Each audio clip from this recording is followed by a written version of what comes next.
the gayest soy thing you can do. Shut the fuck up, you little tater tot bitch. We are 2 minutes and 35 seconds into this video. I'm just as gay as the rest of us, motherfucker. Feels just the same. Another sunny day in LA. Everything is fucked, so they say. Wonder what the news is today. Cause I know that every day I'm at this fucking job. Hasan is streaming. Watch him on the cloud.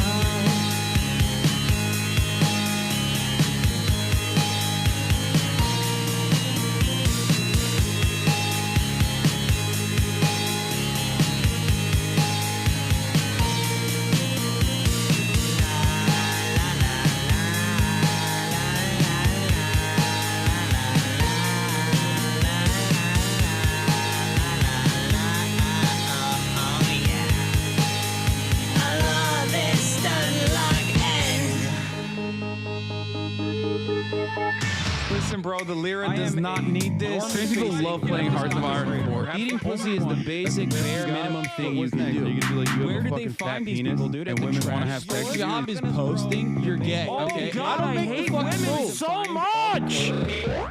Is he really a socialist? He's such a himbo, I can't handle it. He's got a car and a house, and it's better than mine. How the fuck can I sit here like everything's fine? That's just me being a fucking hog.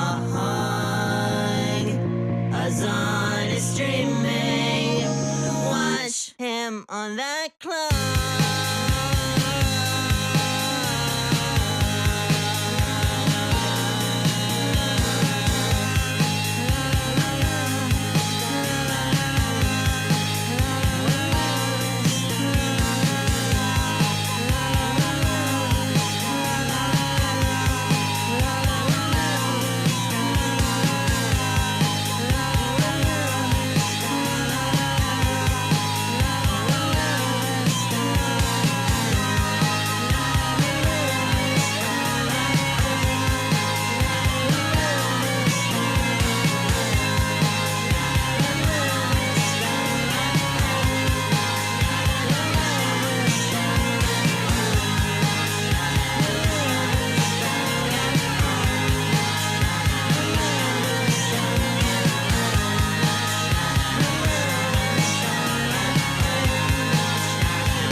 What's going on, everybody? I hope everyone's having a fantastic evening, fantastic afternoon, fantastic pre-noon, no matter where you are in the world. I'm Hasan Piker, and this is the Hasanabi broadcast coming to you live from rainy California, Los Angeles, folks. We're live and alive, and I hope all the boys, girls, and MBs are having a fantastic one because today's a beautiful day. Today's a wonderful day. Today is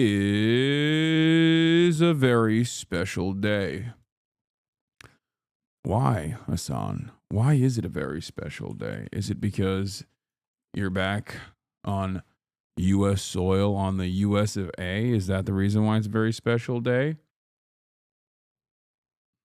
Is that why? No, that's not the reason. That would make it a not so special day. Is it because it's raining in California? No, that's not. That's not a special reason at all.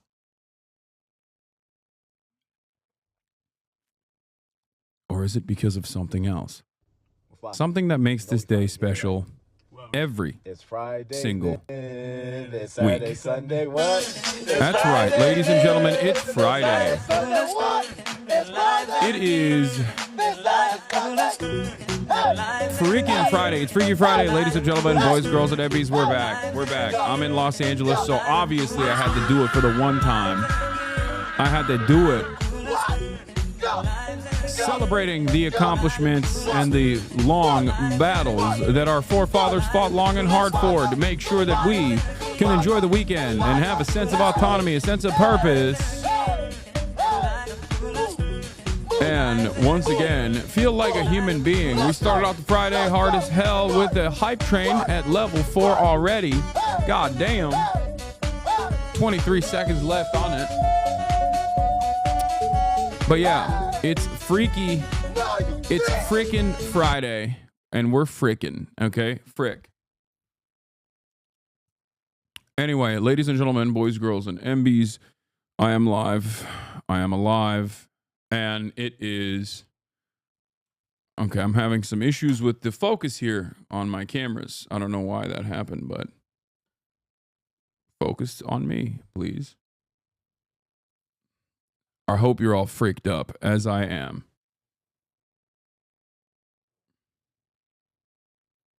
I hope you're freaked up, as am I.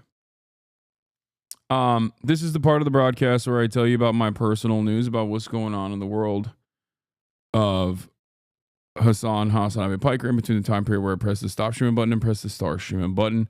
And a lot has taken place. Look at the pretty girl behind you. Yes. They added Kai to Monster Hunter Wilds. Kai's also got the new collar that my mom got her. That's her little fit. But,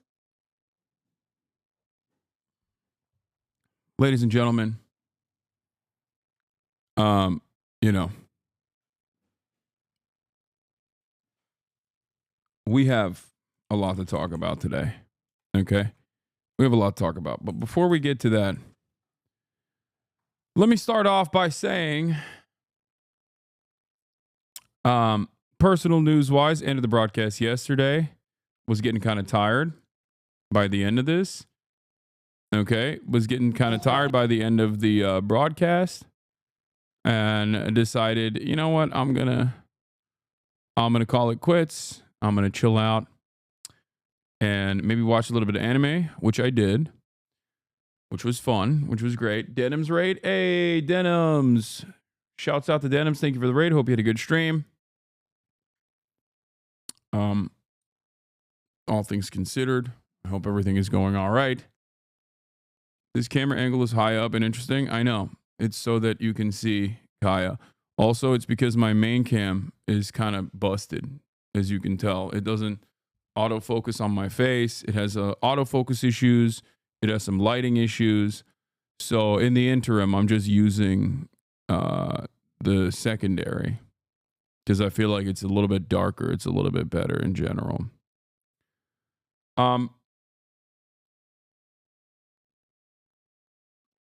But yeah, are those shelves new? No, they're not. I mean, they're kind of new, but they've just been around. But in any case, folks, that's not the one I scratched in Japan. Also, we don't know if I scratched it. Let's be real. Personal news wise, what have I done? I watched a lot of anime last night. I went to bed at like 10, which is, pretty good. I was able to basically stay up until 10 p.m.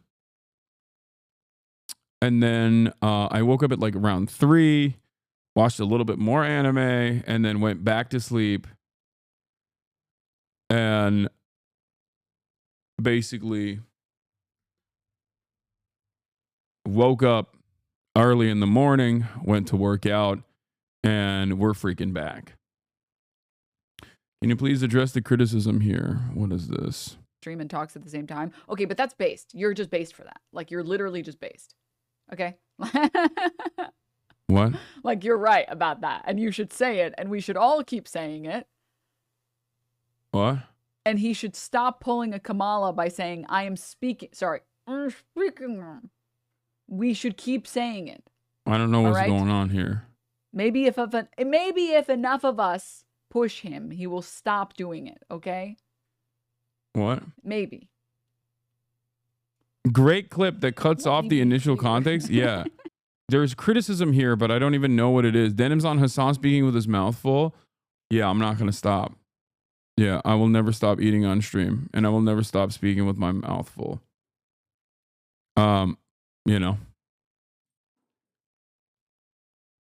She said you stole the shelves? Wait, what do you mean?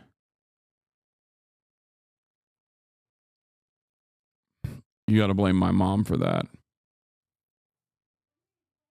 Nothing. They're saying that another content creator has the same exact shelves behind her. and I'm saying that you are responsible. Yeah, my mom is the one who bought them and chose them. My mom is a big denims head. I think that's why. Oh, yeah, that's the person who had the shelves. Yeah. Yeah, my mom can't even figure out Twitch to watch me. Okay, so your voice stops the room from spinning. Okay, nice. Did you see the new Hasanabi hit species just dropped? The way my rabbit doesn't give a damn about me when his favorite show, the Hasanabi broadcast, is on. Oh my god. I know that I have this aura on cats. I didn't know that it also existed for rabbits as well.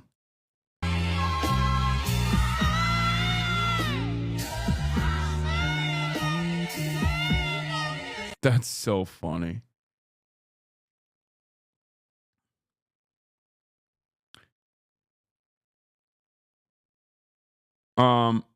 Sorry, Sam, but is it possible to see that pic with your giant dog up close somehow?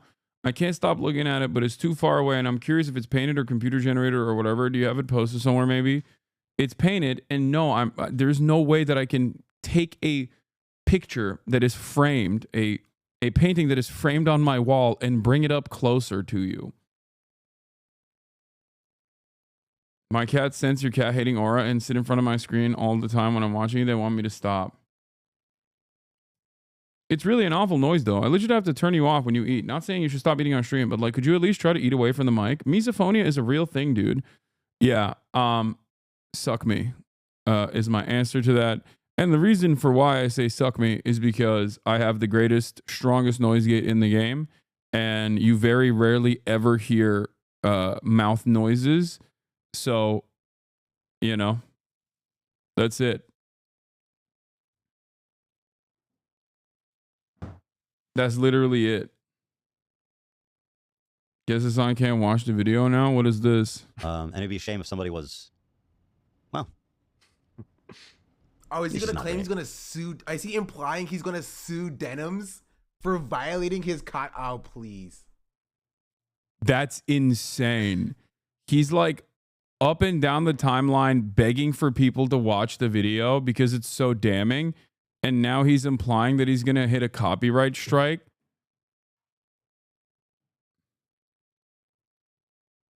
That's crazy. No, wow, no accessibility settings on the Hasanabi broadcast? Sure. Sure. Sure. Sure. Okay. So Hasan definitely should not watch his nuke then. Right? We were all in agreement. Hasan should not, and apparently cannot watch his video because Ethan Klein doesn't like people violating his copyright. Hasan. Wait, was this like the big 5-head move? Was it the big 5-head meta? Was that like I watch it and then he hits me with a copy strike?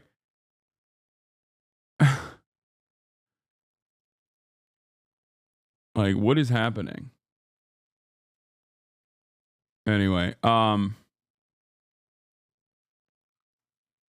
don't know. I don't really care. I've moved on from this. I hope everyone else can as well eventually. Who knows? Ethan going anti-fair uses a real Fetterman move. Oh my god. Did he also get hit with a stroke gun that makes you more pro-Israel than you were prior?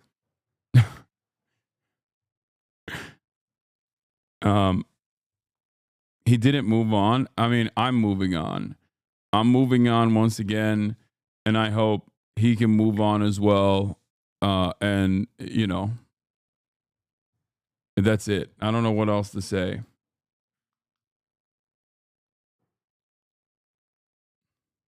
Throwback Friday, this cinematography and trains is why I will miss Japan. Oh, this. Oh, dude, this is going to hurt. Chatter, this is going to hurt watching this. 55. Yeah. Yes, they're, well, they are revisionists. They're ultimately reforming revisionists, understandably. But yeah, I don't think you can operate electorally in a country that America wrote the Constitution of if you weren't. Sure. Although when protect the most is that Constitution. Yeah.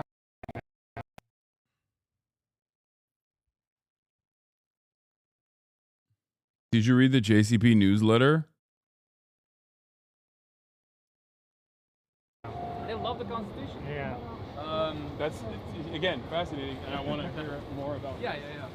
The other thing is that, like, Because they're also anti-occupation, right? of course, yeah, they were. But in the beginning, they thought that the occupation was going to be a liberating force. Talking about Marxist tendencies with the trains in the background is a vibe. Yes. Ugh. Can you imagine walkable cities? Just for a brief moment, think about that. Walkable cities, adequate public transit. With the inauguration By the way, of President speaking Trump, of Japan, we're going to start off with this. Even stronger. Japanese Prime Minister is Today, here. I conveyed my willingness to cooperate together to elevate Shigeru Japan's investment Ishiba. in the United States Today, doing a to press an conference. Right unprecedented after I amount came back, of he came back too. $1 trillion. President Trump and myself also concurred to elevate the Japan-U.S. partnership to an even higher level through improving business environment and increasing bilateral investment and employment, strengthening each other's industries, leading the world in developing Yeah, we flew advanced together. technologies such as AI and leading-edge semiconductors, and strongly promoting efforts to harness the energy of the growing market in the Is he going to give us trains? He's not going to give us anything. What do you mean? Is he going to give us trains? He has no power. He has no motion. He has no juice. Cooperate to strengthen energy security between the They two are the countries, junior partner in this including coalition. All right, I got to increasing blast exports off. of United States liquefied natural gas to Japan. Bill in a Morrigar, mutually thank you for the beneficial 50 manner. big ones. Regarding foreign exchange, as in the first Trump administration, close discussions will continue between Japanese and the U.S. finance ministers who are experts in this field. We also held candid discussions on challenges the Indo-Pacific region is facing. We confirmed that we are resolved not to allow unilateral attempts to change the status quo by force or coercion, and to oppose such attempts in the East and South China Seas in order to fully defend a free and open Indo-Pacific. Trump did a 10-minute rant about California high-speed rail and said he would try to stop it ASAP. Bro does not like trains. Yeah, I got the Yay crash out as well.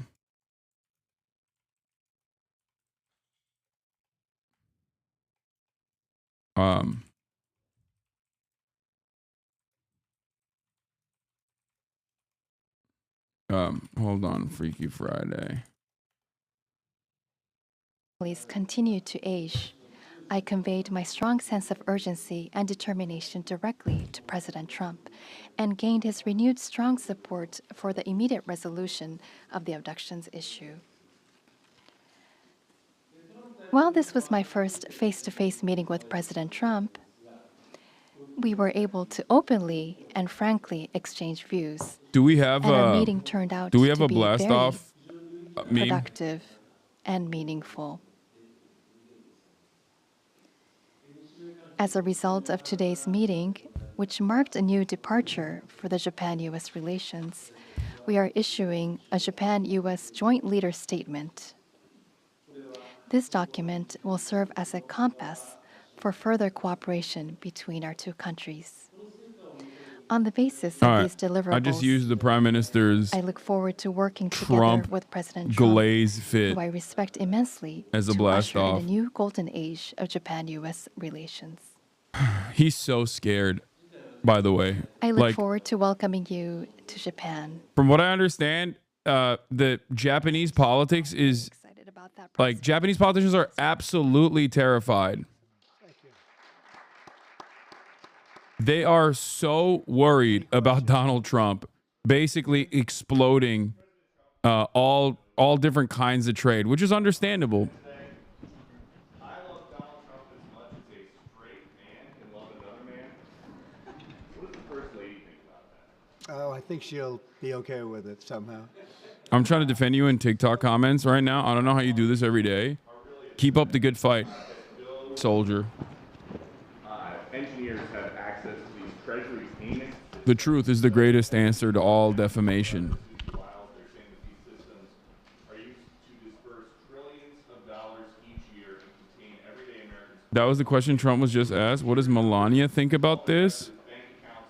Why does Doge I love real Donald Trump as much as a straight Well, it man can doesn't, love but another they man. get Yeah, it I very saw easily. this. I mean, we don't have very good security in our country, and they get it very easily. And what we're doing, if you look at what has just taken place with respect to some of the investments that have been made on another agency that people have been talking about for years, but nobody did anything about it, it's absolutely obscene, dangerous, bad, very costly. I mean, virtually every investment made is a con job. There's nothing of value to anybody unless there's a kickback scheme going on, which is possible. Having foreign leaders sit through Donald Trump's ramblings about how like foreign aid organizations are actually doing a con because they're, you know, paying to make people more woke and gay or whatever Donald Trump thinks is happening is so funny.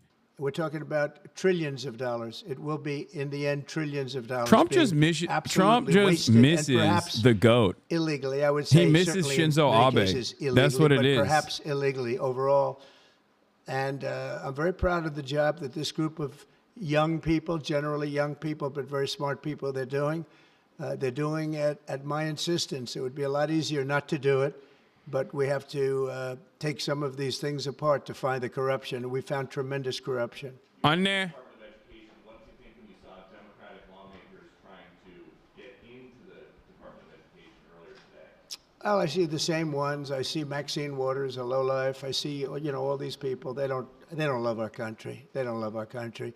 We want great education. So they rank 40 countries in education. We're ranked dead last. But the good news is we're number one in one category. You know what that is? Cost per pupil. We spend more per pupil than any other country in the world. You look at Norway, Denmark, Sweden, various countries all up and down. Cost per pupil. Finland. China does very well in education. And then you look at us. We spend much more money than they do per pupil or any other way. But we spend much more money than they do, and yet we're ranked. There's another this one that we're year. number one at. Biden's last We're year, number one at another congratulations, thing. Joe. School We're ranked shootings. dead last.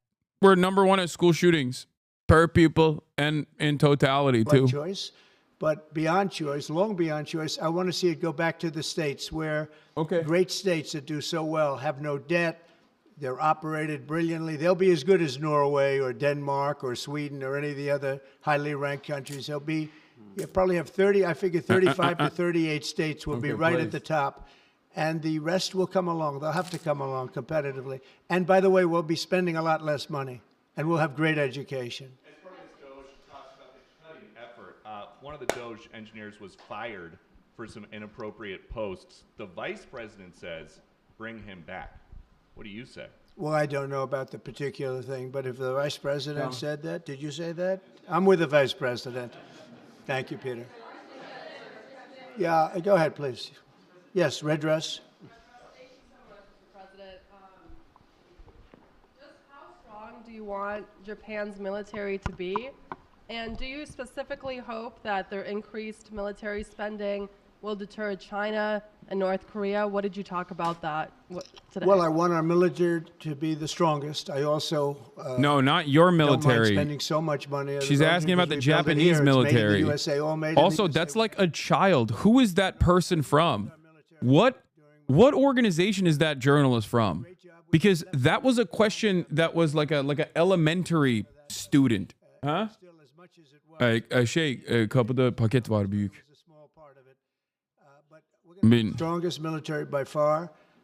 We have great people. Was that I wanna like OAN or what was congratulate that? Was that the Pete Hegseth for influencer? Having gone through the gauntlet, he went through a lot, but he got through, and he's going to be a tremendous. She was like, "Hello, Mr. President. Don't you think it would be sick if Japan had a big military? And is it because you want them to fight back against North Korea and China? It's like, yeah, that's the entire principle for beefing up Japanese self-defense, okay, which is unconstitutional, as we found, as we investigated further with the JCP stream. Go ahead. America meeting with Japan after you come back, your influence is getting ridiculous, dude. This is Hiramoto from Nippon Television. My question, let me ask two quick questions. Sure. First, this is the first meeting between Mr. President and Prime Minister Ishiba. So what kind of impression do you have on him? And number two, do you have an idea or do you have a plan to impose tariff against Japan so far? Thank you. I think that he is going to be a great prime minister. I think he's a very strong man, very, very strong. I have great respect for him. I've known him for a long time through a reputation. Shinzo Abe thought the world of him, and I think he's going to do a fantastic job as prime minister. A very strong person. I wish he wasn't so strong. I wish he was a little bit weaker than that, but that's what I got. I have to get strong guys all the time. He's going to be a great prime minister. I also, in terms of tariffs, I mean, we're going to have tariffs, mostly reciprocal tariffs, where we He go loves with, and I'm Shinzo, gonna be dude. probably Shinzo meeting that, Abe. Monday or Tuesday, have an announcement, probably a news conference. This one looks but just probably like him. Reciprocal tariffs, where a Liberals country say that's pays racist. so much or charges us so much, and we do the same. So very reciprocal, because I think that's the only fair way. They to do brought it. a new That way one for me. Nobody's hurt. Hopefully, They you charge protect us, your we charge six. them. It's the same thing, and I seem to be going in that line as opposed to a flat fee tariff. Okay. Yes, go, please. Please go ahead. Why don't you go ahead?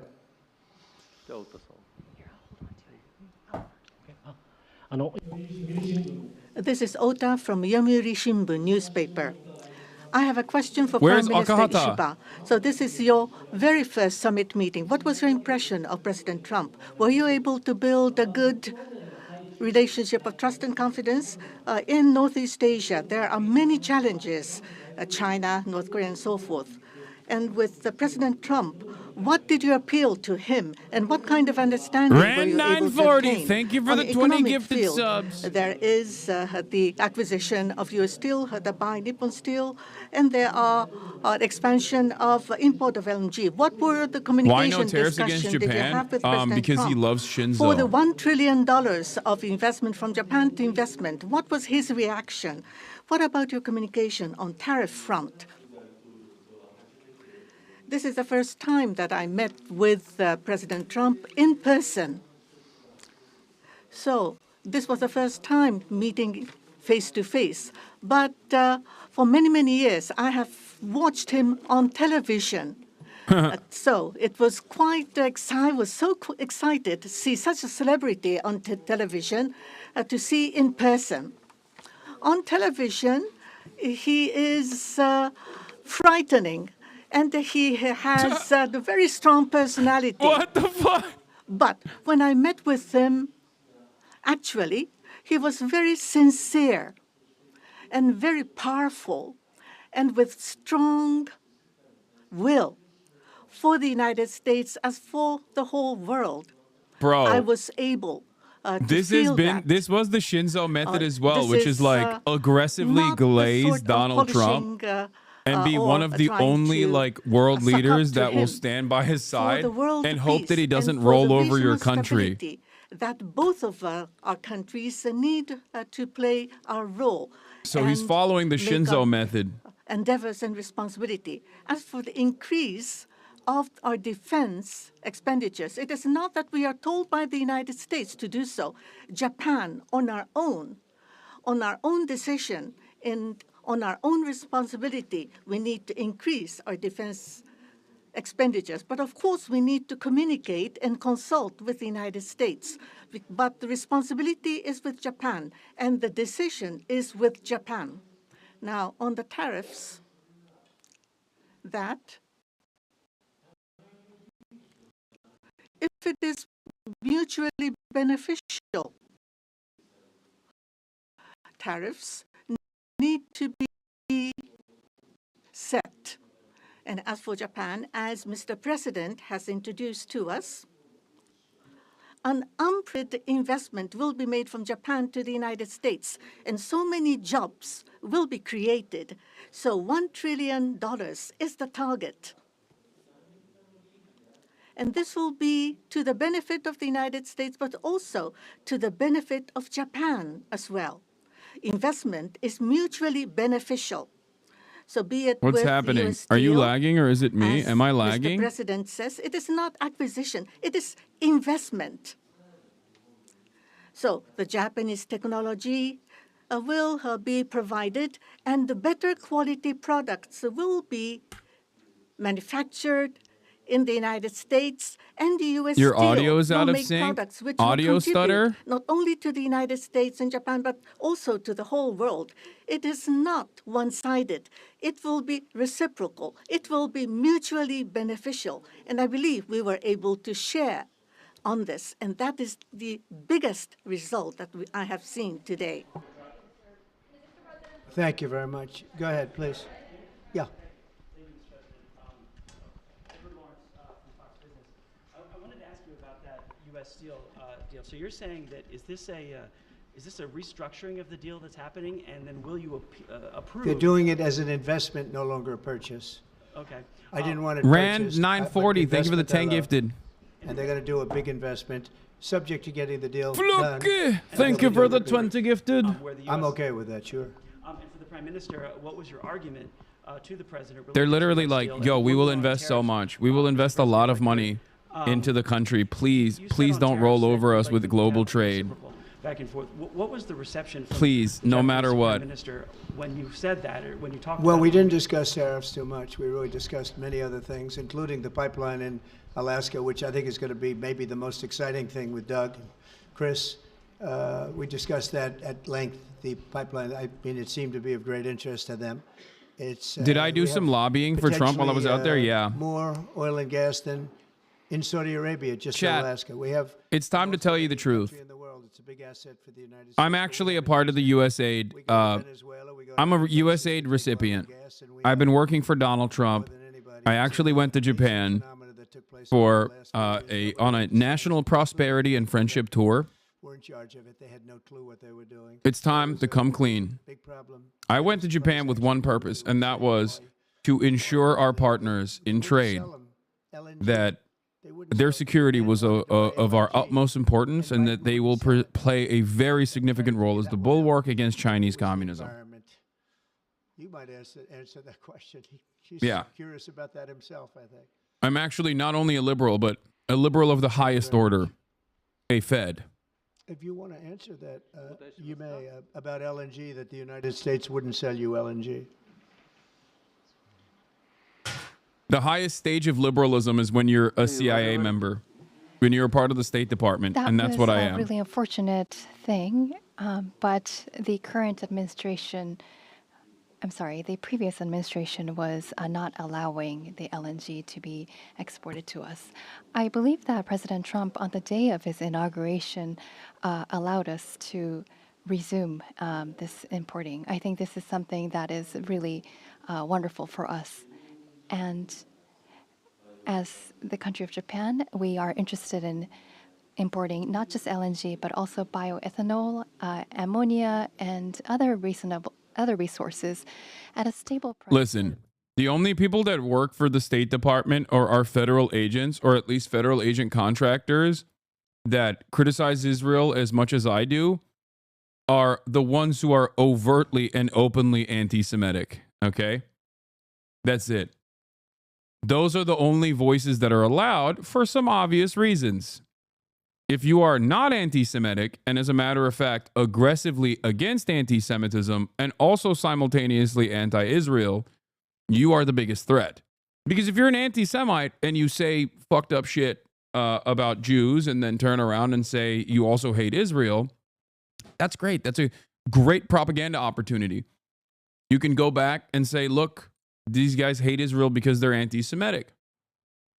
Okay? If you are, on the other hand, someone who routinely combats anti-Semitism and simultaneously, from an empathetic point of view, are in support of Palestinian emancipation, well, then you're a real threat. You're a real danger.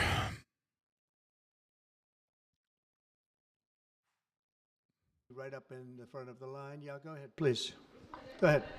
Thank you so much. Mr. Prime Minister, I have a question for you as well, but Mr. President, I'll start with you.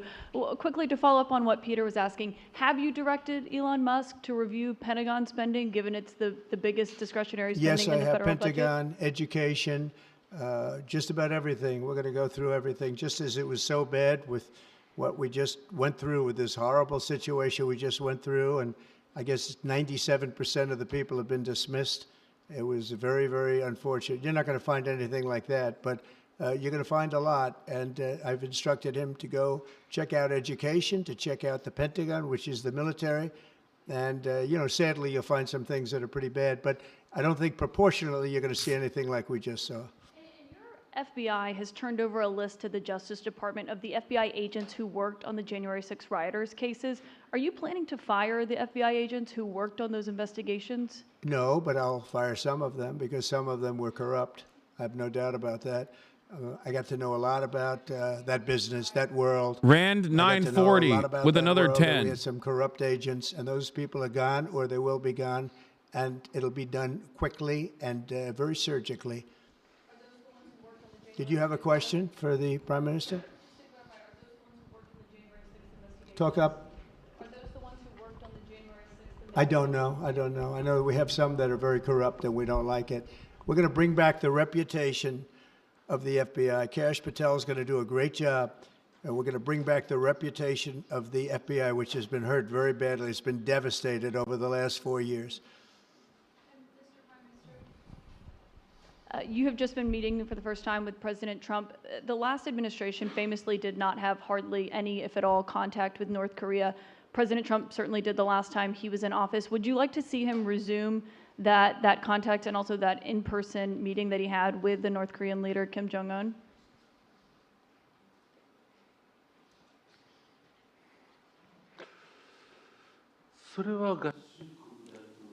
That is something that the United States needs to determine on its own, and it's not something that we should request.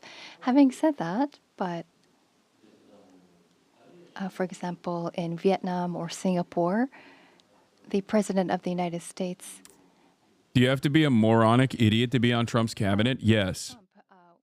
The dumber you are, the better it is. But most importantly, you have to be a loyal idiot. Okay? So now that President Trump is I think being a smart loyalist is a problem. Because if you're a smart loyalist, there are going to be instances where, I'm skipping this press conference, by the way, because it's boring. Even I'm not that big of a weeb. All right. It's the most expected press conference of all time. Obviously, Shigeru Ishiba, and I've been following this on the Japanese news side. The entire Japanese foreign policy or American relationship hinges on how hard you can glaze Trump. It's the Shinzo Abe method. This is something that Japanese news media has talked about quite frequently during Shinzo Abe's reign as well, where there's this one famous photo of all the world leaders that are like kind of trying to dominate Donald Trump, and he's just sitting there like this with a smug face and Shinzo Abe is actually the only world leader that is copying Trump, also crossing his arms. That is a picture that in Japanese news was basically a summary of how Shinzo Abe chose to deal with Donald Trump, and that is precisely what they're going to continue doing. That's what the LDP is going to continue to do. I think this is not a very here it is. This is not a very interesting relationship. Like, I don't think that. Yeah, as you can see right here, this was the photo that summarizes like the Japanese relationship with Donald Trump the first time around. Obviously, Shinzo is now dead. He was assassinated, but they've always had a fairly solid relationship because of this, and this is what the Japanese hopes are, that they don't get destroyed like Canada or whatever, right? or even threatened like Canada, even if Canada is not getting destroyed and there's a pause put on the tariffs. So it's an uninteresting relationship overall. I think what is infinitely more interesting is what Donald Trump will do with South Korea. Because as you guys know, just wondering, but is this camera angle temporary? I like it, but not sure if it's about to go back to the usual one. Dude, I think this is one of the only negative aspects of streaming on Twitch with a neurodivergent audience is that like you just don't care about anything that's going on. This is the real camera angle. And I will, once I fix the camera angle and fix the autofocus and fix the lighting, this is the camera angle I'm going to go back to. Okay. But for the time being, enjoy Kaya. Anyway, as I was saying, I think the real interesting relationship, the real interesting dynamic will be with South Korea. Why? Because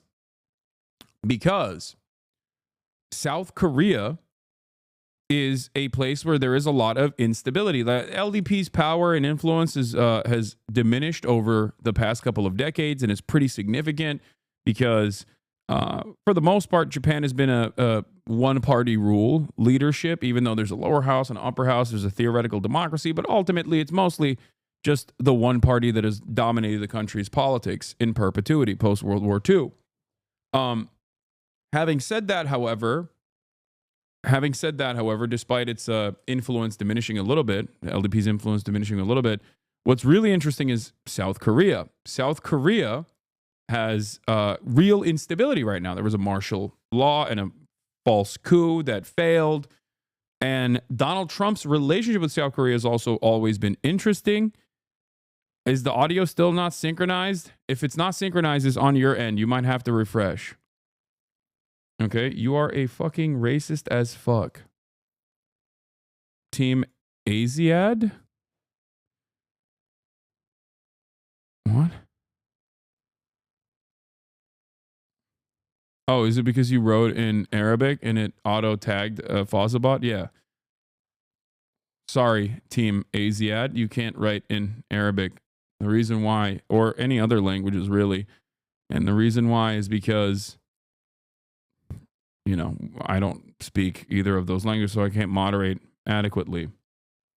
You are not in sync. If I am not in sync, it might be because you need to refresh, like I said. What is this? Your ops got no motion? What? Dude, come on. Please stop. Even as a joke, I don't want to see what Ethan is doing, okay?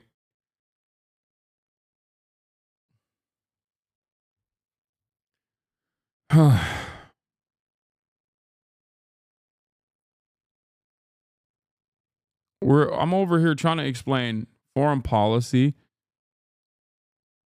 It's unironically desynced and refreshing does not fix it.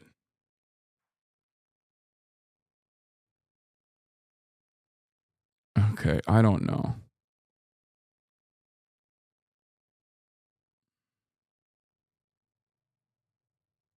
I don't know. I give up. I'm sorry. Anyway.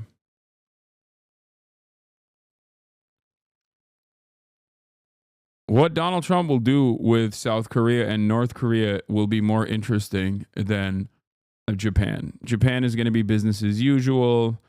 Offer them defense contracts, beef up their army, even though it's unconstitutional.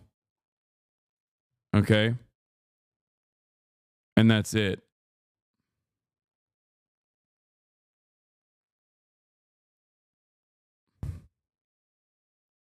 非常にこの件に関してもこれから私たちが取り組む予定でありますけども、特に自動車工場というものは素晴らしいものになると思います。米国への投資が進み、自動車を米国で作るということ、これは非常に良いビジネスかると思います。多くの国々からこういった投資がありますけれども、これはひとえに米国の税制があるからだと思います。ですので、こういった業務というものはこれからもどんどん進んでいくことを期待します。トヨタ氏ですけれども、 Can you translate us on? No. あります。Any other things? To what extent will you discuss North Korea today, sir? That'll always be a topic, especially with Japan. We will be discussing North Korea and many other things.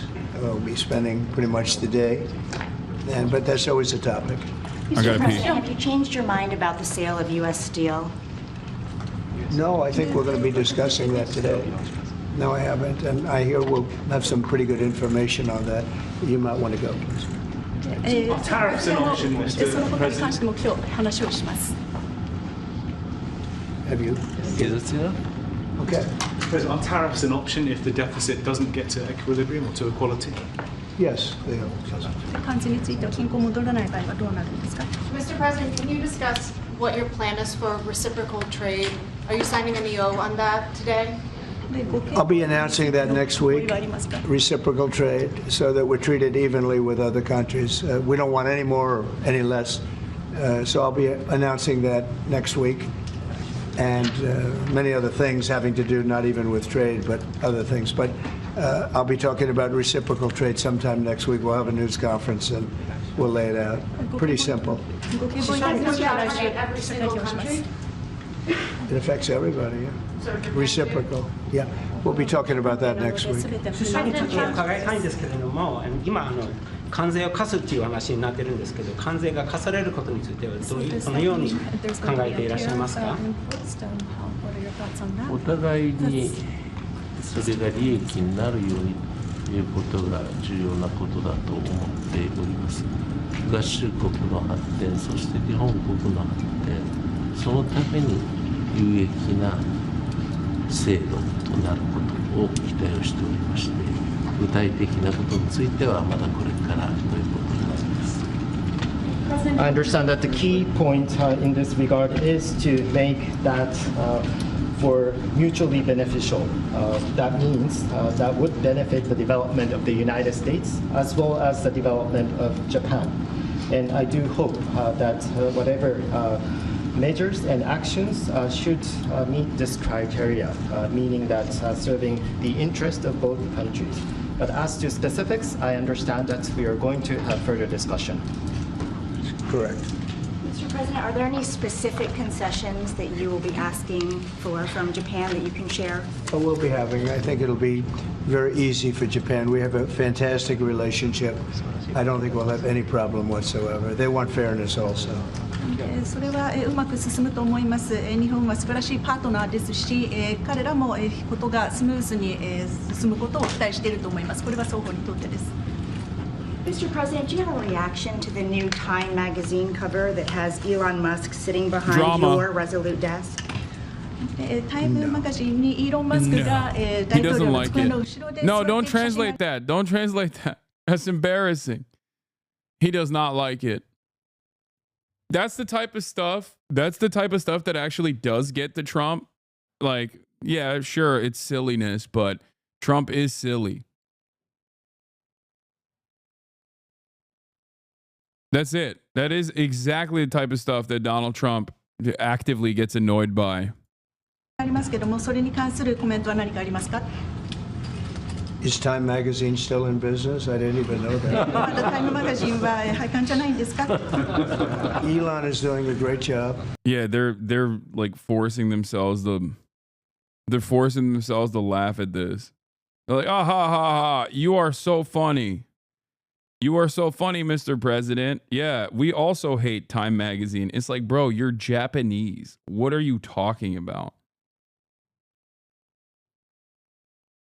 Why would you ever care about, fake news media and Time magazine?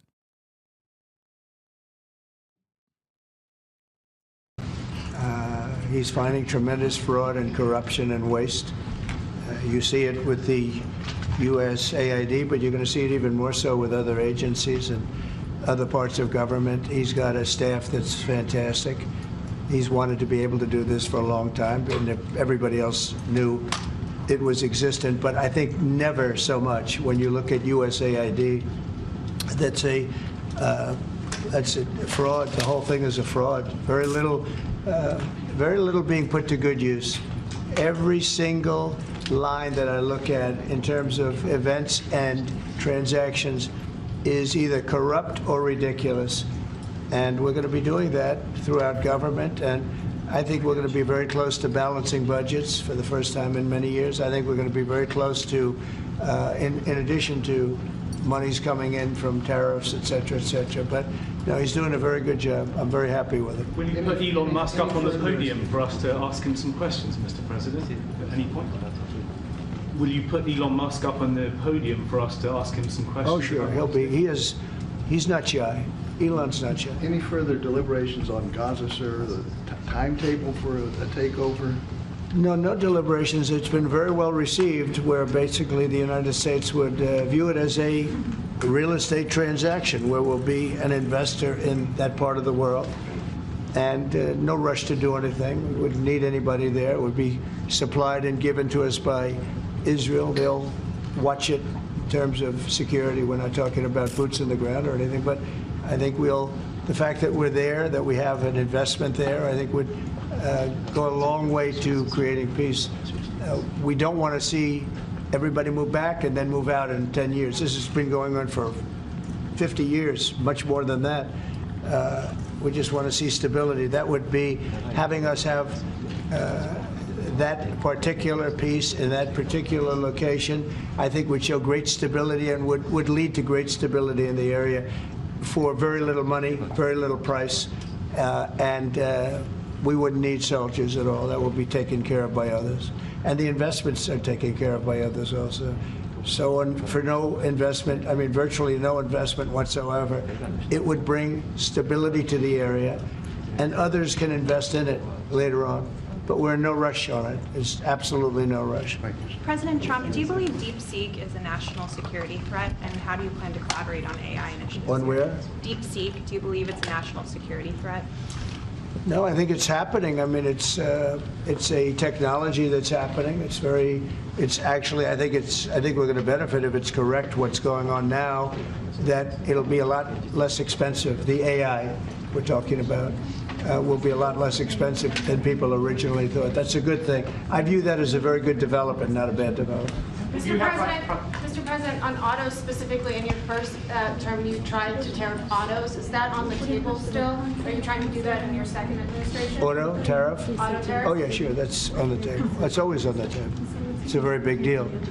Because we have cases where we don't supply autos and other countries do, and we have to equalize it. We have to stabilize it and equalize it. Will you have Vice President Vance meet with President Zelensky next week while he's in Europe? I will probably be meeting with President Zelensky next week, and I will probably. The amount of glaze that he offers to China is weirding me out. He even mentions that China's education is fantastic, which is odd because that's like a thing that you normally wouldn't hear from an American politician, even though it's the truth, right? Usually, at best, Democrats will glaze like Nordic style social democracies or whatever in terms of social safety nets. I don't ever hear from even the Democrats in terms of like what China is doing that is good. Especially odd considering that he is the #1 China hawk, and he just regularly will glaze China and is also undermining a bunch of State Department cutouts like USAID. I don't understand it.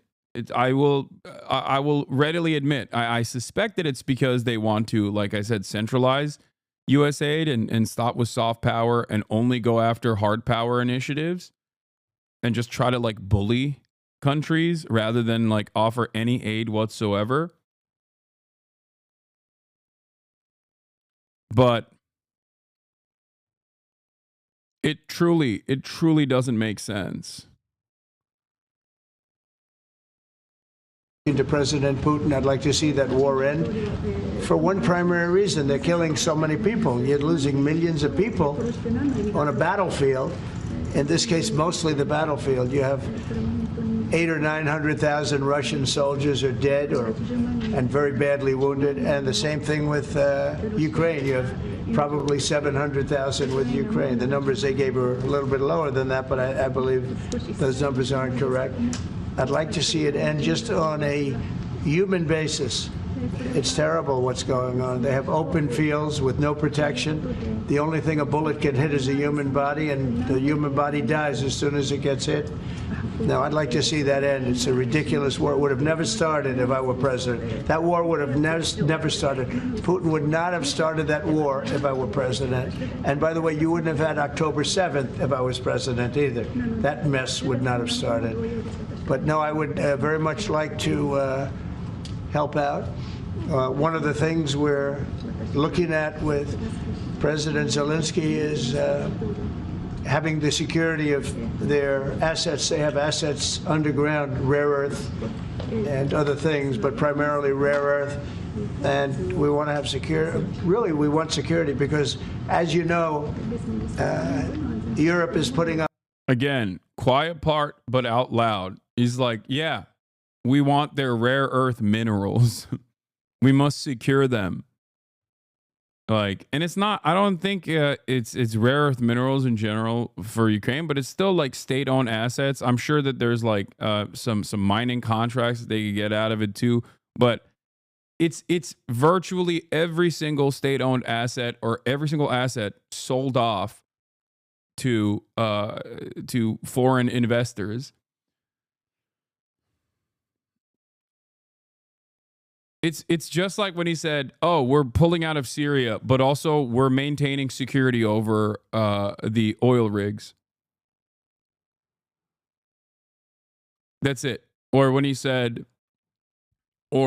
basically said, "Who's going to buy these weapons? If we don't sell billions of dollars of weapons to Saudi Arabia, someone else will. Do you have $1 billion that you want to give me for weapons?" Donald Trump is a very frustrating figure for a lot of Americans because he does have a tendency to say the quiet part out loud and never really shelter from the truth, never really try to massage his takes to ensure that there is some semblance of defending the international rule-based order. Now, ironically enough, there is no difference between the modus operandi of Donald Trump and previous administrations in that regard. There are some exceptions to this rule, of course, but ultimately, it's just the difference. The major difference is like aesthetically, he just very openly states what he wants. He won't masquerade and say, "Oh, we must protect Ukraine because Ukraine is gay and woke or whatever," right? He won't say that. He'll just be like, "Yeah, we want mining contracts. We want their natural resources." That's it. Ukraine is not that gay. It doesn't matter. It doesn't matter whether it's true or not. I'm just making an exaggerated example of like the ways in which liberals oftentimes will try to offer additional context to why they're doing something in a way that liberals will be on board with, okay?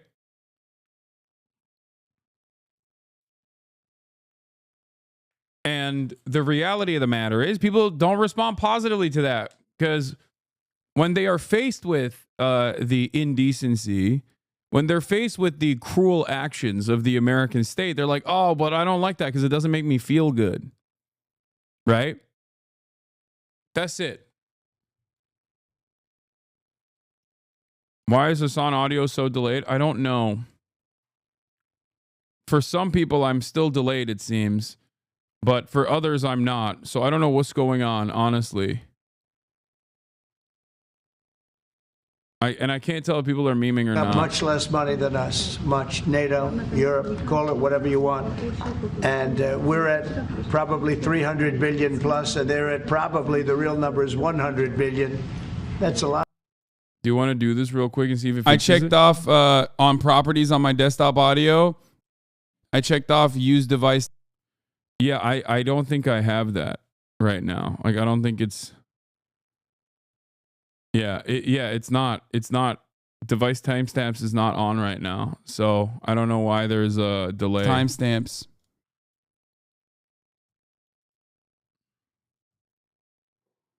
Toggle it, see if it fixes it. No, it'll actually make it worse if I. Here, I did use device timestamps. Let's see if it worked. It's probably going to be worse now. A lot of money, but it's 200 billion less than us, and there's an ocean in between. And they need it more than us, so we're asking them to equalize and get even. But we're also asking President Zelensky for. It's worse now. Yeah, the video is probably worse. The desktop audio is worse. All right, I fixed it. Seems like a Twitch issue. I had to refresh and it started lagging. Yeah, I don't know what's going on. I can try to fix the ingest again. 1 second. You'll see a brief blip. There'll be a brief moment of effing.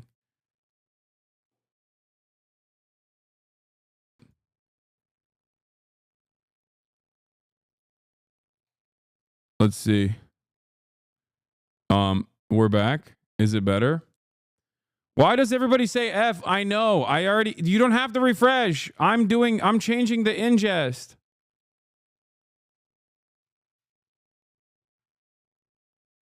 God damn, everybody's complaining about the F. There's no F. It's not a F. I did it. I did it on purpose. The security of, we're putting all this money up and we're saying, where does it stop? And yet we want to see it out to an end. We want to see it end. But we are going to be asking for the security, and we've already told him, of an equal amount of something where our money, I mean, the American taxpayers in for $300 billion. Biden never negotiated. He never told Europe to put in more money. And it got out of hand, just like NATO. Rando, with another 10 we were gift to paying almost subs. 100% of NATO when I first came in. Everybody was taking advantage of the good old United States, but not anymore. So what, and now, if you speak to the Secretary General of NATO, who was very nice when he was here 2 weeks ago, he said what Trump did was amazing. He got everybody to pay. And to do that, you have to ask. And Biden never asked. So we're in for probably close to $200 billion more than Europe. And yet, obviously, it affects Europe much more than us. So we would like them to to equalize. They have to go more. And from our standpoint, we do want security and all this money that we're putting up. And you're speaking with him next week, sir? Is that what you said? You're going to speak. He may meet next week, yeah. Whenever he'd like. I'm here. I'm here. Could be Washington. Well, I'm not going there. Are you planning to meet with President Putin, or are you just planning It could be. calls? It could be. We've always had a good relationship. President Putin and I have always had a good relationship. That's why it's so sad that it happened. This would have never happened if I were president. It's so sad to see it happen. So many dead people. By the way, so many cities are demolished. They're like, you talk about Gaza? Well, take a look at Ukraine. So many of those cities are demolition sites. Demolished. So sad. Should have never happened. All those beautiful golden domes, but much more importantly, all those beautiful people are dead. And it should have never happened. Thank you very much, everybody. Thank you, Brad. Go, guys. Ukraine is so flat. The only thing stopping a bullet is a President person's Trump. body. All right. Update. After Trump just said he agrees with JD, Elon says his Nazi staffer is now back. Yeah, we're going to talk about that in a second. So, a couple things to discuss here. But before we get to, yes, we're going to talk about Kanye West saying he loves Hitler and all the Kanye West crash out as well. Okay. We're going to talk about all of that. Now, what did you see this pic, by the way? What is this pic? Oh my God.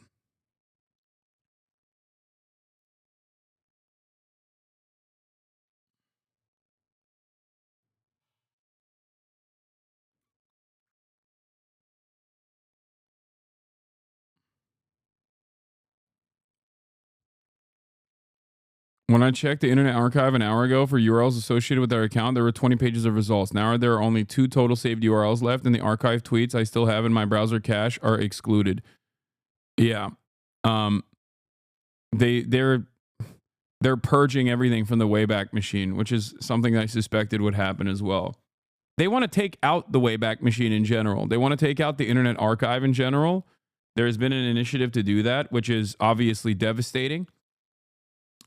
But if they don't actually take out the archive, then they will basically delete certain parts of the archive, and the archive will play ball in order to, in order not to lose out on this valuable resource.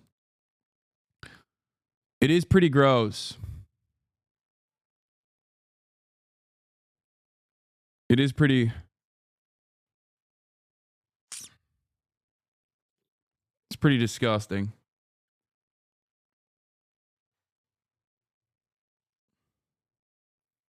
We're going to talk about the Department of Education and how politicians are blocked from entering the Department of Education right now by some guy, just one guy. Here it is. This is what's going on currently this morning. They're blocking members of Congress from entering the Department of Education. Elon is allowed in and not the people. Illegal. And I said, remembering what the Korean politicians did when the president tried to use special forces to block them from entering the National Assembly. It's just one guy. He's not a federal. They have no right to do this. They don't have the right to do this. Like, this guy with this weird ass Band-Aid has no right to block people. You know?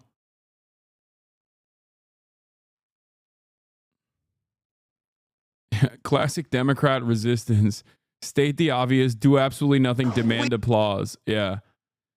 Hi. We really need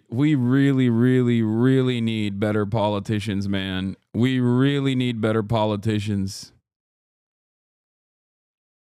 Department of Education are here because we pay for. And we just need younger politicians in general. Like, no disrespect, not to be ageist or whatever, but like, this is a byproduct of all the top leadership in the Democratic Party being 800 years old.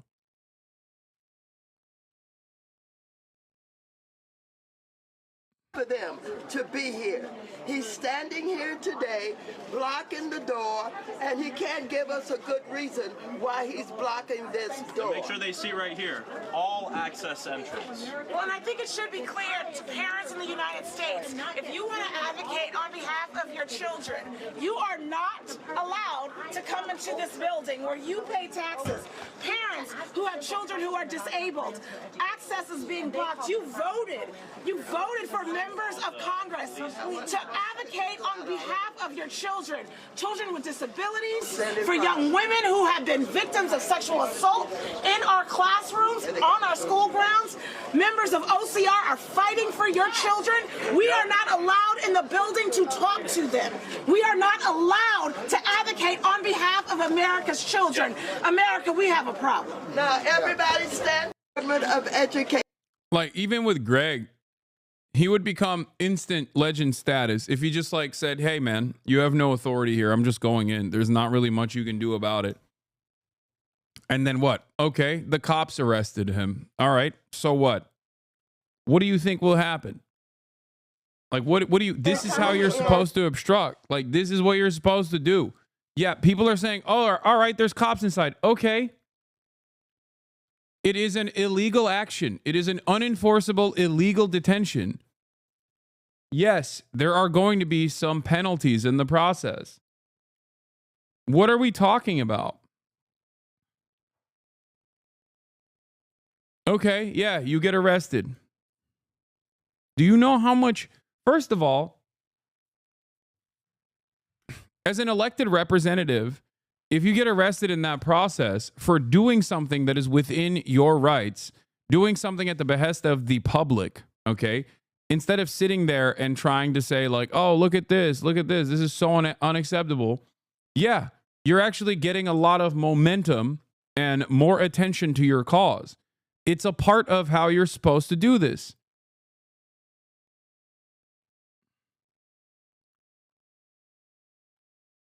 That's it. You would instantly shoot up within you would shoot up in popularity instantaneously, okay?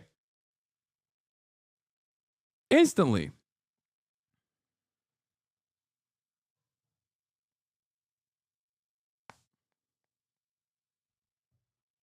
If that's a part of political theater, then yeah, do some political theater. Do better political theater, because this kind of political theater is silly.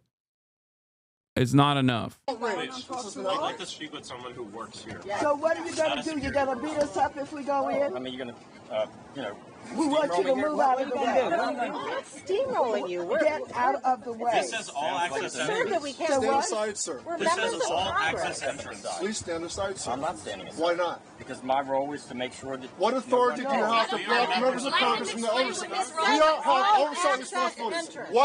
By what authority can you deny members of Congress their oversight role? You don't have a business reason to be here. You do not have authority, sir. You do not have authority. There is no authority for you to deny members of Congress their oversight responsibility. Bro, you're a member of Congress.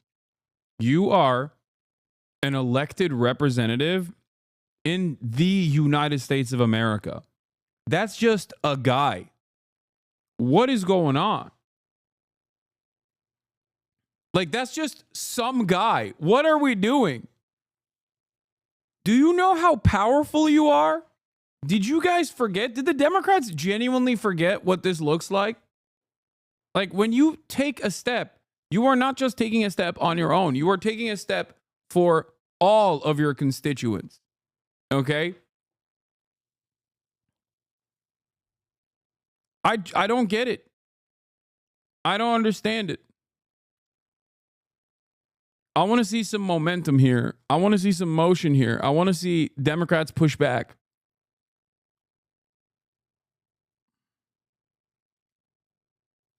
This stooge of the DOE door has the same power over Dems as a Senate parliamentarian does. Yeah, it's just...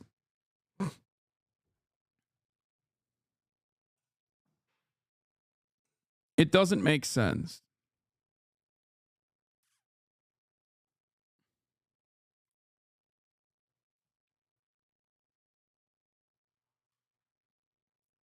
I just, like, this is political theater, but it's bad political theater. Going inside would be good political theater. Getting arrested would be great political theater. Okay? That's all I'm saying. Not only would it be great political theater, but it also would get people to pay attention more to what is happening.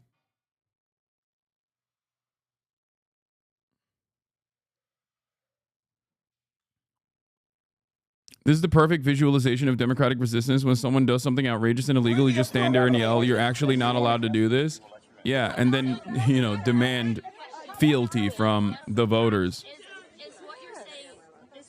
Or you have to have an escort. Let me ask you a question. Can I ask my question? It's also kind of funny because, like, their response is like, "Oh, well, if we get arrested, then we can't go and what? Vote for Trump's cabinet picks." Like, that's what you're... First of all, a member of Congress. You are not staying in prison, okay? That is ridiculous.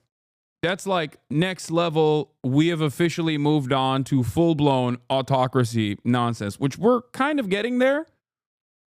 And especially if Democrats keep showing their bellies with every single act that the right-wing reactionary administration engages in, then we will get there eventually. Okay? Having said that, however, yeah, you're going to be detained for a couple hours. But if your response is like, "Oh, I don't want to be stuck in jail. I don't want to go to jail," and do what? Like, what? You're going to miss votes?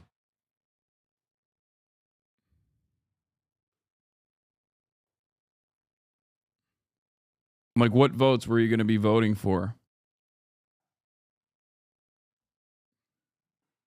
Be on a guest list in order to come to the Department of Education. Either we are informed in advance if somebody's coming, or they know we were coming. Like, peak liberalism is what we saw in the National Assembly in South Korea. That was where liberalism as a method and voting as like voting both as theory and as praxis actually worked.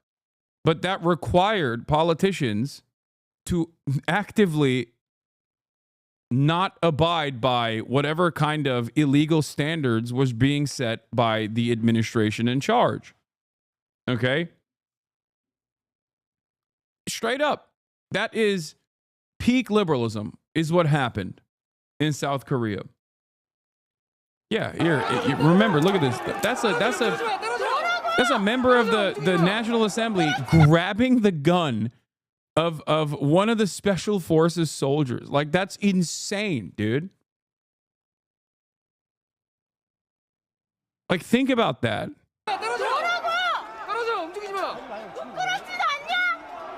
Do you know how fast any American would get shot in that process?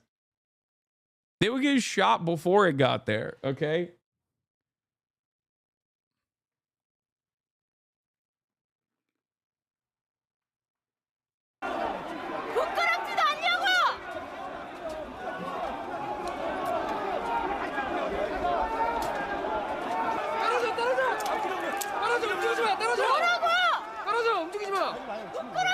Yeah, that's also what happens when you're not 800 years old, I think.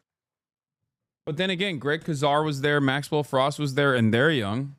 They didn't put their bodies on the line either.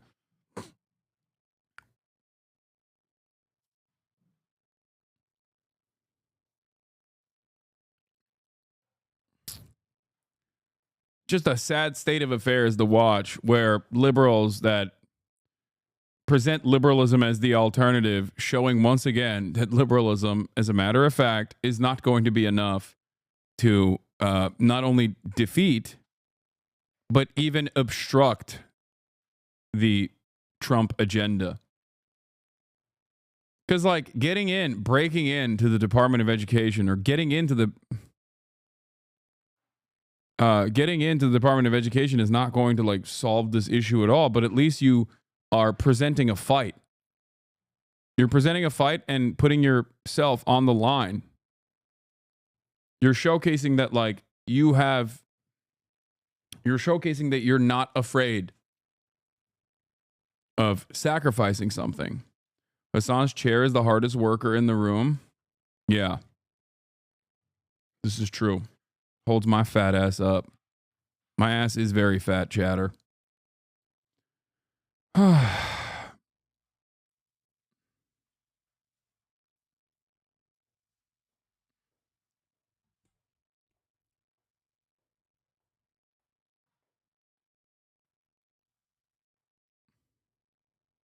They should have had their security teams escort that guy away for obstructing congressional movement and duties. Yeah.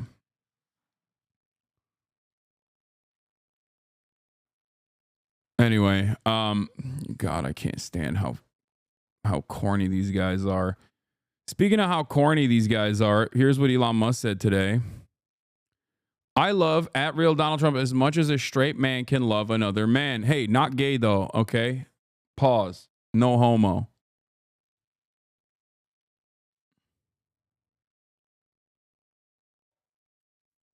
Like, he had to specify.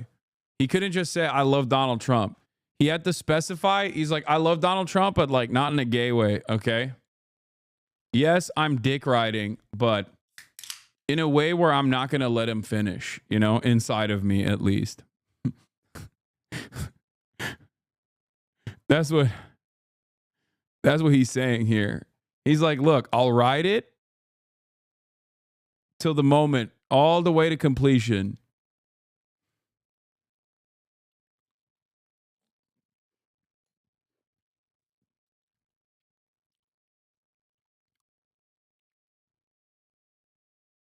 Only one spin? No, multiple spins. And yes, they are bringing back the racist staffer. Elon Musk, 6 hours ago, post, bring back Doge staffer who made inappropriate statements via a now deleted pseudonym. JD Vance, who has Indian children. Okay? JD Vance, whose wife is Indian and has an Indian son. Now, the reason why I'm bringing this up is because one of the inappropriate statements that the Doge staffer made was something along the lines of like, we should normalize Indian racism, or we should do more Indian racism.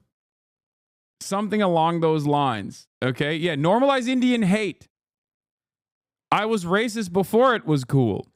You could not pay me to marry outside my ethnicity.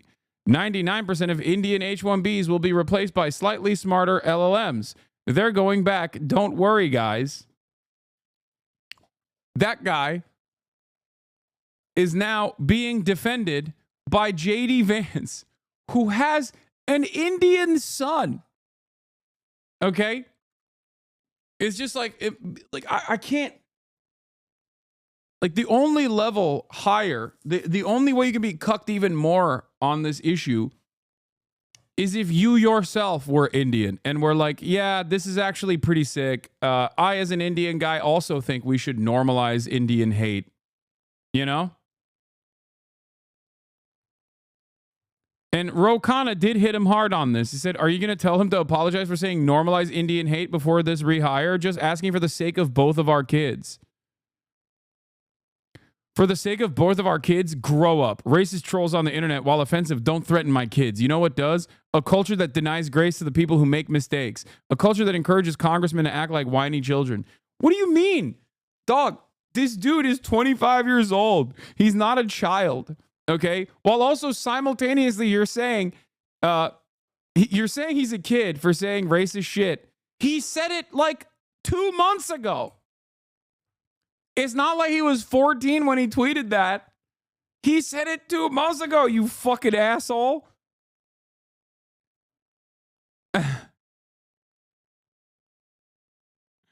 What the hell? He literally, it's not like he's a child when he's making racist comments, but also an adult. How dare you say he's a child? A capable adult that is tasked with having all of your social security information. But also a racist troll that he is openly admitting is a racist troll on the internet. What is the argument? Kaya, please. The argument doesn't make any damn sense. My son loves being socially ostracized, actually. If he's just a kid, he shouldn't get top security clearance. Kaya, place. Kaya. Go. Get down. That's crazy. I cannot overstate how much I loathe this emotional blackmail pretending to be concerned. My kids, God willing, will be risk takers. They won't think constantly about whether a flippant comment or a wrong viewpoint will follow them around for the rest of their lives. They will tell stupid jokes. They will develop views that they later think are wrong or even gross. I made mistakes as a kid, and thank God I grew up in a culture that encouraged me to grow up and learn and feel remorse when I screwed up or offer grace when others did.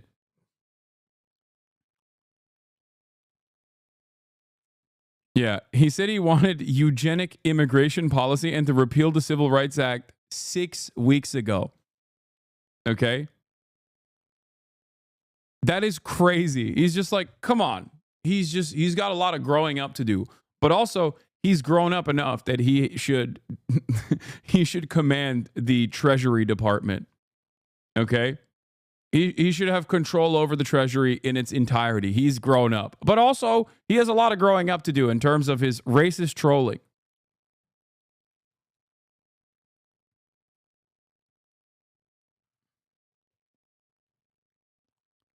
I don't worry about my kids making mistakes or developing views that they later regret.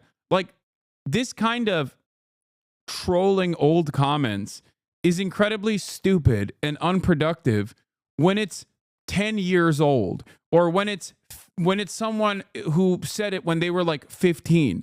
But if you're talking about someone who wrote these takes, who is now going to be in the federal government, okay, who wrote these takes 2 weeks ago as a 25-year-old, or 2 months ago as a 25-year-old, then what are we talking about? Like, he just said it. That's not like how can you combine a reasonable position about like influencers or whatever who have changed and who have grown from their past positions with something that is happening right now? Like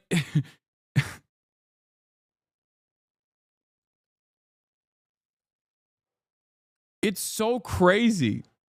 The next step here is basically when someone says like, oh, I think black people should be removed from all positions of power, right, in the federal government because that's DEI yesterday. And then people go, hey, maybe this guy who is very clearly a white supremacist shouldn't be in office. And then they go, oh, that was yesterday. He's grown so much. Okay? He's grown so much from his past mistakes yesterday. You don't understand. Why are you doing cancel culture to a guy who is wearing a Klan's robe? Excuse me.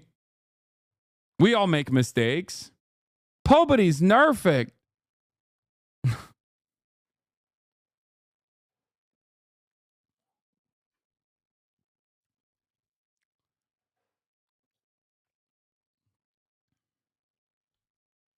This morning was a time of great personal growth for me. Yeah.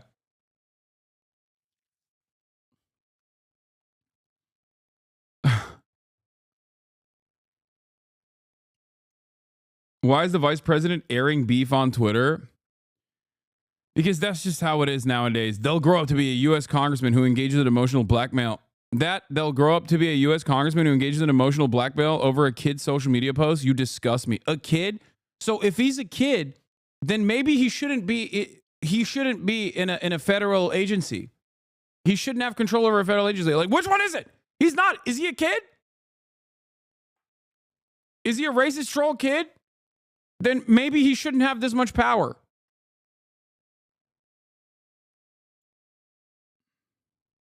Big scoop. Musk's Doge team was fired by cybersecurity firm for leaking company secrets. Edward Korestein posted online that he had retained access to the firm's servers. Now he has access to sensitive government information. Elon Musk about to be like, this is illegal to report on. Here's the article. Here's the second. Mr. President, a second controversy from Elon Musk's Doge team has hit the towers. Okay.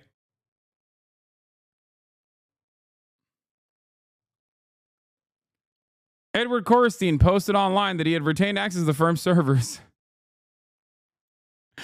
19-year-old member of Elon Musk's squad that crisscrosses U.S. government agencies was fired from an internship after he was accused of sharing information with a competitor. Edward has been terminated for leaking internal information to the competitor, said a June 2022 message from an executive of the firm, Path Network, which was seen by Bloomberg News. This is unacceptable, and there's zero tolerance for this. A spokesperson for the Arizona-based hosting and data security firm said Thursday, I can confirm that Edward Korestein's brief contract was terminated after a conclusion of an internal investigation into leaking of proprietary company information that coincided with his tenure. Afterward, Korestein wrote that he'd retained access to the cybersecurity company's computers, though he said he hadn't taken advantage of it. I had access to every single machine, he wrote on Discord in late 2022. Weeks after he was dismissed from Path Network, according to messages seen by Bloomberg. Posting under the name Rivage, which 6 people who know him said was his alias, Korestein said he could have wiped past customer supporting servers if he'd wished. He added, I never exploited it because it's just not me.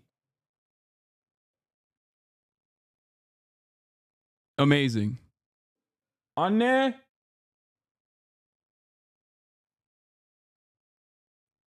You don't understand. If he gets fired from his job, this one job, it will ruin his life. We have to let him have all of our social security numbers so that he won't ruin the rest of his life because no one has ever come back from being fired. I write from a job I got after being fired hella times.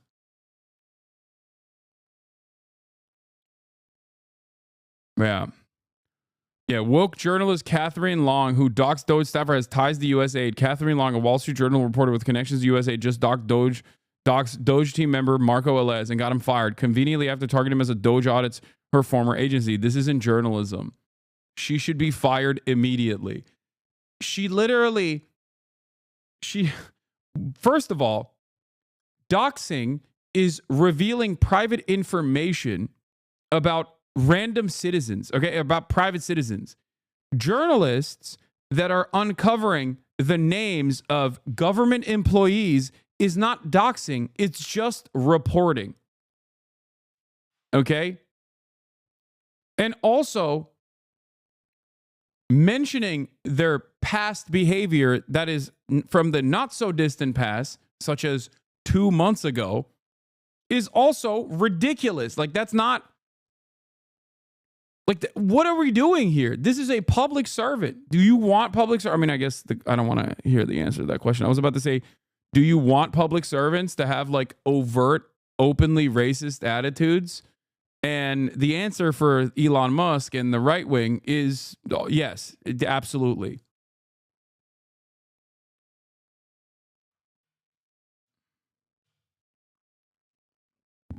They do want that, yes.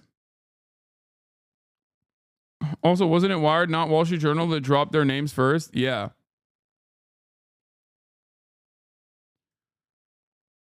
And it's wild because we're talking about someone who is tasked with regulating, controlling sensitive information, and will have and is going to have a lot of control over federal regulatory agencies in general.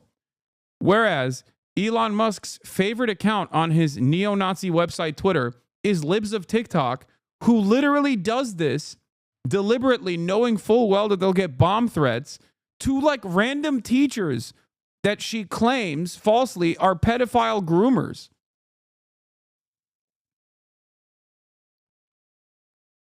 Okay? Like, none of this makes sense. They want every single political enemy that they have decided is bad to suffer repercussions for the crime of, I guess, for the crime of, you know, being gay while teaching. But also at the same time, if you are a government employee, God forbid we go, hey, you said really racist shit like 2 months ago. I feel like maybe you're not the best person, considering that you have no background, like no competent background whatsoever. And this is one of the craziest aspects of this also is that this is the team DEI, okay? Team anti-DEI. You got like black and brown women of color that have to work extra goddamn hard to get to a top position. And immediately they're like, oh, they only got there because they're black. They only got there because they're brown. Meanwhile, the anti-DEI team is hiring 19-year-olds with broccoli haircuts with no competence whatsoever. Like, what the fuck are we doing? We want the most competent people to be tasked with this job. That's why we hired this 19-year-old white kid who apparently in the past was fired from his internship for leaking proprietary information. His comments made in a Discord server focused on another competitor company, worried executives of Path Network who believed there was no legitimate reason for a former employee to access their machines, according to a person familiar with the incident. The person asked not to be named, citing the sensitivity of the matter.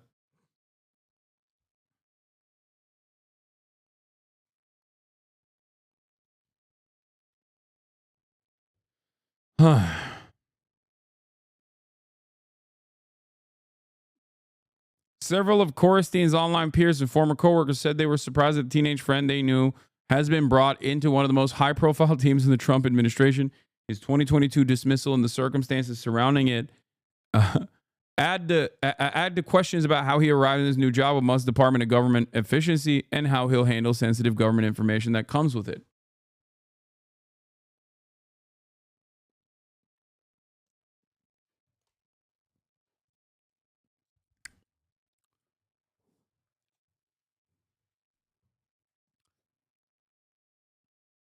Great stuff overall. Giving Elon Musk goon squad access to systems that control payments to Social Security, Medicare, Medicaid, and other key federal programs is a national security nightmare, said Senator Ron Wyden, an Oregon Democrat and a member of the Senate Intelligence Committee.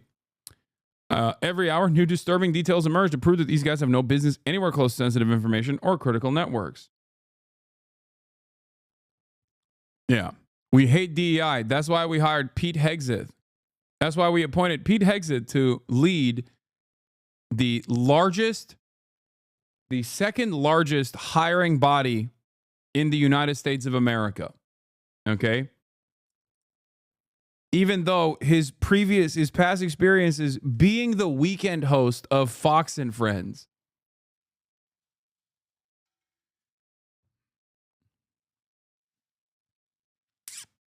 Like, think about DEI hires in terms of like the previous head of the DOD. That's DEI. Okay? Why is that DEI? Well, you know why. You know why he's DEI. Okay? Pete Hegseth, on the other hand, not DEI. I wonder if DEI has anything to do with the actual competence demonstrated or the background of the individual at all.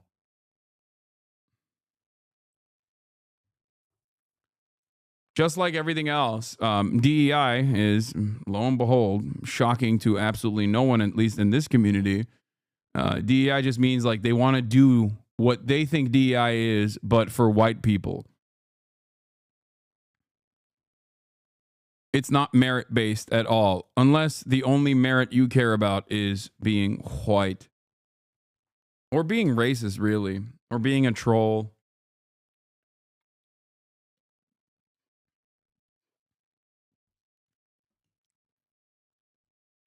Which is interesting because that's kind of the reason why affirmative action and DEI was implemented to begin with. Because in the history of the United States, when you think about it, the only group of people that have ever actually been DEI recipients are white people. You know, at a time when black people and brown people were and there's still remnants of this, obviously, but at a time when black people were not allowed to get these jobs, or women were not allowed to get these jobs at all. And it had nothing to do with merit and everything to do with the color of your skin. So, yeah. There's never been a moment in American history where people were like, oh, are you black? Okay, you're hired. There have, however, been a lot of moments in American history where someone simply gets hired because they are not black or not a woman. Seems to me like that's what people are trying to go back to desperately. But in any case, the other racist Doge guy is restored. His position is restored, so fear not. This is the other one. This is the broccoli cut one. This is a separate Doge guy. He was fired by a cybersecurity firm for leaking company secrets. And the other Doge guy is now reinstated.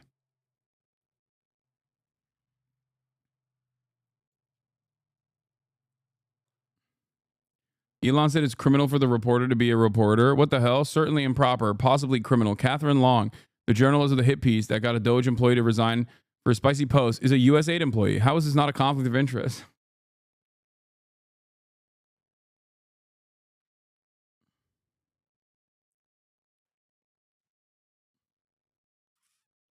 Yeah, another example of white people DEI, or hiring a white person. Not based off of merit, but simply because they did some racist ass shit, is Daniel Penny being hired by Andreessen Horowitz. Literally no experience whatsoever, with the exception of being a high profile guy who went through the court system after murdering with his bare hands a black homeless person on a New York City subway.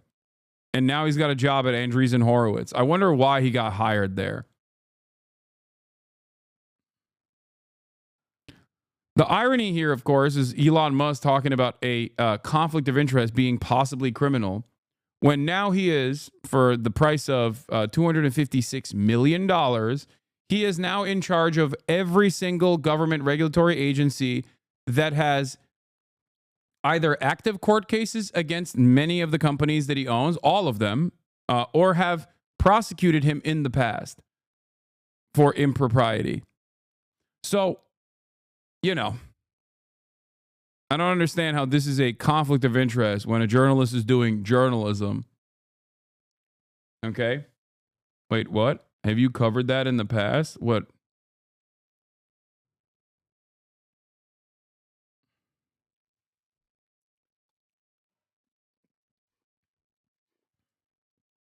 I've noticed that Elon is now saying everything he does not like is criminal. I know. It's definitely a little scary. It's definitely a little scary that Elon Musk gets to say things that he does not like are criminal now. Especially when, he does have a tremendous amount of influence over the current administration. He already got the Department of Justice to respond by saying that they would actively prosecute people that mention the names of the Doge employees in general. Don't know if they're following up on that, but just something to consider as Elon Musk escalates.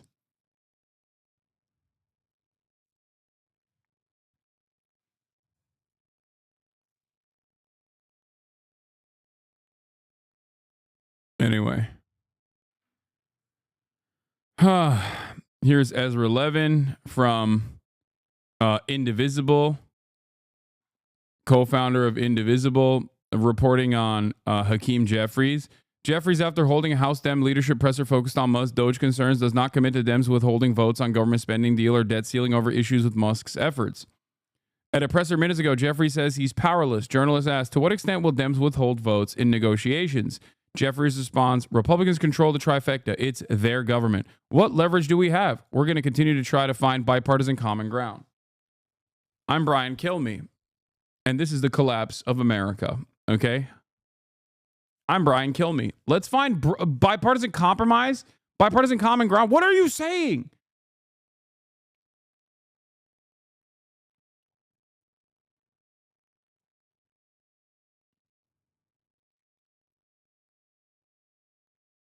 Yeah. Trump mega donor Steve Wynn has filed a petition asking the Supreme Court to overturn the landmark 1964 decision in New York Times v. Sullivan, which protects the media's ability to aggressively cover public officials. This is part of a long-running conservative campaign, which has already gained support. This is David Enrich from New York Times Business Bureau, which has already gained support among at least 2 justices to curtail press freedoms by attacking Sullivan. The story of how we got here is pretty wild. It's all in Murder the Truth. A lot of people are asking about the backstory of Wynn's petition. In 2018, the AP reported that he'd been accused of rape. Wynn sued for defamation. Nevada courts ruled that the reporting was protected under New York Times v. Sullivan. Wynn is appealing to SCOTUS, another casino billionaire that is in Trump's corner. Great stuff.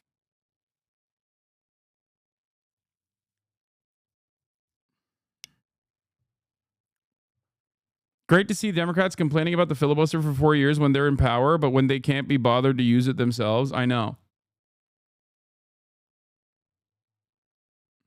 Trump. Leisha Miller has a Why Aren't the Democrats Doing Anything video, which we will be watching in a little bit as well. But yeah. And another scary aspect of this is that, as you guys know, I love the Internet Archive. I love the Wayback Machine. It is an immensely valuable resource. And obviously, people in positions of power have long hated this immensely valuable resource for some of the reporting that comes out of it. Some of the reporting, such as, the Doge guy. Okay? The Doge guy's racist tweets from literally 2 months ago. Now, they've been actively trying to destroy the Internet Archive, but I guess now they're just going directly to the Wayback Machine, the Internet Archive, and demanding that they delete stuff. So yeah, Why did the Post say, when I checked the Internet Archive an hour ago for the URLs associated with that account, the racist account, the eugenics immigration policy guy that is now reinstated. Okay, Charlie Kirk is your dad. I watched him slam you in a debate the other day. If you watched that debate and you thought Charlie Kirk slammed me, I think you need to stop slamming your head into walls. I am genuinely concerned about your safety. I assume that your entire house is padded to ensure that you don't accidentally kill yourself while, getting out of bed in the morning.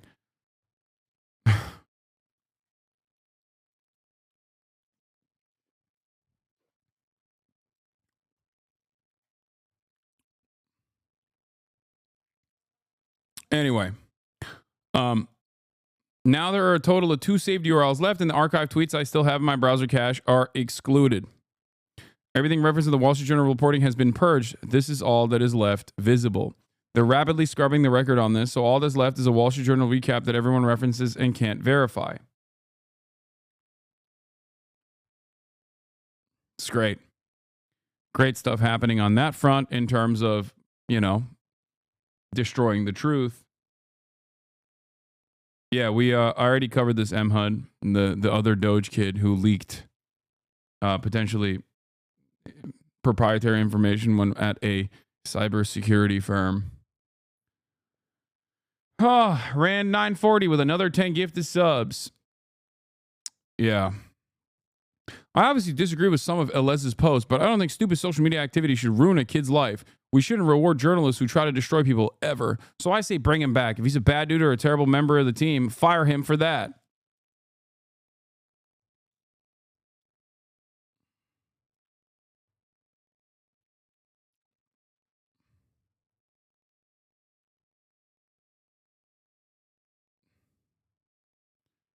Yeah, he will be brought back. To err is human, to forgive divine. Great stuff. Yeah, he's changed a lot. It's just a continued lapse of judgment. And Elon Musk's drive to reshape and slim down the federal government. Hours before a midnight deadline, a judge temporarily blocked the buyout that's been offered to some federal employees. Senior political correspondent Rachel Scott is tracking this from the White House. Good morning, Rachel. Rebecca, good morning to you. And at least 60,000. Oh, speaking of like going after information, going after reporting the truth, aside from the New York Times v. Sullivan court case that we just talked about, another thing that I suspect they're going to start doing is actively go after reporters that cover ICE raids and leak ICE activity before it happens. This is something that Thomas Homan has been very angry about. They might even go so far as to make it illegal to tell undocumented migrants what kind of rights they have. Now, of course, I won't stop doing this. I won't stop reporting on this stuff, but I'm just letting you know that that is what I suspect is going to happen, because they're very upset that undocumented migrants that they're trying to falsely imprison and detain and deport for no reason whatsoever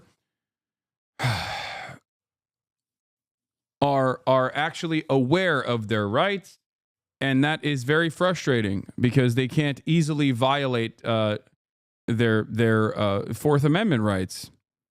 Makes it much more difficult for ICE to do their job because their job revolves around the violation of people's Fourth Amendment rights.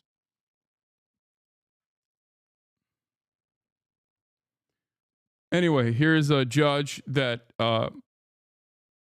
put a freeze on Trump's federal buyout plan. 1,000 people opted into this buyout program from the federal government. But this morning, the judge putting that on pause right before the deadline. It's prompting widespread confusion for those who want to resign and those who want to stay on the job. This morning, widespread confusion for federal workers. It's been just over a week since 2 million federal employees received this email with a stark choice: resign now and be paid through September, or run the risk of being laid off. It's just all kind of a mess. Shonda Loader, a mother of 2 in Kentucky, works for the Department of Veterans Affairs. She took the offer, but hasn't gotten any clarity since. New data shows that the majority of the 8,200 people arrested by ICE have no criminal conviction of any kind. Oh, what? What? That's crazy. Dude, I'm so shocked. Thank God for fucking ProPublica, by the way. This is what I've been saying from day one. Okay? Remember, I was like, where are the journalists? Why are they not logging through all of this data to figure out if these guys actually have any sort of criminal convictions whatsoever? Because the first couple of weeks of ICE activity was immediately met with onboarded Fox News commentators that were doing ride-alongs during these deportation processes and claiming that these were some of the biggest some of the most prolific rapists of all time. Okay? One of the guys that they detained at an immigration court hearing was a DACA recipient who is a middle school teacher in Florida. This happened yesterday.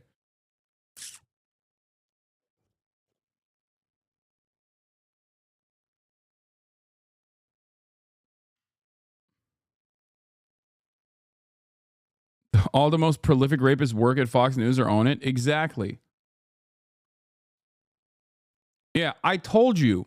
The notion that they're like going after criminals aggressively is ridiculous. And by the way, 50% of them have no criminal convictions whatsoever.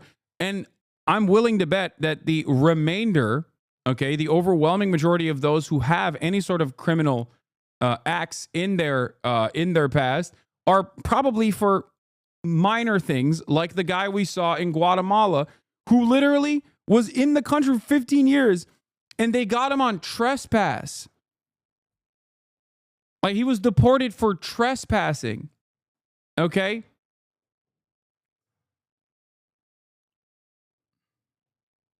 Yeah, also in terms of the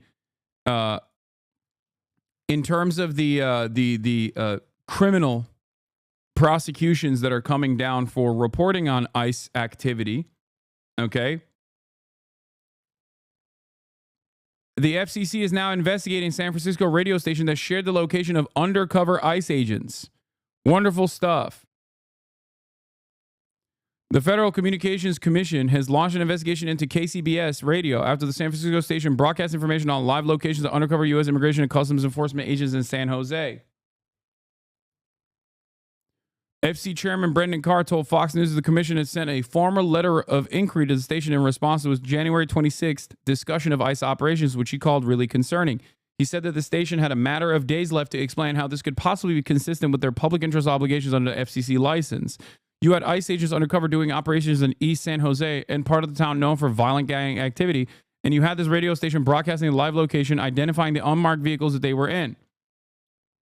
Have you talked about the Kanye tweets? Not yet. I will get to it. Also, it is utterly irrelevant that Kanye West is once again, behaving like a neo-Nazi in an effort to pump some attention to his upcoming shitty-ass album, okay? There is no one that is this washed. It is the final stage of being washed. I'm sorry, okay? It is utterly ridiculous. He is so fucking washed that he is just simply trying to do the lowest form of attention seeking, which is rage baiting. It is like, it's like when a child is screaming, okay, and shitting in their diapers to get attention. Except this time the child is 50 years old, okay?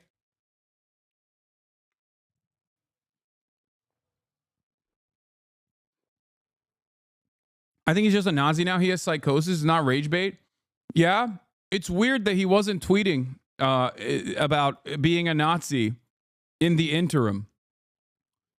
And right up until he decides that, he has a new album coming out, or if he has to do like cryptocurrency or some shit, like right up until the moment where he decides that he needs to be in the public eye again.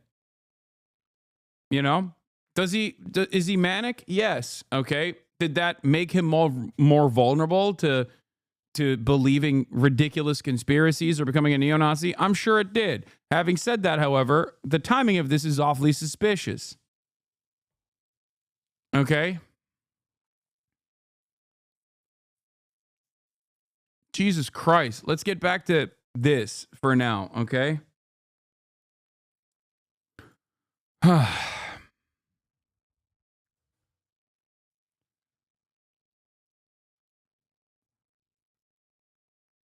We're talking about a group of Gestapo soldiers actively coming after the so-called free press in the United States of America, where the First Amendment is supposed to protect this sort of thing, okay? And going to another federal regulatory agency to basically take away their broadcasting license because they don't like what they're broadcasting. Do you understand where we're at right now? You're talking about fucking Kanye West. Like, who gives a shit?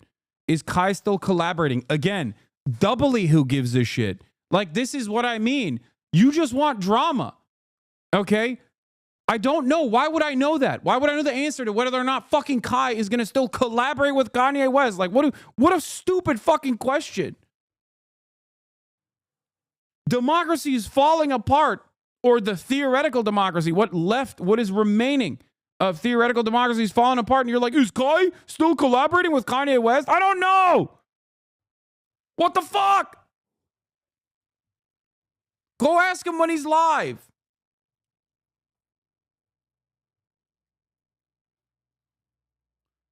It says in the Constitution, as woke is expressly not allowed.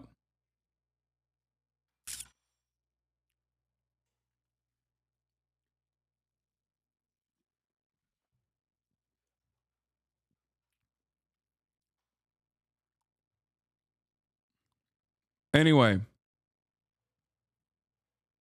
ridiculous shit. On January 26th, the host of KCBS Radio Weekend News shared the location of agents and the vehicles they were in based on the information from the Rapid Response Network in Santa Clara County, a community organization developed to protect immigrant families from deportation threats. The county's response network says that agents in San Jose were in unmarked vehicles, the host said, describing the color, make, and model of the vehicles before listing the streets and locations they were spotted, which is awesome that they were doing that, by the way. Respect. The Communications Act of 1934 requires that broadcast licenses operate in the public interest, convenience, and necessity. The FCC reserves the right to fine a station or revoke his license if it's found in violation of the public interest standard. How is that not in the public interest? It is directly in the public interest. Trump first appointed Carr to serve on the FCC in 2017 and tapped him to lead the commission in November. During his interview with Fox and Friends on Thursday, Carr said he was trying to look on the bright side, which is that an unprecedented number of deportations have taken place, and for that, thank goodness for President Trump. Fox host Brian Kilmeade noted that Carr previously opposed the effort of billionaire George Soros, a vocal supporter of Democratic candidates and causes, to become the majority shareholder of Audacity by purchasing $400 million of its debt in 2024.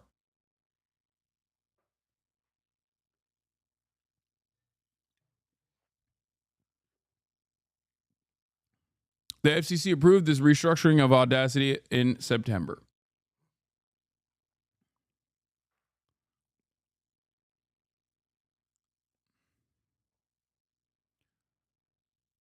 You'd think more than 48 hours after the start of ICE raids in Denver, Aurora, we'd know just how many people were detained and then taken into custody. We don't. And that's now the story. Let's talk about it. 2 days ago, the feds said it was trying to arrest 100 Tren de Aragua members. I believe the number of Tren de Aragua members that were arrested is 1.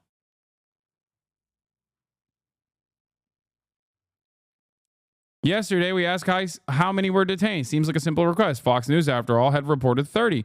Keep in mind, Fox has a reason to know. They had a team embedded with ICE on Wednesday. Problem is, 30 was nowhere near 100. But what's even more telling is that as of now, ICE has confirmed that just 1 Tren de Aragua member was detained on Wednesday. 1 is quite a bit less than the 100 that they wanted. We also don't know how they concluded that there were 100 plus Tren de Aragua targets to begin with. It is clear that the Trump administration is trying to spin this as a story about a leak. I addressed this yesterday. So yeah, I'm going to talk about this right now. The Aurora, Colorado situation. Okay? If you recall, the story became one of national prominence when virtually everyone on right-wing media, were, without any evidence whatsoever, relying on a slumlord claiming that a Venezuelan gang had overtaken his apartments. Now, of course, this CBZ management, that ran a bunch of different slumlords, not a bunch of different slumlords, ran a bunch of different slums. Why are we not talking about Kanye West? Because I will get to it later, and it is, you know what? I'm going to fucking permaban you, you dumb fuck. Okay? Just a couple more times. Fucking idiot. We're going to get to it inevitably. You won't be able to chat, okay?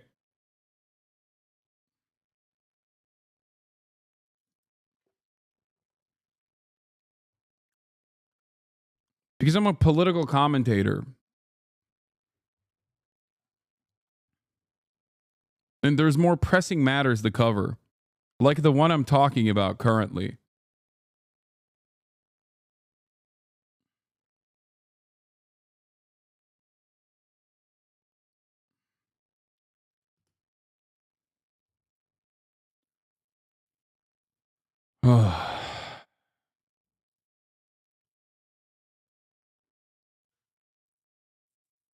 Anyway.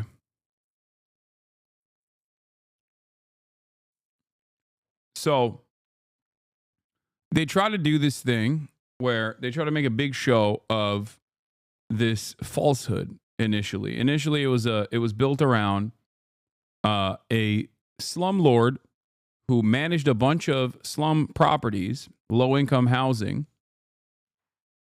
that were in a dire state, so much so that the local government there had sued the slums and actually declared it unsafe to live inside of these slums because of how awful the situation was. This management company had gotten thousands of complaints across numerous properties that they manage, not simply the one in Aurora, Colorado. Okay? Just remember that.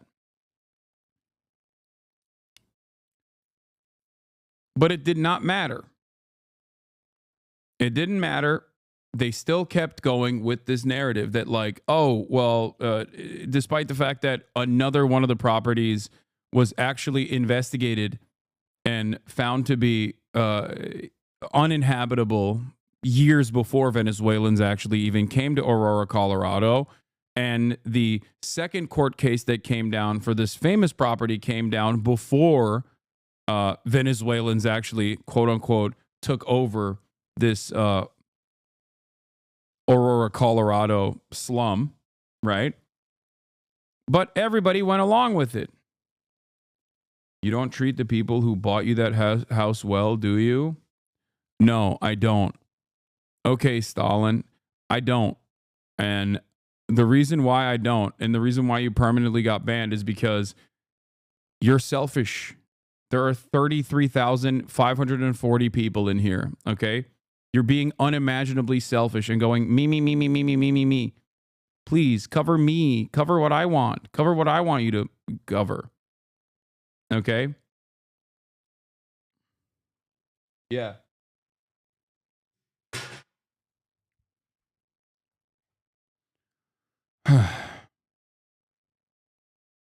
It's ridiculous. It's ridiculously selfish for the 33,500 other people in the chat.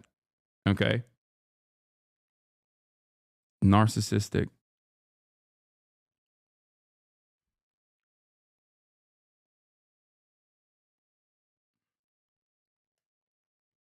Anyway, I believe there's some really good local news reporting on this, and I want to pull it up and watch the reporting.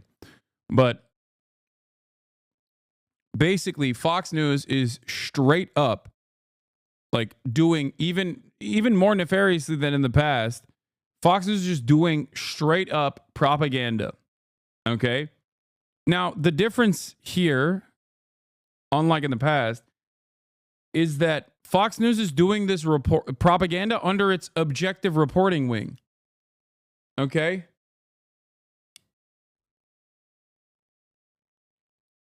Initially,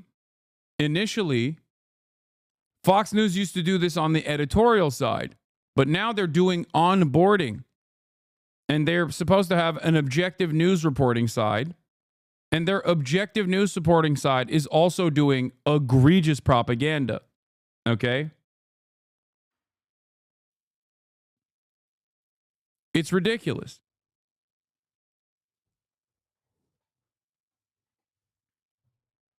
So I'm glad that ProPublica has been tasked with at least figuring out what the truth is. Micah Rosenberg writes, alongside Perla Treviso, that Trump's immigration policies and what has been tried before, data we obtained shows less than half of the 8,200 arrests from January 20th to February 2nd have criminal convictions. Okay?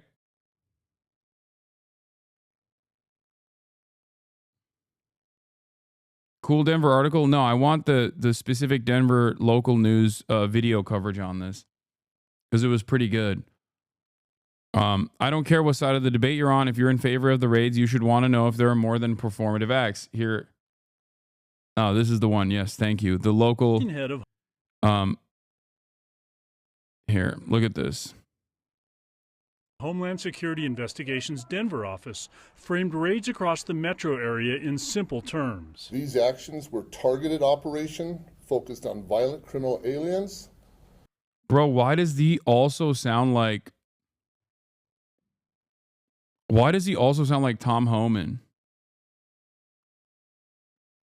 Why does everybody at the Department of Homeland Security sound exactly like Tom Homan? And look, they're so ogre coded.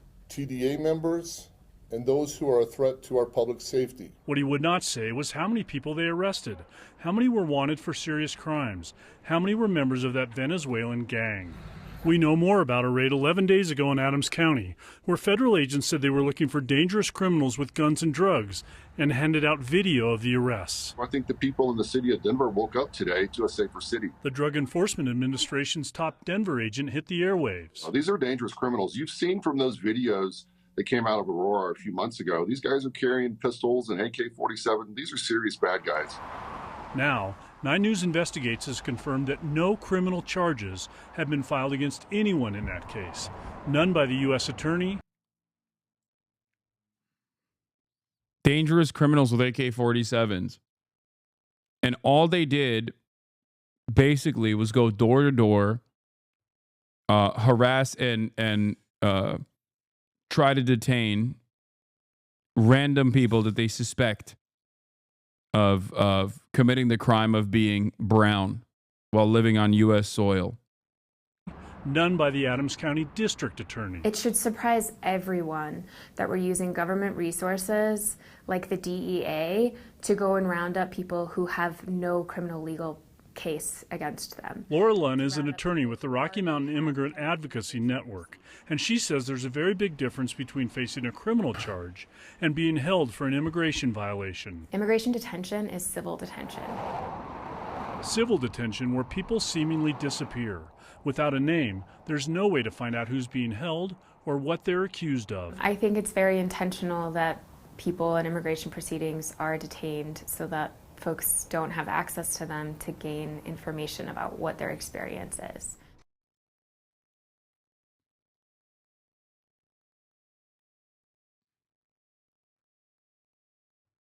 One of my comrades, a teacher, the parents of one of their students never showed up to pick them up from school. They now have family friends watching them. Still aren't sure what happened to the parents. There were raids yesterday in my apartment complex. I live in Aurora, Colorado. Also, I will be picketing in solidarity at my local King Super this week for the Kroger union strike. Yeah. They're going door to door. They're doing door-to-door operations and basically trying to snag as many people as they possibly can. Road offer. Checking out the massive and quite weird eagle population on the edge of the... No, this is the... said they only made yesterday. Members of the... This is all of the cover. And the results announced today by Fox News Channel. ICE agents said they were going after 100 members of the Venezuelan gang Tren de Aragua in Denver and Aurora yesterday. Now, while the feds refused to tell journalists just how many arrests they made and how many of them were TDA members, the Fox News reporter embedded with agents said they only made 30 arrests, and just one was a TDA member. Fox News and the Trump administration are now blaming local media outlets for the lack of success. Yeah, this is what I was going to say. This is the other angle of this that I wanted to cover. They're claiming that the reason why they can't actually apprehend these like crazy criminals is not because they're not really interested in apprehending these, you know, really violent, crazy criminals or whatever, and simply trying to do a racist dragnet. Despite the fact that they're claiming that they're going after these like super violent criminals, it's because the media is reporting on it. And it's leaking it. It's leaking it ahead of time. And then, you know, everybody gets to run away.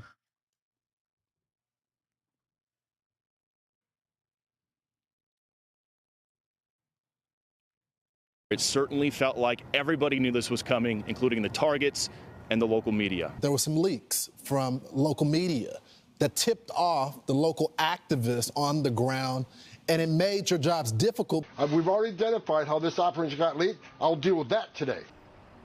Immigrant communities in Denver and Aurora have been expecting yesterday's raids ever since Donald Trump campaigned on a promise that he would start his mass deportation here. Many of the properties involved in the raids were also no-brainers. They're linked to CBZ Management, the landlords that made national headlines by claiming takeovers by the Venezuelan gang. And as those raids played out publicly for hours yesterday, community members and activists gathered to heckle agents from afar, shouting legal advice to the people inside apartments as agents went door to door asking people for their papers.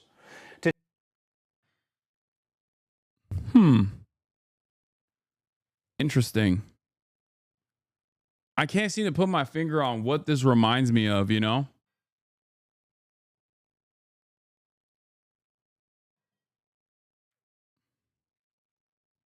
Straight Nazi shit. That's what. Today, Trump's borders are. Tom Homan threatened federal prosecutions for people he says are. What happens if you don't open the door? Nothing. Nothing. And you shouldn't. Okay? It is illegal for them to break in unless they have a search warrant. Okay? That's it. The fact that they're just like trying to go to every single person door to door with the hopes that they can nab someone who is not aware of their rights, their constitution protected rights, is ridiculous. They need a search warrant signed by a judge to be able to go into your home. Okay?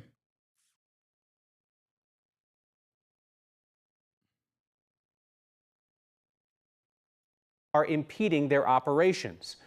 Now, the feds say they were targeting violent criminals. We continue to ask just how many of the people arrested in Colorado yesterday were violent criminals, as opposed to people who had civil immigration violations and were picked up because they couldn't show papers.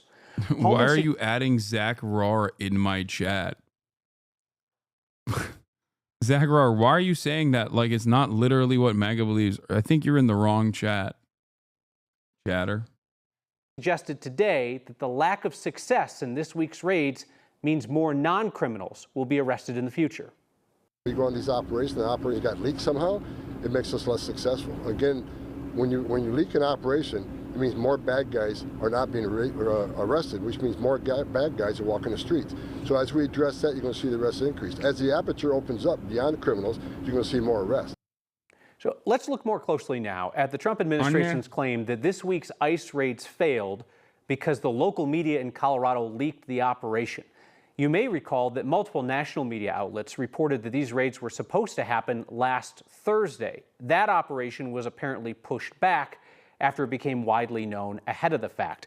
Our Evan Krugel's along now to explain that when these raids did happen, Evan, federal agents had Fox News along for the ride, and this was a pretty conspicuous parade around town. It was, Kyle. It's worth noting ICE did very little to hide or disguise those operations yesterday. We got multiple calls from community members who saw them staging in a large parking lot in southeast Denver. So we showed up and decided to follow at a distance as they made their way up I-25 to Thornton.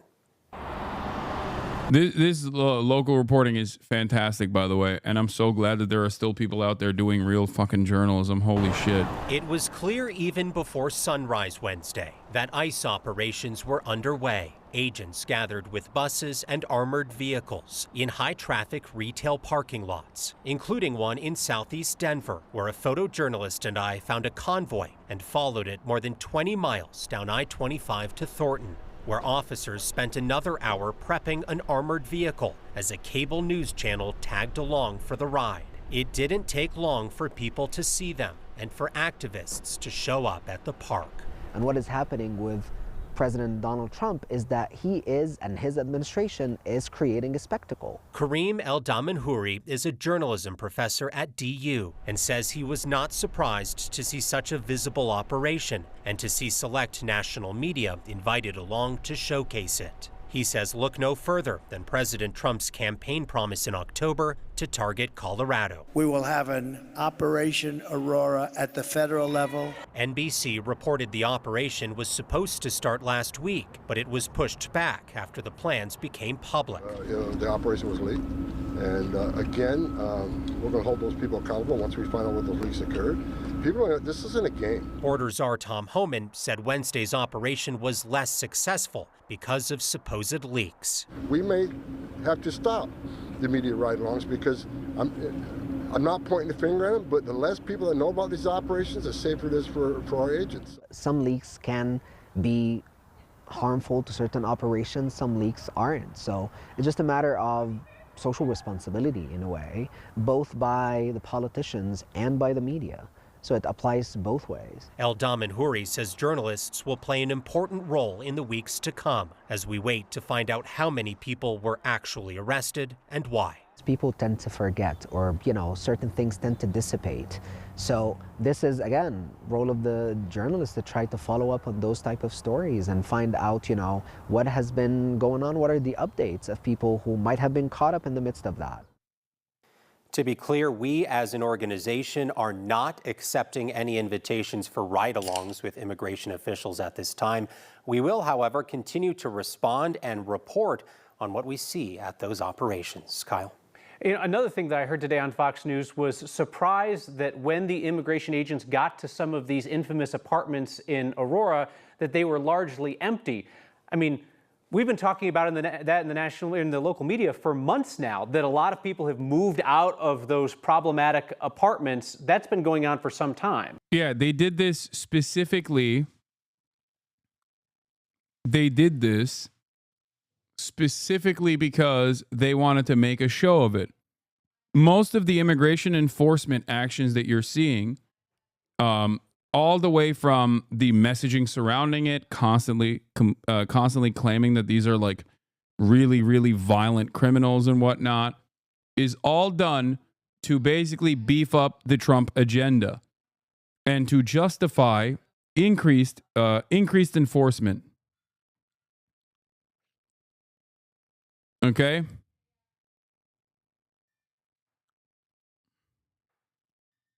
That's why they're lying and claiming that they're apprehending violent criminals, when in fact they're not doing that. They're actually just going after whoever they can that they catch that is undocumented or sometimes literally documented, but are not a natural-born U.S. citizen, like the DACA middle school teacher that was apprehended at a immigration court proceeding. Like that's a documented immigrant. That is not an undocumented migrant. That is a documented immigrant, okay? That's crazy.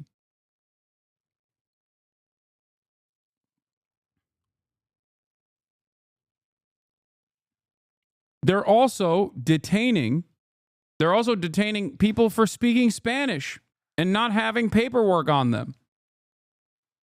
So even if you are a documented natural-born American who happens to be speaking Spanish, you can still be detained. That should probably reveal to all of you what the actual intention is here. They're going after tribal members, Native Americans. Think about that. Think about what that means, why that's happening. Yeah, the edge at Lowry, Whispering Pines, these were pretty obvious places for operations to begin. We still don't know why they made their way to Thornton to that mobile home park. You heard Fox News. They had some information from ICE on who they were going after there. We repeatedly pressed ICE for that information today and did not get it, Kyle. That will be a big story here. Who gets information moving forward and when? Yep, because at the end of the day, public wants to know what's going on, right? Yep. That's the end of the story. All right, Evan Krugel, thank you. There's finally been a conviction for... Anyway, that's the end of that. That's the end of that. Tamam. My mom is trying to talk to me. This badass lady is cursing ICE on Fox News. Anyway, oh yeah, when they did the Operation Ride Along, like the locals were shitting on ICE apparently too. Here, let's watch ICE this. was met by activists who taunted them.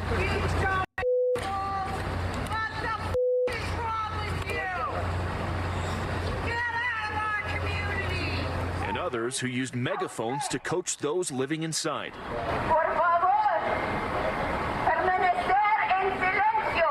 No abre la puerta. DEA agents used flashbangs inside while serving a warrant.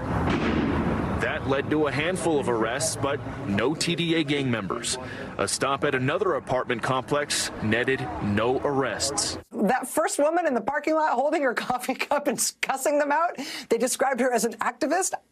I don't know, maybe she is. Looked to me like a super annoyed neighbor who was angry to see a bunch of ICE agents dressed up like the 82nd Airborne in her apartment building's parking lot. The day after that footage was released, Trump's border czar, Tom Homan, announced that these media ride-alongs might be coming to an end because of operational security. Yeah. They thought they could get away with captive media. They thought they could get away with, like, Fox News onboarding on these things to make them look cool and badass and just do propaganda. And then, obviously it shows the depravity, the moral depravity of the entire situation. So they might actually stop these highly televised, publicized media ride-alongs.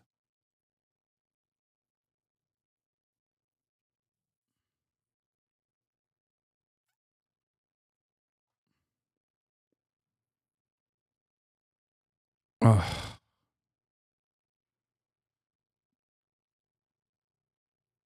It's truly insane what is going on right now. The fact that we don't have accurate information instantly on the detentions and how many of them are violent criminals and what kind of crimes they have been charged with, whether or not there has been a court process. I mentioned this a couple weeks ago. I mentioned this when I was in Japan as well. A lot of people got mad at me when we were looking at the first ICE ride-alongs that Fox News did.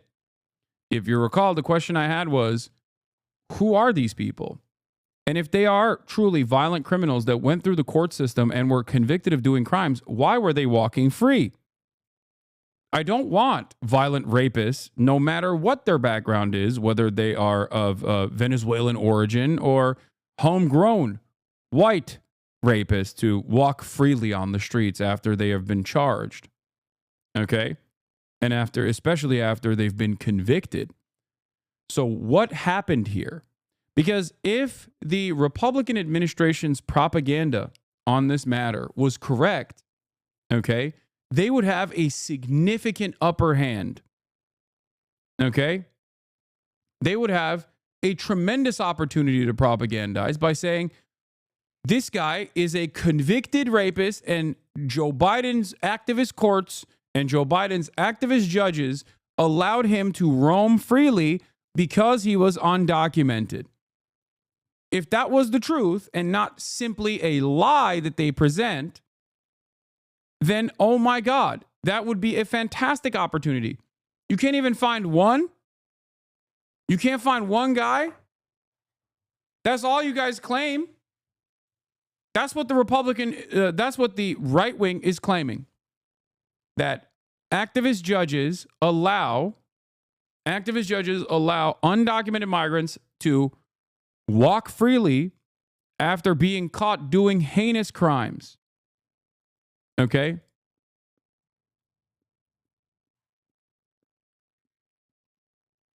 They're being caught doing heinous crimes, and activist judges are just letting it happen.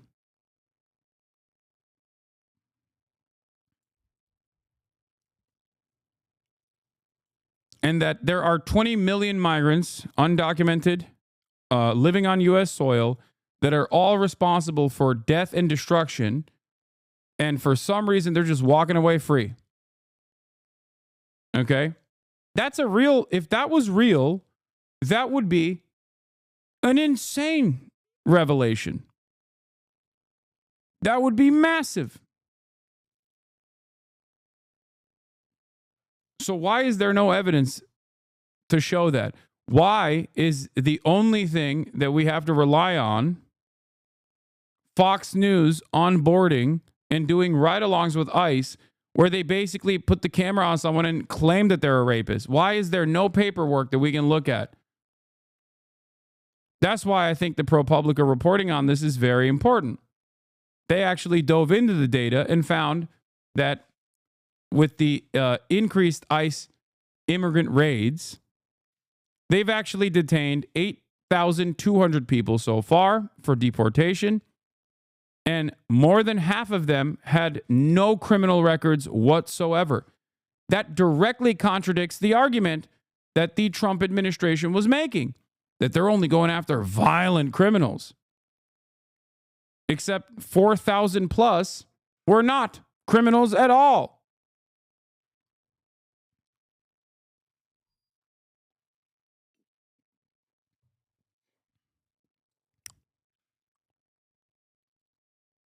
The Trump agenda is exactly the same as the first go around. Declare a national emergency at the border, halt refugee admissions, end catch and release, make asylum seekers wait in Mexico for U.S. hearings, promote third country asylum agreements, DNA test some of the immigrants, expand who was targeted for deportation, okay? Focus Homeland Security investigations on immigration enforcement instead of, like, literally pull from other aspects of Homeland Security, like actual drug detentions, like units that are tasked with investigating drug-related drug trafficking are now tasked with doing dragnet operations on random immigrant neighborhoods. Think about that. Expansion of expedited removal, put pressure on recalcitrant countries to take back deportees, create an office to assist victims of crimes committed by immigrants, limit temporary protected status, increase scrutiny of work permits, target sanctuary jurisdiction, information sharing, denying public benefits to unauthorized immigrants, travel bans, denaturalizing U.S. citizens is like the final stage of this. Actively trying to do that is going to be the last aspect of this. Expulsion based on public health concerns. A version of this already occurred with the CDC move. Donald Trump kept saying COVID is fake, it's not real, whatever. But it was simply used as a tool to deny immigrants access into the country. Title 42, if you recall, was the only COVID prevention measure that the administration actually utilized.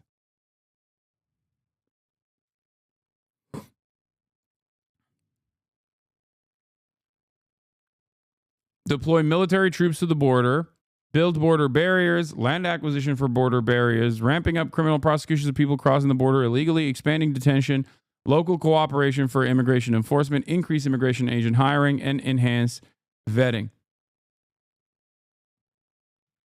Policies he hasn't tried before that he wants to are ending birthright citizenship, making the border a military priority, seeking to end birthright citizenship, end Biden-era humanitarian programs at the border, immigrant registration, invokes a law requires all non-citizens to register and present their fingerprints to the U.S. government or be subject to criminal penalties.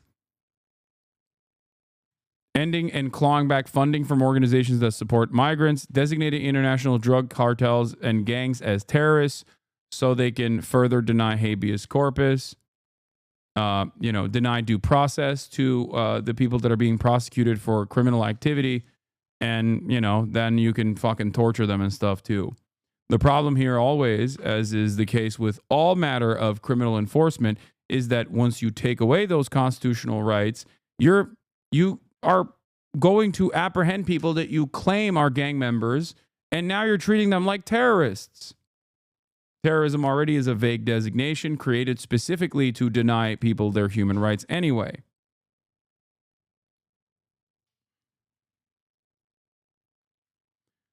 I'm a denaturalized citizen, and it scares me that this could actually happen. I've worked for the federal government and been a good citizen. It's pathetic that because I'm brown, I could be stripped of my citizenship. You're a denaturalized citizen? What do you mean?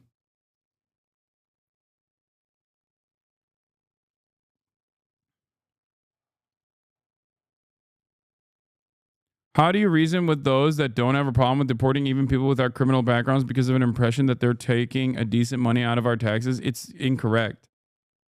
Undocumented migrants literally put more into government coffers than they take out. There's already a limited amount of social safety nets to begin with, and undocumented migrants are not capable of taking advantage of any of those programs regardless.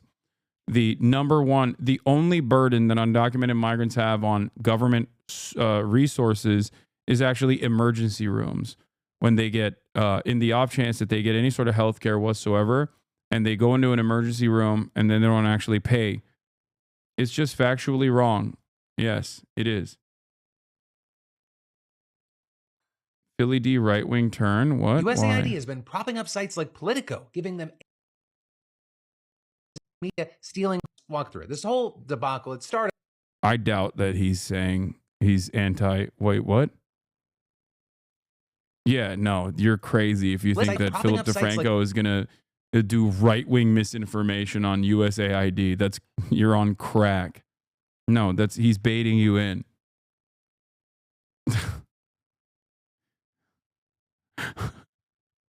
That's funny.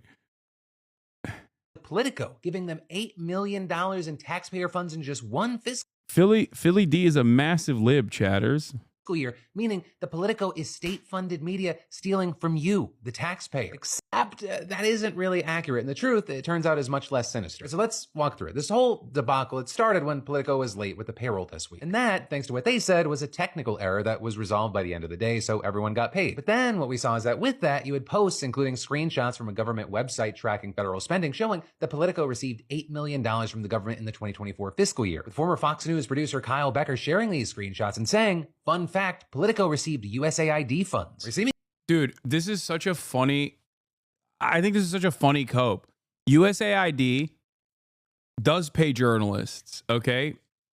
Except they pay foreign journalist operations that are tasked with undermining whatever foreign adversary or, sometimes even spreading misinformation about foreign adversaries, okay?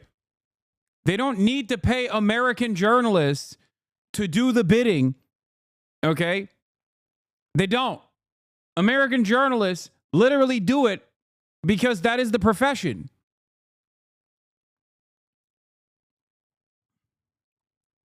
Their job is to literally do State Department propaganda anyway. That's how they do it for free. Well, not for free. They get paid for their jobs, but yes, Voice of America is different than Politico. That's who actually gets paid for it. In case you're out of the loop, people like Asman believe that the government basically smeared Gamergate.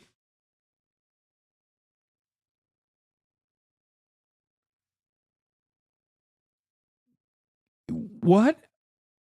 People think that domestic news producers actually were paid by the government to attack gamers? Like the government. The government was doing Gamergate?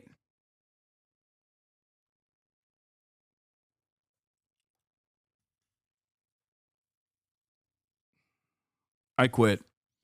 I have to. I can't do this any longer. I think I might be done. I think we have officially reached a level of stupidity that I could not foresee us ever reaching. This is the dumbest, most self-involved, most self-entitled, most self-elevated story of all time. If you truly believe this, if you even entertain this as a thought, okay, you have to be institutionalized for your own safety.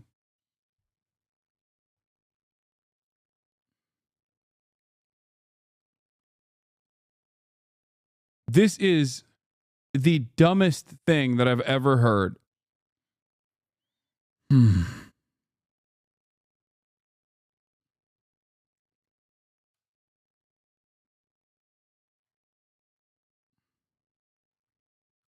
Chattels, people will learn about Operation Mockingbird, and then they'll turn around and be like, well, this was still continuing with Gamergate. Right here. Asmongold hits the nail on the head about woke journalists. I want these people to suffer because that's what they did to me. What goes around comes around, and we're coming. You should have left my video games alone. I'll show you. Like, people think I'm fucking crazy. I'm not. Look at this. People wonder our tax.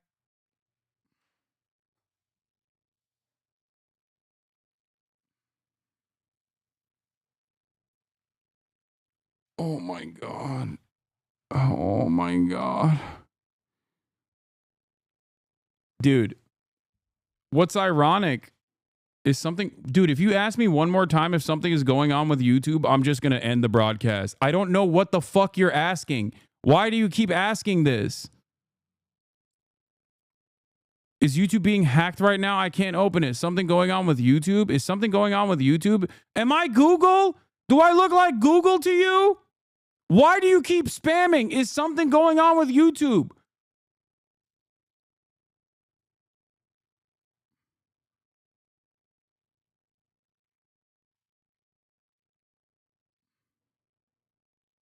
Look, you are one of my primary news sources other than what I read in my email, so this is just breaking. I'm asking you because I really want background noise while I watch you because I'm mentally ill, like I will not deny. So I'm simply wondering if you know why YouTube is down. If you do not know, that is okay. I will shut up.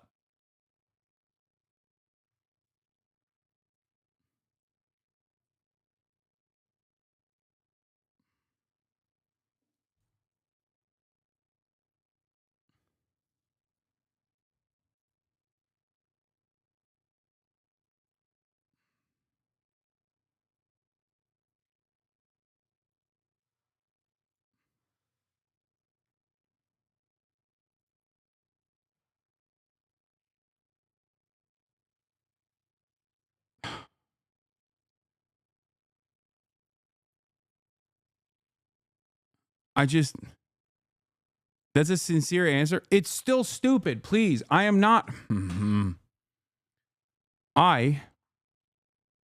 Google. What is happening?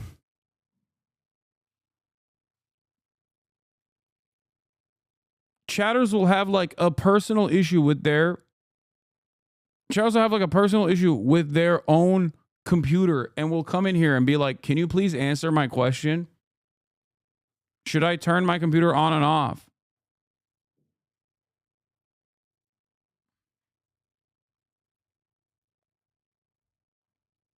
Anyway, getting back to the most pressing issue of all time, how Politico actually got paid by the federal government to undermine gamers, which is really funny because the exact opposite actually happened, where someone actually did work with gamers in general and was very closely associated with Donald Trump. His name is Steve Bannon, and he actively used Breitbart to try to drum up Gamergate narratives, knowing full well that they would be very helpful. They'd be willing participants who would be helpful in doing propaganda for the Trump administration if he were to win. This is literally real. So if there's one aspect of the government that has been pro-gamer, it is Steve Bannon and the Trump administration by way of Steve Bannon. Remember that this is the average American IQ before the Department of Education is dismantled.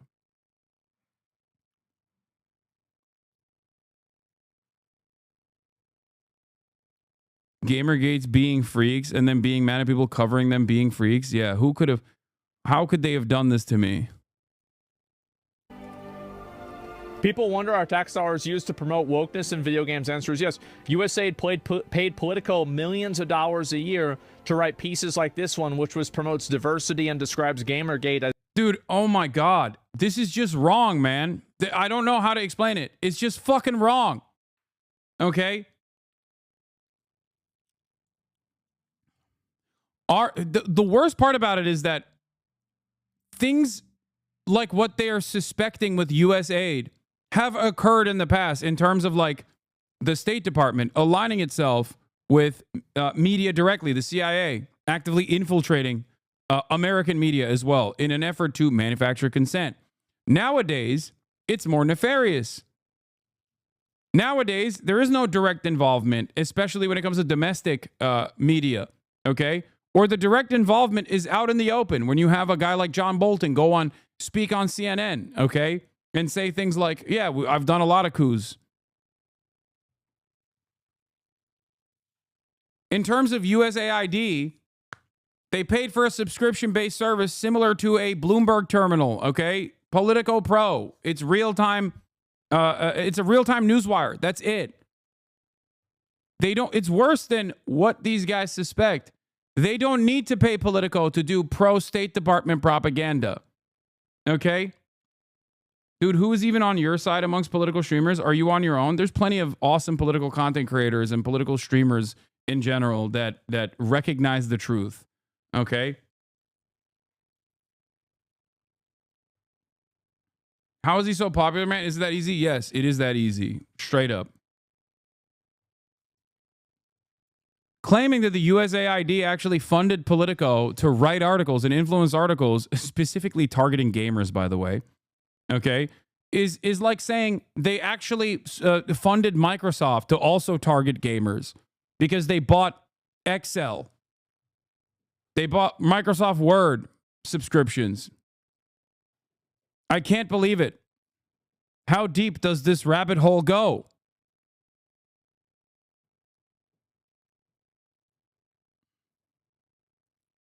It's ironic, though, because the real way that there is like active glad handling happening with American media when they're covering domestic issues and the American government is done by way of access journalism.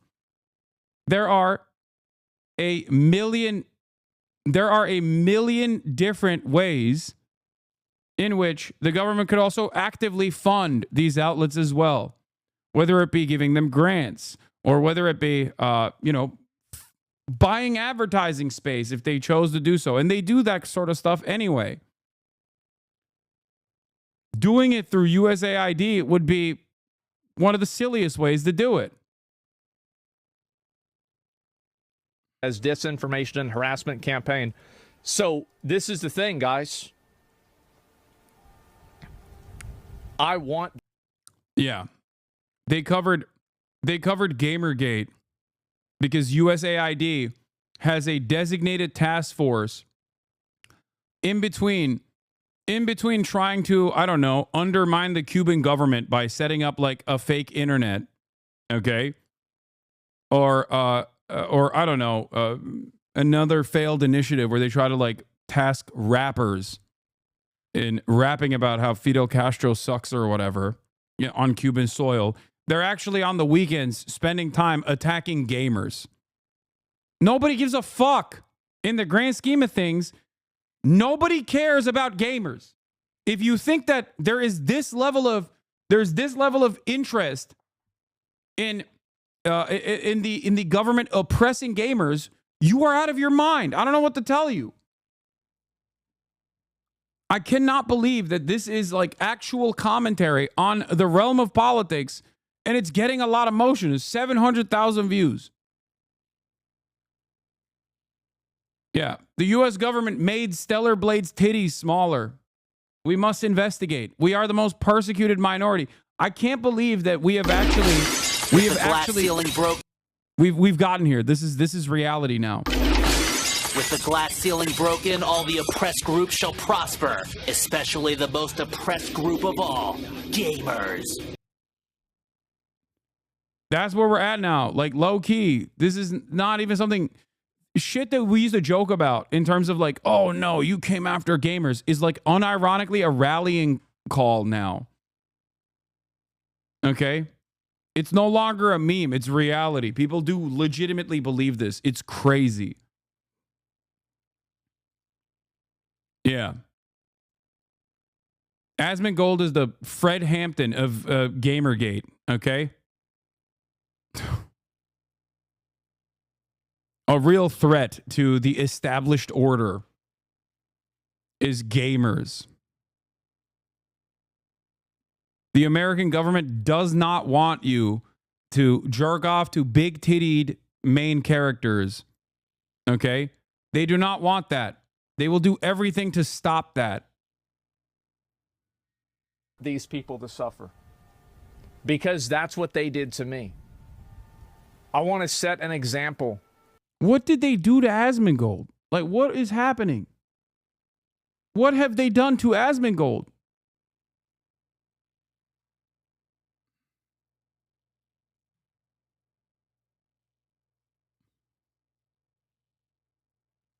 They made his games bad? Oh my God. Get rid of these people, put them like completely out of their jobs. Get rid of them. Make an example of them. Say, listen, this is what happens. Gamers rise up. What goes around? Yep, what goes around comes. How did they, someone in the chat said, how do they make you suffer? Comes around, and we're coming. 4 years of a destruction of my favorite games. Fight fire with fire.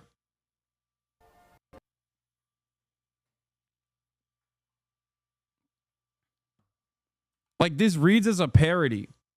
And if someone had actually sent this to me as a joke and they were like, look, Asmongold is doing parody of like the sweatiest nerd you've ever seen. Isn't this funny? I'd be like, yeah, this is actually pretty good. It's pretty solid in terms of parody. Turns out it's not. This is something truly. This is something that like, you know, lolly PFP accounts unironically believe.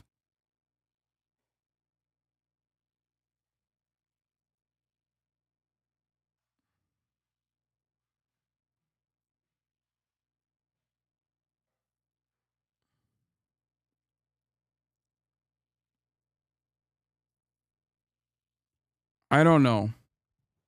I really don't understand. Can you explain, please, what's happening? Here, let me uncover the layers of misinformation. Number one, USAID's funding gets cut. The Trump administration rolls back USAID initiatives. Okay, USAID, created by JFK, is a separate department that is tasked with doing aid all around the world. A big chunk of that is to beef up America's soft power capabilities, but also a big chunk of that is also to engage in covert operations at the behest of the CIA to engage in foreign destabilization against our foreign adversaries. Okay? Which leads me to be confused by Trump's decision overall, but I guess it doesn't really matter. Anyway, so obviously the aid for soft power or even to, defend American destabilization in other nations is still actively a good. And you can't have that, okay? According to the Trump administration, you can't do something that helps people, even if it is aiding a larger cause that will end up aligning with American interests, okay? You can't do that. God forbid. Anyway, that's the first start of the story.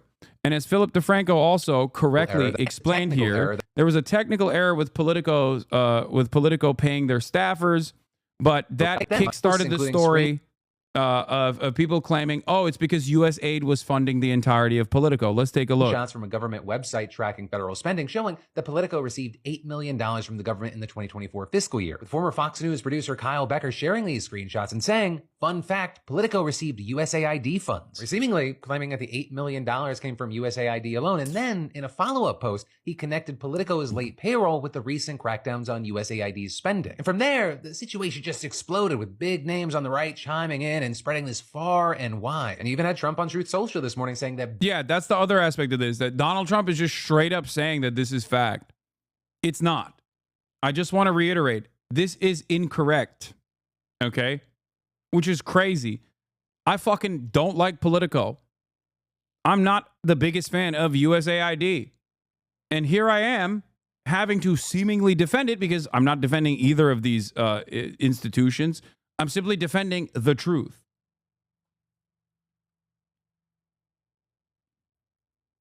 Also, double L stolen. Looks like billions of dollars have been stolen at USAID and other agencies. Much of it is going to the fake news media as a payoff for creating good stories about the Democrats. The left-wing rag known as Politico seems to have received... By the way, Politico is not a left-wing rag. Politico is not left-wing at all. What is happening here?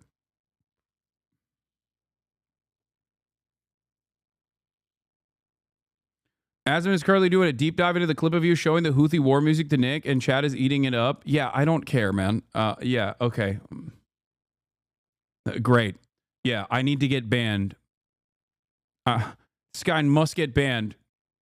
Okay? This guy must get banned. Houthi propaganda, unacceptable. Nazi propaganda, well, that's all right. It's homegrown American Nazi propaganda. Okay?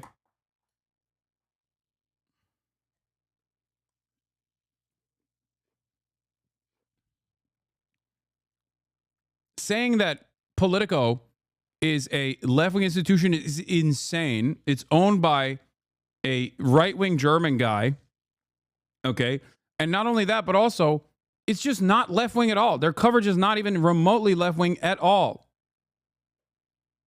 It's not the point, and some people won't believe it, but Biden, White House hated Politico. When I worked there, the Biden team constantly complained that Politico embodied the problem with journalism today. Too insidery, too focused on horse race coverage scandal, and too both-sidism. They're not. Also, I'm not even... This is ironic because the Biden White House was actively and aggressively anti-media for no reason whatsoever. Okay? But he didn't want to cover the Epstein stuff. Oh yeah, Asmongold didn't want to cover the sex pestiny stuff, but he has no problem rehashing the same fucking shit over and over again. Hasan showed Nick a music video of the Houthis. I wonder why. And Sex Pestany goes after Asmongold all the time. And I think it's partially because he's afraid. He's afraid of the Diddy G wrath. He does not want Diddy G coming after him.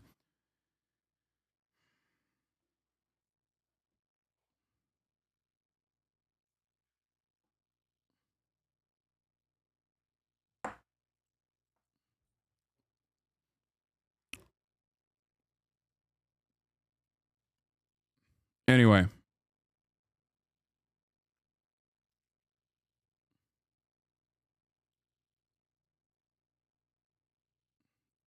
Hey, I'm sorry. Can you explain what any of this has to do with gamers, Gamergate, or Asmon? It literally doesn't. The truth has nothing to do with gamers, Gamergate, or Asmongold. But the truth does not matter. Okay? That's the point. Because Asmongold is claiming that on top of this misinformation that came out, that he wanted to add his own layer of silliness to the conversation by, I guess, reading a tweet from a Lolly account, a Lolly PFP account, that claimed that Politico was actually getting paid by USAID to do anti-gamer coverage. It's probably the most ridiculous thing that could have come out of this. It's so ridiculous. I feel like even the Fox News people would laugh at this shit.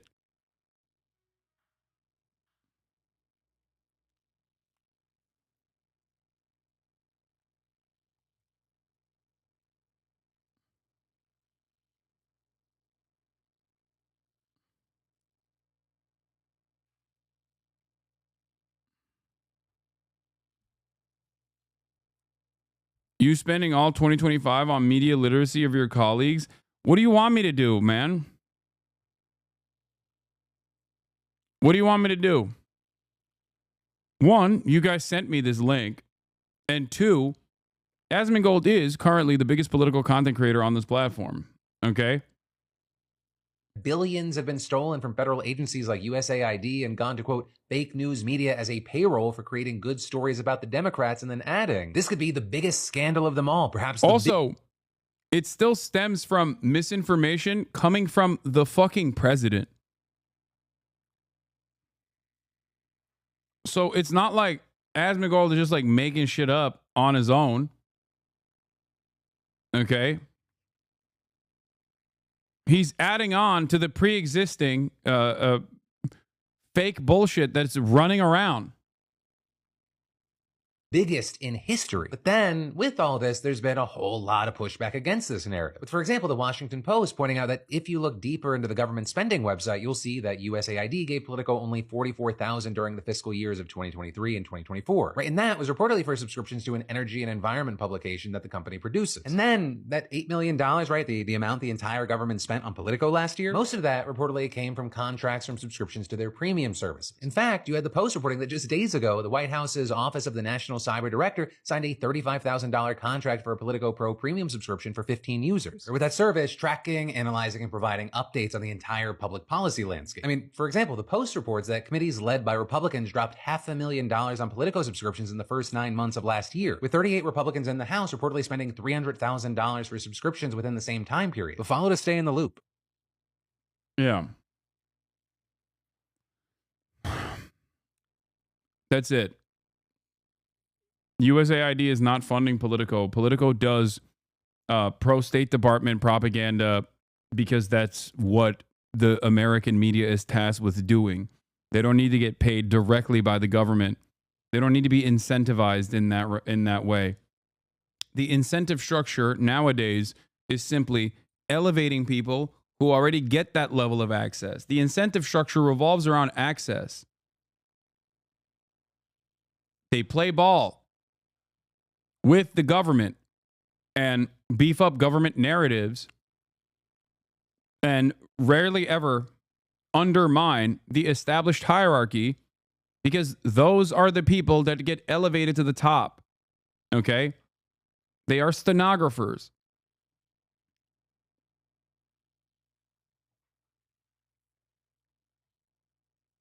But in terms of like the USAID paying for a political subscription, Political Pro subscription, that makes sense. What do you want me to do? I don't know. Use your position as someone with money to do on-the-ground journalism. You could be the only person live streaming the barricade of the Department of Education, but you're home. Do you have a teleportation? Do you have a teleportation device? Do you understand that news teams have thousands of people that they employ so they can be everywhere all at once to do on-the-ground reporting? I'm a commentator. That's why I say I'm not a journalist. Sometimes I do engage in journalism, okay, do some original reporting. But if you think I would be capable of flying to every single event before it even happens, you fundamentally misunderstand how travel works or how logistics work. Your haters are the dumbest people alive. I know.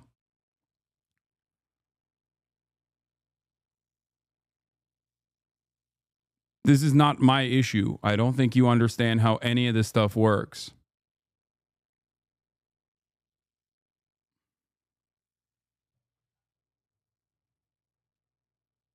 Yeah. Let me just hop on a plane. And instead of doing news commentary and informing the public on what's going on as to the best of my ability, I should be flying around the country every single day, nonstop. It's pretty funny because, like, you also want me to be at the barricade of the Department of Education, which is probably one of the most low. It's literally one of the dumbest fucking stories to actually fly anywhere to do. There's ice raids happening. You could have said you could fly to Colorado and try to report on the ice raids, but instead you were like, why don't you go to the barricade of the Department of Education, which basically shows the limits to your processing power to begin with.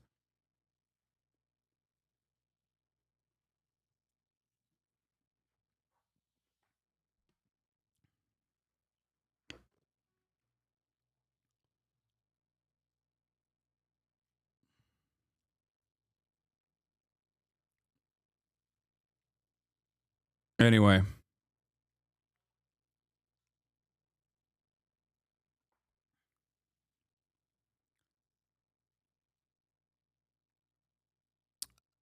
Is USAID something that was exclusively used by the Democrats? No, of course not. What? No, obviously not. No, it is just like everything else with foreign interference or foreign policy is uniparty. It's bipartisan. Something tells me something tells me they weren't saying that in good faith. I know, but it doesn't matter because that person actually succeeded. Because there's always, and this is a consistent thing that's always occurred in this community especially, which is a chatter with no genuine intention whatsoever says some of the dumbest things that anyone has ever said, okay? And launches it as though it's constructive criticism, and a long-term community member will immediately defend it and be like, nah, that's actually sick. Why don't you do that?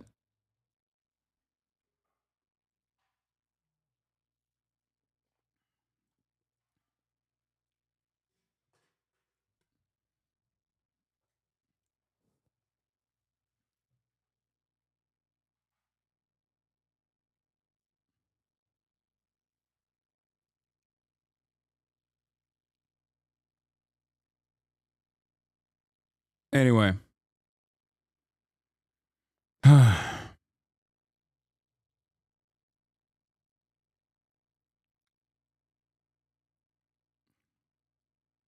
Bait and clip, that's what Epstein and ZZZ does.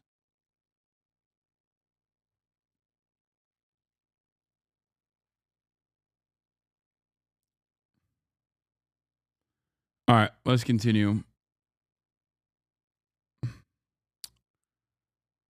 The Trump Vance department just approved $7.41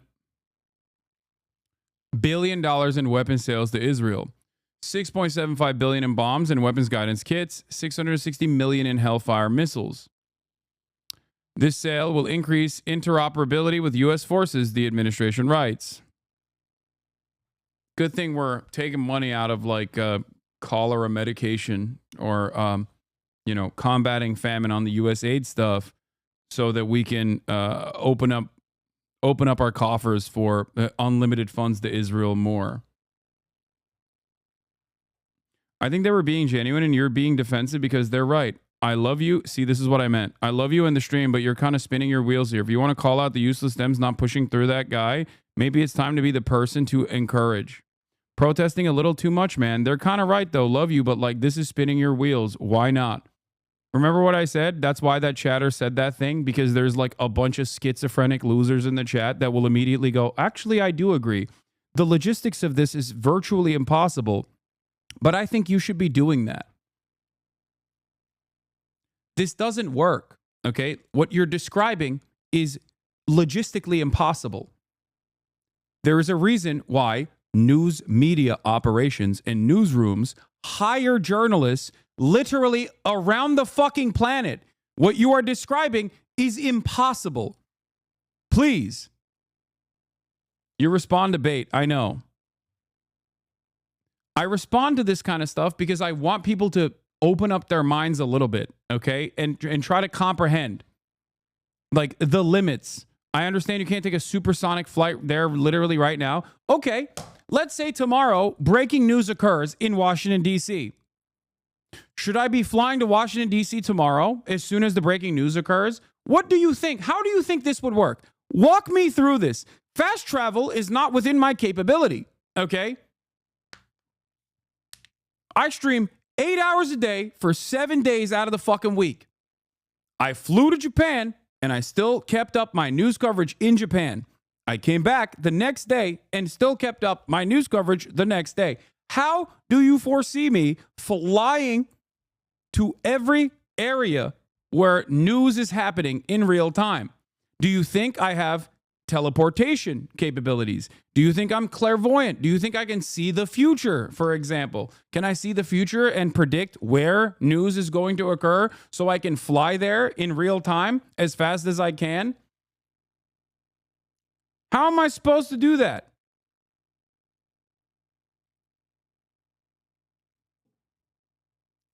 Why do you think the New York Times employs 7,000 journalists if one guy could technically do all of this on their own? Why are these silly guys hiring thousands of journalists all around the planet? Why do they even have beat reporters? One guy could just be doing all the beats.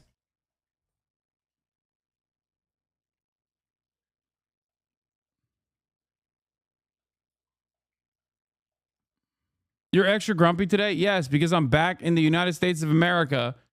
That's number one. And number two, yeah, people are just extra dumb today.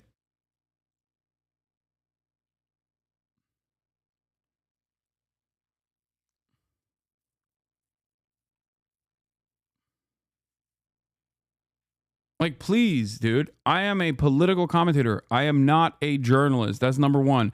Number two, even if I was a journalist, I would have to keep to a specific beat. Okay?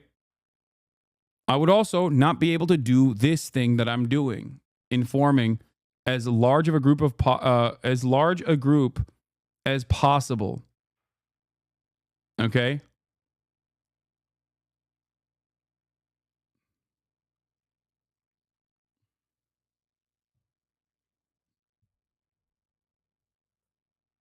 Anyway. Notice how they stop responding when you walk through their dumbass argument? They do.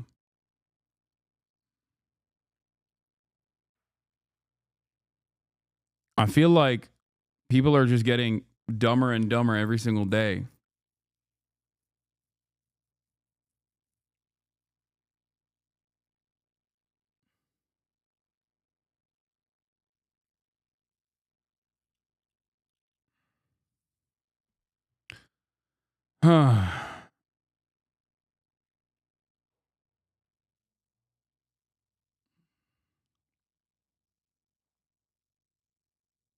Anyway, now let's get to the Democrats. Why aren't the Democrats doing anything? By Leisha Miller.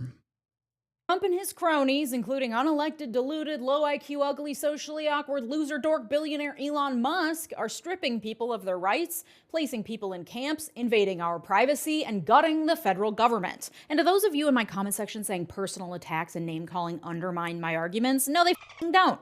No, they don't. I can bully Elon Musk and create sound legal arguments at the same time. F***ing watch me. And yes, I'm going to be saying swears a lot in this episode because I'm mad. The uncensored version is available on my Patreon linked below. And in response to this tyranny, this all-out war on democracy, on the very foundations of our country, of the rule of law and of the Constitution, our lawmakers are, sending strongly worded letters, tweeting, holding press conferences.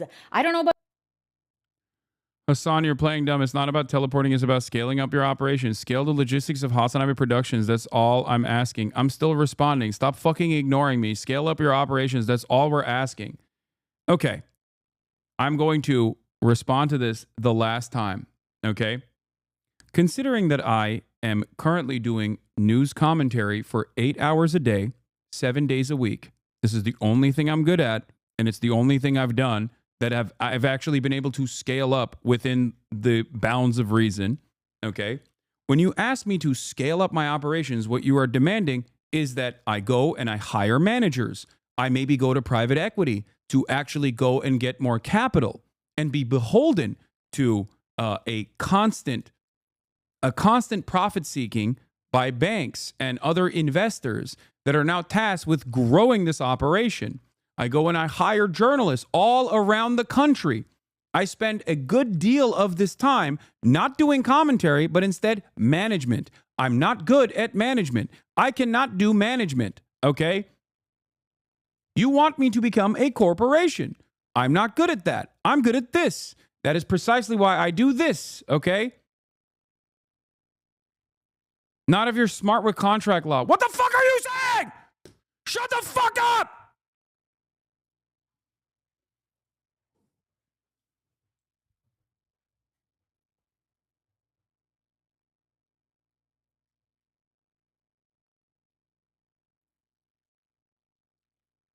Let me become smart with contract law.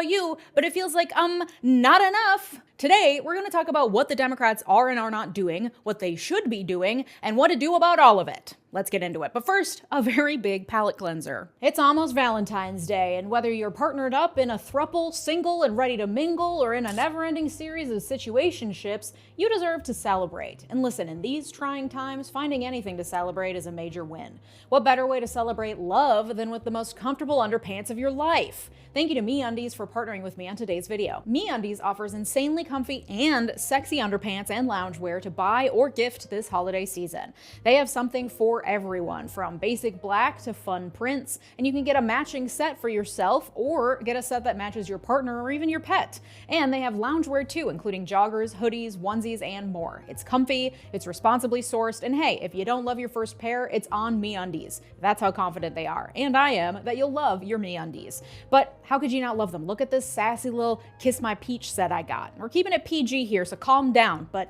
just know they're flattering and comfy as heck. No, I'm not raging so hard I forgot I'm watching an ad. This is a day ago from Leisha Miller. It's Ethical Reacts. Okay, of course we're going to watch her ad. We're watching her video This Valentine's overall. Day, give the gift that'll always have them thinking of you and get 20% off your first order, plus free shipping at MeUndies.com/Leja and enter the promo code Leja. That's MeUndies.com/Leja. Enter promo code Leja. Thanks, MeUndies. So let's get the lay of the land here, because as I keep saying, the point is to overwhelm us to the point of not caring. So we need a big picture moment to understand where we are. Trump passed a ton of executive orders right away after his inauguration. I went over all of them in a previous episode. They then started an avalanche of administrative actions that agencies under Trump within the executive branch are making in order to carry out his executive orders and proclamations. Those are things like the order to expand expedited removals of illegal immigrants, the closure of USAID, the creation of DOGE with loser Elon Musk at its helm, despite the fact that he's not appointed or elected and is just acting in his individual private civilian capacity, and acting illegally to gut as many federal programs as possible. Lots of lawsuits are coming down the pipe to stop DOGE, to challenge the end to birthright citizenship, and so much more. So that accounts for 2 of the 3 branches of government. Trump and his loyalists and government agencies are shutting down, freezing spending, and gutting agencies of their institutional knowledge and personnel within the executive branch. Lawsuits are being filed by state AGs, private citizens, nonprofit orgs, and more, and judges are using their injunction power to stop various of Trump's orders from going into effect until these lawsuits play out. And while it is incredibly tedious and slow, it is that injunction power that is standing in the way of a lot of these things from playing out. So the judicial branch is doing its part in the checks and balances scheme to step in where it can as Trump continues to overreach. So that leaves one branch, one sad little useless limp branch that doesn't seem to be doing much of anything in its checks and balances powers to counteract the actual insanity unfolding in the executive branch. And that's the legislative branch, where our legislators, the ones we elected to represent us, the ones who are supposed to be the essential part of the democratic workings of our government, where they sit around with their thumbs shoved up their asses doing jack shit to stop any of this, all while lamenting, well, we just don't have a majority. Leisha is also a lib, like, for the most part. I really like her commentary, but like, she certainly is I think closer to the Democratic Party than myself. Okay, so for her to provide this blistering criticism, I think, is a pretty solid read on how a lot of regular institutional Democratic Party voters, I mean, she's not fully on board with the Dems either, but she definitely is like an active supporter who does not shy away from openly stating that she likes the Democratic Party. I think she's more left than you think she is. Yeah, I mean, yeah, she is definitely more progressive than the average Dem. But having said that, I think she is overall. I think she's overall like, yeah, 100. Like Elizabeth Warren Dem is a good way to look at it. Yeah.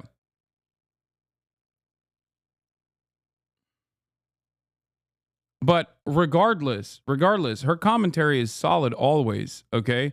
And that's precisely why I rely on her coverage and her commentary on a regular basis. Now, having said that, I think this is a fairly decent assessment on even people that are on the progressive wing of the Democratic Party feeling a little angry with the Democratic Party. Oopsies, sorry, guess there's nothing we can do. Or playing lip service to our outrage through strongly worded letters to Marco Rubio or some shit. The classic trope I've talked about before. Republicans openly violate the laws in the Constitution, and then the Democrats say, hey, but you can't do that. So here's a basic rundown of what Congress has done since Trump was inaugurated. The Senate has confirmed 13 Trump appointees and passed the Laken-Riley Act, the first official law Trump has signed. Laken-Riley was passed with bipartisan support and allows for the complete suspension. This was so unimaginably. She's the type of person who thought the January 6th Commission was going to do something. I don't know about all that. Anyway, it doesn't really matter. But the Laken-Riley Act being passed with bipartisan support was so incredibly cruel, so ruthless, so ridiculous.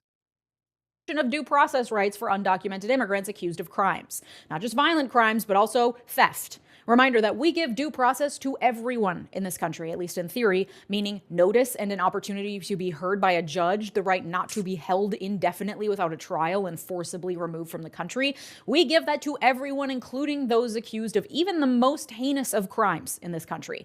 But the Laken-Riley Act, combined with Trump's executive orders declaring an emergency at the border and pausing all immigration, including of refugees and asylum seekers. Yeah, the fact that it had no resistance is so sad and disgusting. No resistance. It's worse than that. There was support. That's what makes it so insane.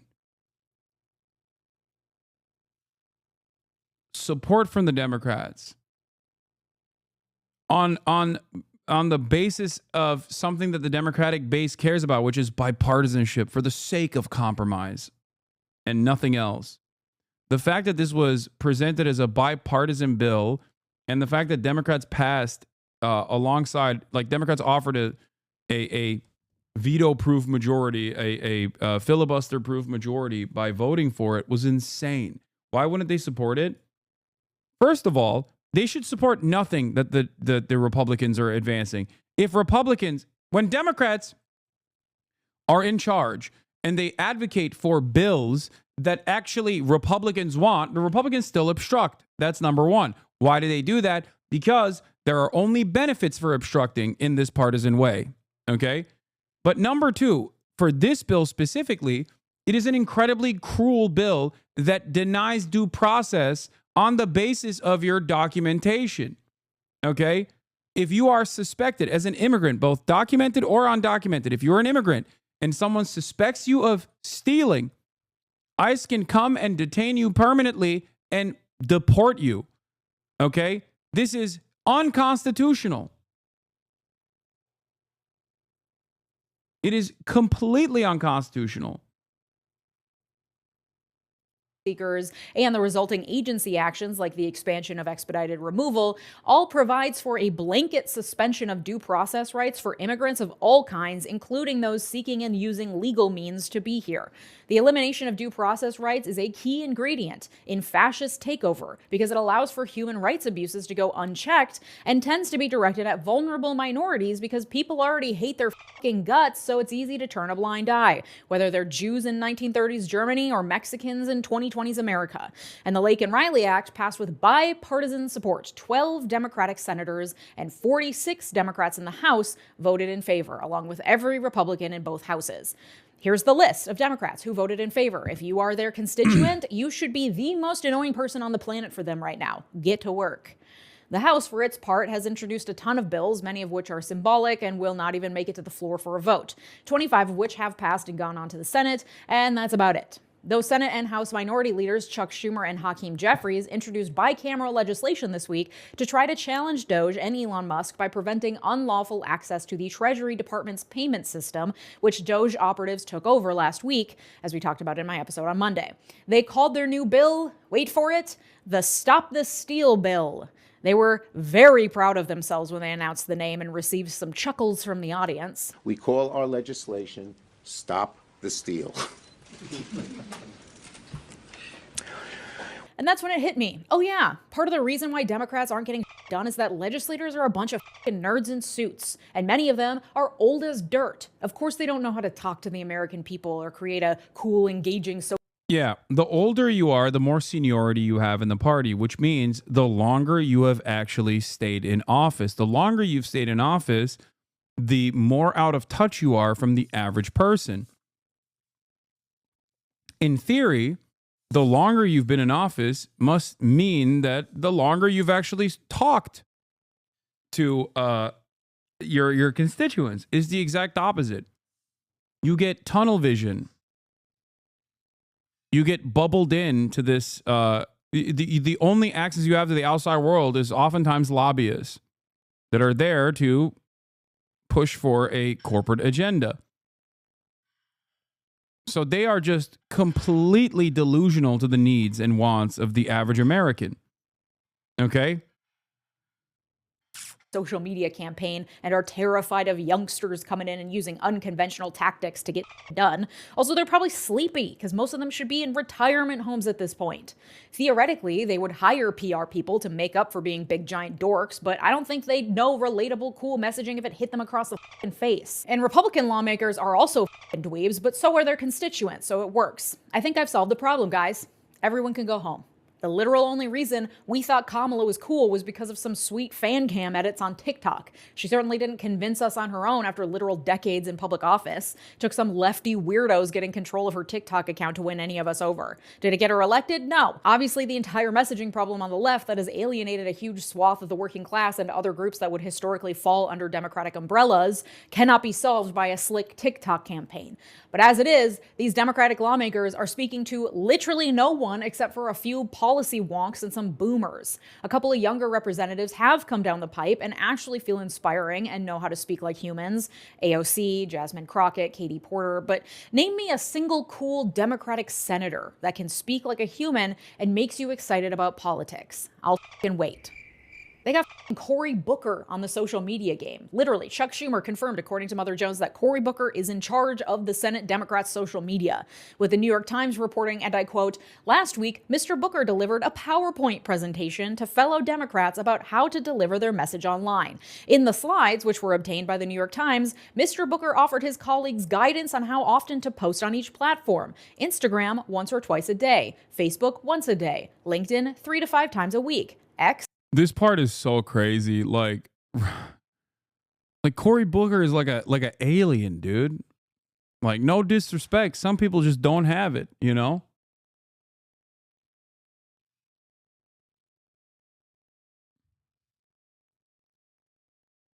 It's crazy. It once again shows me that, you know, it just shows me that we're just completely removed. Like, the Democrats are so removed from the needs, wants of the American public. Okay, but like, this is decent social media training for boomers, or at least their staffers. 2 to 5 times a day. TikTok 1 to 4 times a day. Like, their social media strategy is about how often to post. This is you learn in like a poorly made intro to social media management for dummies course. Cory Booker is a fucking dork, guys. We have nothing to work with. And because much of the high-profile work is being done by the Senate because of their role in confirming presidential appointments, a lot of the focus and ire is on the Senate. So while House members definitely play a role in counteracting the horrors coming from the executive branch, it is the Senate where a lot of the work is to be done. And no, I'm not talking about introducing silly, fun, cool, tongue-in-cheek legislation like the Stop the Steal Act. We all know that the bill is dead in the water. It's being done for show, and so that our legislators can point to something and say, see, we are fighting back. Meanwhile, we're all out here getting fucking annihilated by breaking news story after breaking news story of some new horrific thing Trump and his cronies are doing, while our lawmakers chuckle at sassy names for bills no one will read or pass. Get a grip! I think there's a time and a place for introducing snarky legislation. This is not one of them. This is not business as usual. This is not a simple, well, we'll get them again in 2 years. Yes, the midterms will be important, but we need to actually have a functioning fucking government to hold a... You said the Democrats are marketers, but they're not even good. The Democrats are literally just marketers. They don't do actual work. They're always selling an idea. Yeah, but they're not even good marketers. They're marketing a product that no one wants. Elections in the first place. And they're not even doing a good job marketing said product. That's why they are unimaginably unpopular right now.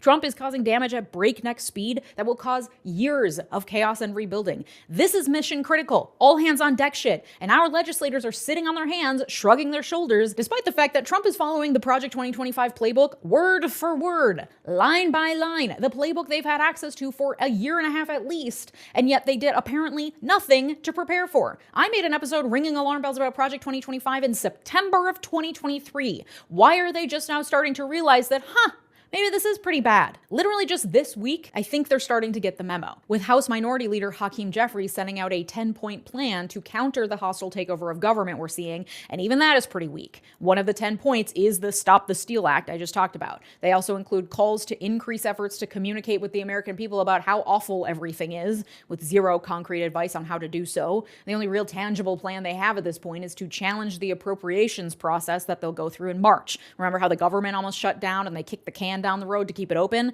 Well, they kicked the can to March. And because appropriations bills require a larger majority to pass, Democrats will actually have some sway in that process, especially because there are some Republicans that just straight up will never vote in favor of an appropriations bill because they believe the government shouldn't spend any money at all. And until March, I guess the plan is... Yeah, like gift after gift handed to the Democrats.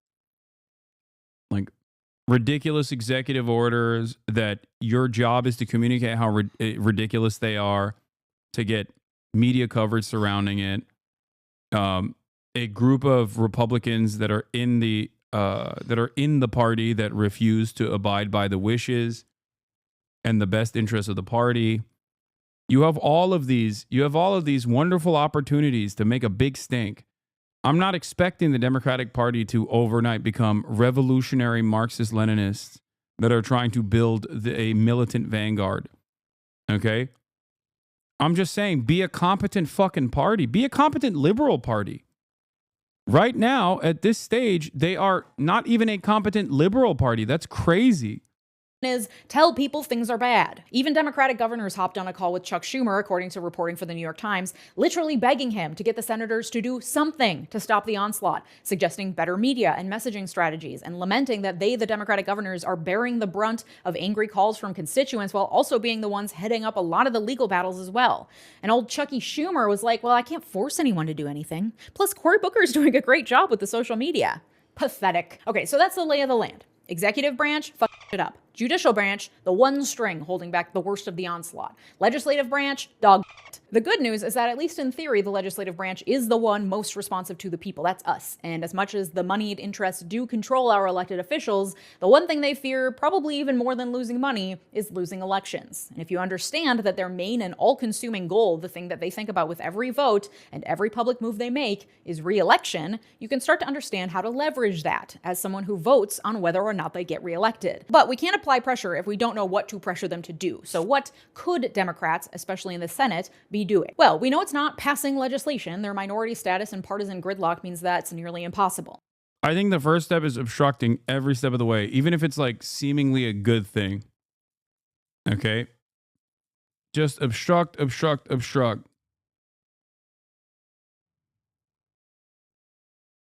Gumming up the appropriations process in March is also something they should definitely be planning for. They absolutely should be hiring better social media managers and talking more publicly about how awful things are. But the real way for Democrats to fight back, to get down and dirty and make the day-to-day passing of bills and Republican tomfoolery slower and more painful, is by wielding the bureaucratic, mundane, day-to-day processes of Senate sessions. 100%. What the organization Indivisible calls procedural hardball. A lot of what I'm about 100%.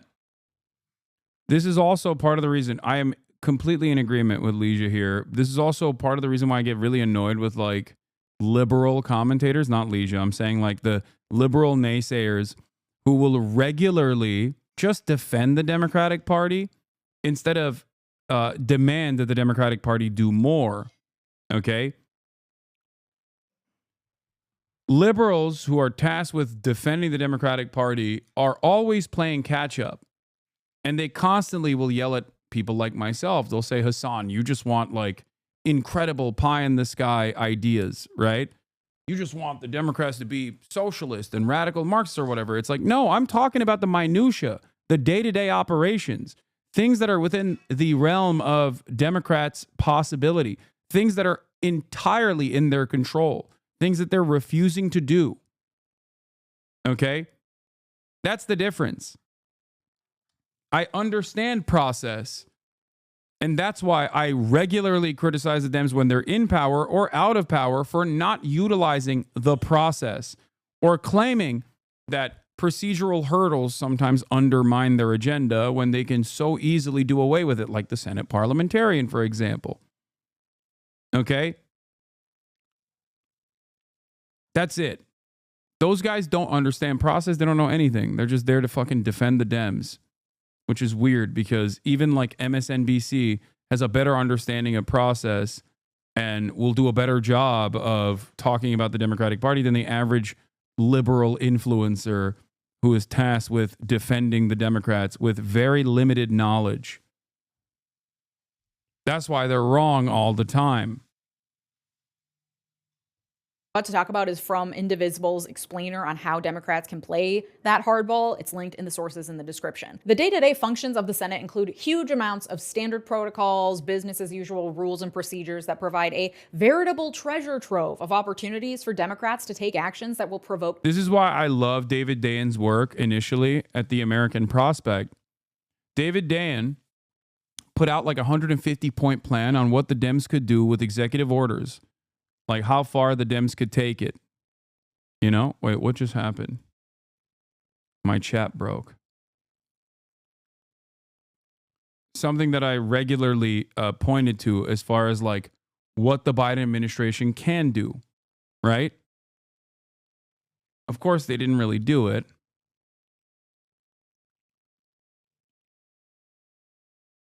Yeah, they had an executive action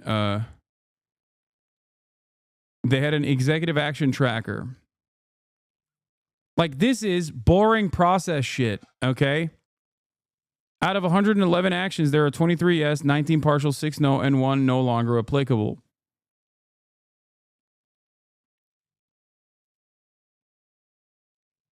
Like, there are plenty of people who are very progressive that urge the Democrats to do the right thing for free. They're putting this out there, okay? They're putting this out there for free.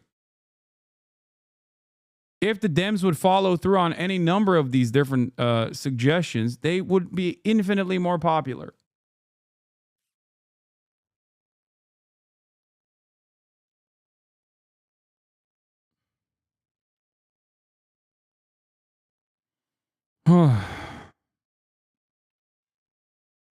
Time-consuming, incredibly boring procedural actions that will eat up valuable floor time and make the process of getting anything done absolute hell for Republicans. Republicans are trying to get federal employees to quit by making their jobs a living hell. Democrats can do the same to Republicans on the floor of the Senate. Specifically, there are 3 tactics laid out in that Indivisible explainer that senators could take. Number 1 is simple blanket opposition. Every nominee, every resolution, every yes-no vote that furthers Trump's agenda, it's a no.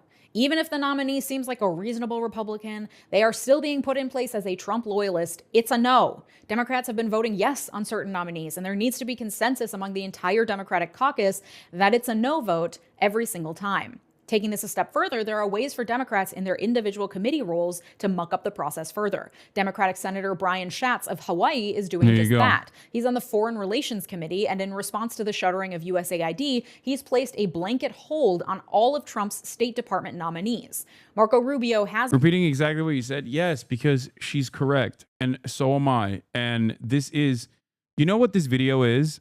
It's 22 minutes of Leisha saying... Democrats should behave like Republicans when it comes to playing politics. Okay? That's it. That is the message that I have had as well.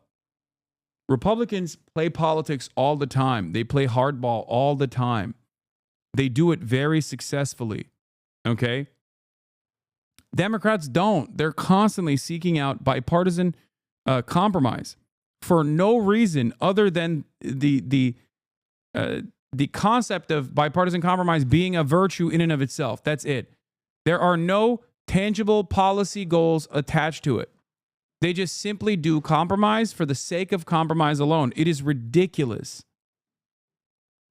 has already been confirmed as Secretary of State, but every official below him, from his deputy to major ambassadorships, have not yet been confirmed. By placing a blanket hold, Schatz isn't completely blocking the confirmation process, but it requires Republicans to jump through a number of additional procedural hoops and waste valuable floor time to get any new person confirmed. It slows down the process. And that valuable additional time gives all of us a chance to breathe and a chance to respond and react to each new thing instead of it being a constant onslaught.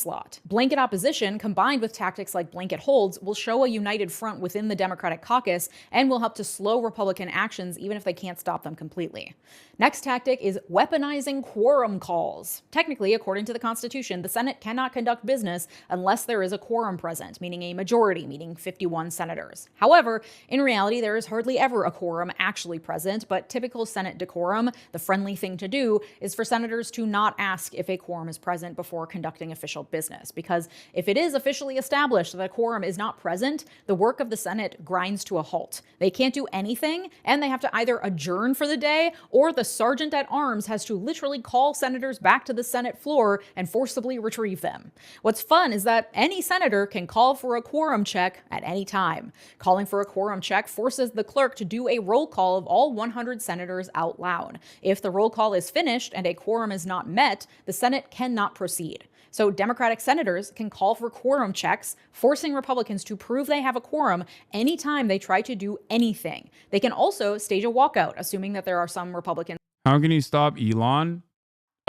Okay.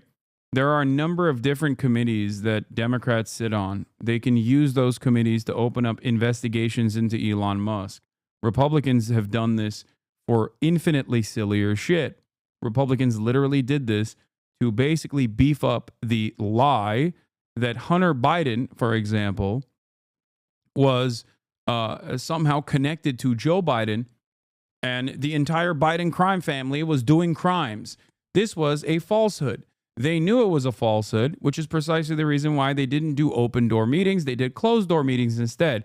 And then they would leak details to Fox News with the hopes of lying to the public even further. Okay? And under other circumstances, they also actively undermined Hillary Clinton with the Benghazi investigations. It was more costly and more time-consuming than the 9/11 Commission. Okay? That's how much they actually spent time on Benghazi, making it seem as though Hillary Clinton deliberately murdered like 7 fucking diplomats or whatever in Benghazi, if you remember. Kevin McCarthy famously took credit for ruining Hillary Clinton's credibility by keeping her preoccupied with the Benghazi meetings. Okay? Like, he openly said it. It wasn't a lie. This is a real thing that they admitted. Benghazi was a valid investigation that was weaponized against Hillary Clinton and the Democratic Party. And the Hunter Biden stuff was not a valid investigation that was weaponized against Joe Biden. Okay, I'm giving you 2 different examples. One is a real thing, okay, and understandably investigated, even though the degree to that investigation is obviously political. The other is a ridiculous investigation that was built around a falsehood. Okay? Democrats could do both if they chose to do so. Democrats could at least do valid investigations into the likes of Elon Musk, for example. Go after Jared Kushner's business dealings. Those are valid investigations. Those are worthy investigations because there's violations there. Okay?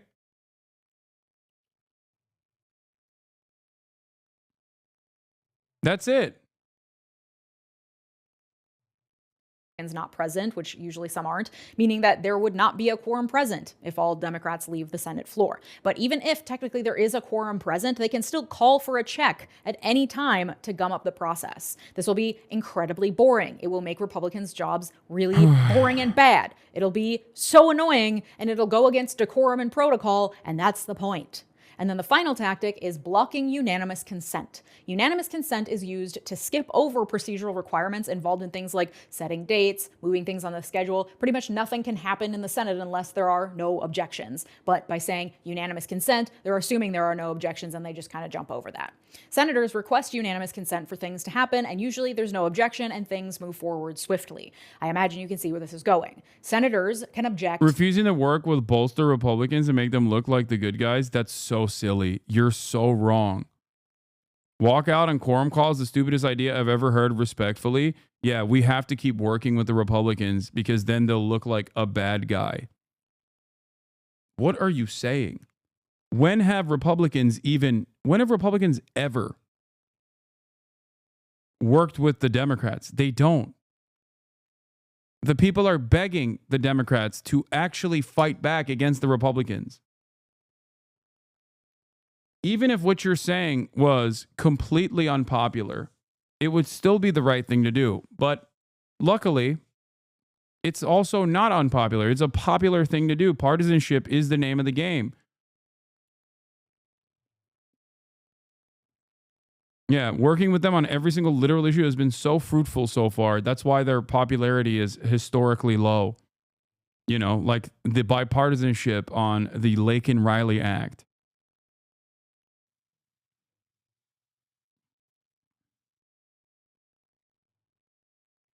You'll look mean.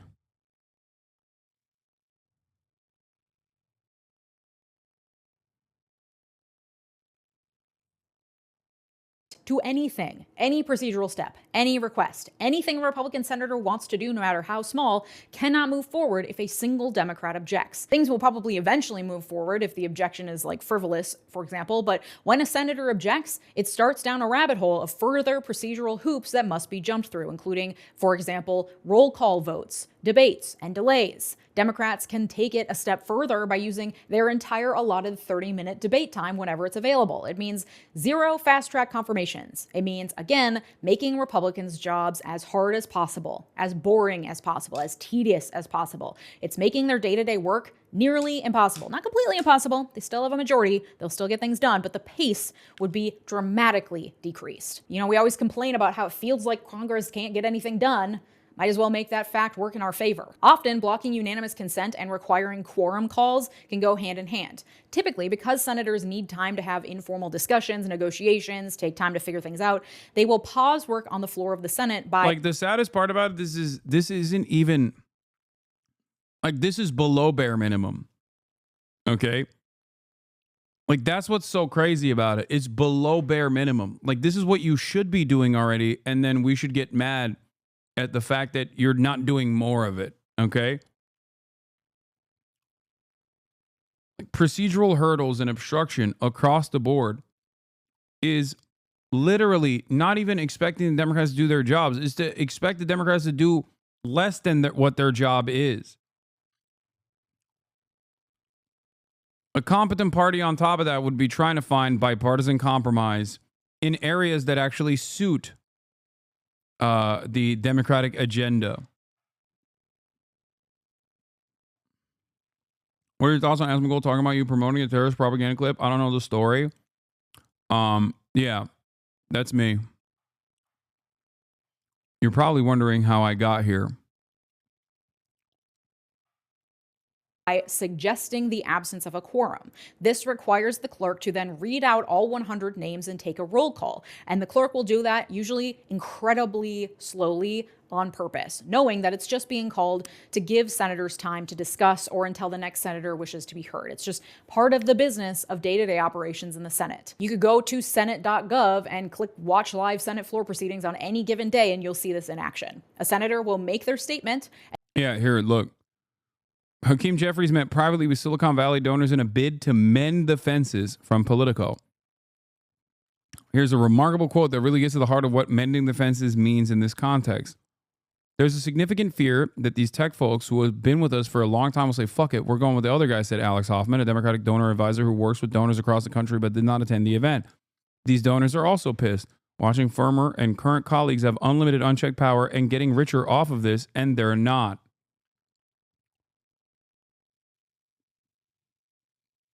They're going back to their Silicon Valley boosters and saying, oh, please don't leave us to get the unlimited, unchecked power from the Republican side. We will give that to you once we are back in office. This is the exact opposite of what the Democrats should be doing. We're completely hostage to the whims of capital.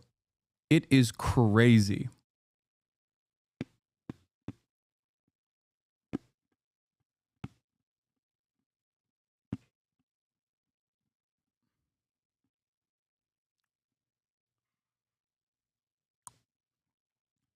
And then suggest the absence of a quorum when they're done. That's By the way, if you're wondering why they don't routinely shit on billionaires and become like a true populist, left populist party, that's the reason. Democrats could so easily turn around and behave at least like social democrats, right? I'm not expecting revolutionary Marxist principles out of nowhere. Okay? Just simply like a competent social democratic party that cares about expanding the existing welfare state and protecting areas that the Republicans are attacking, that will use left populism as a message. Okay? Ironically enough, people are sometimes confused when I say stuff like this.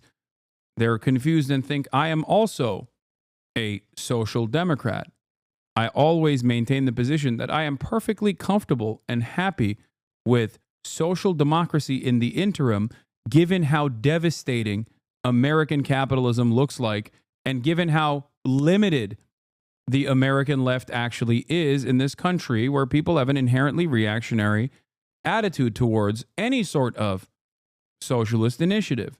It's the Bernie method. If you listen to Bernie Sanders, while he simultaneously says that he is a democratic socialist or a socialist or an anti-capitalist, his advocacy revolves around social democratic principles for the most part. The reason for that is because he is trying to do as much harm reduction as he possibly can.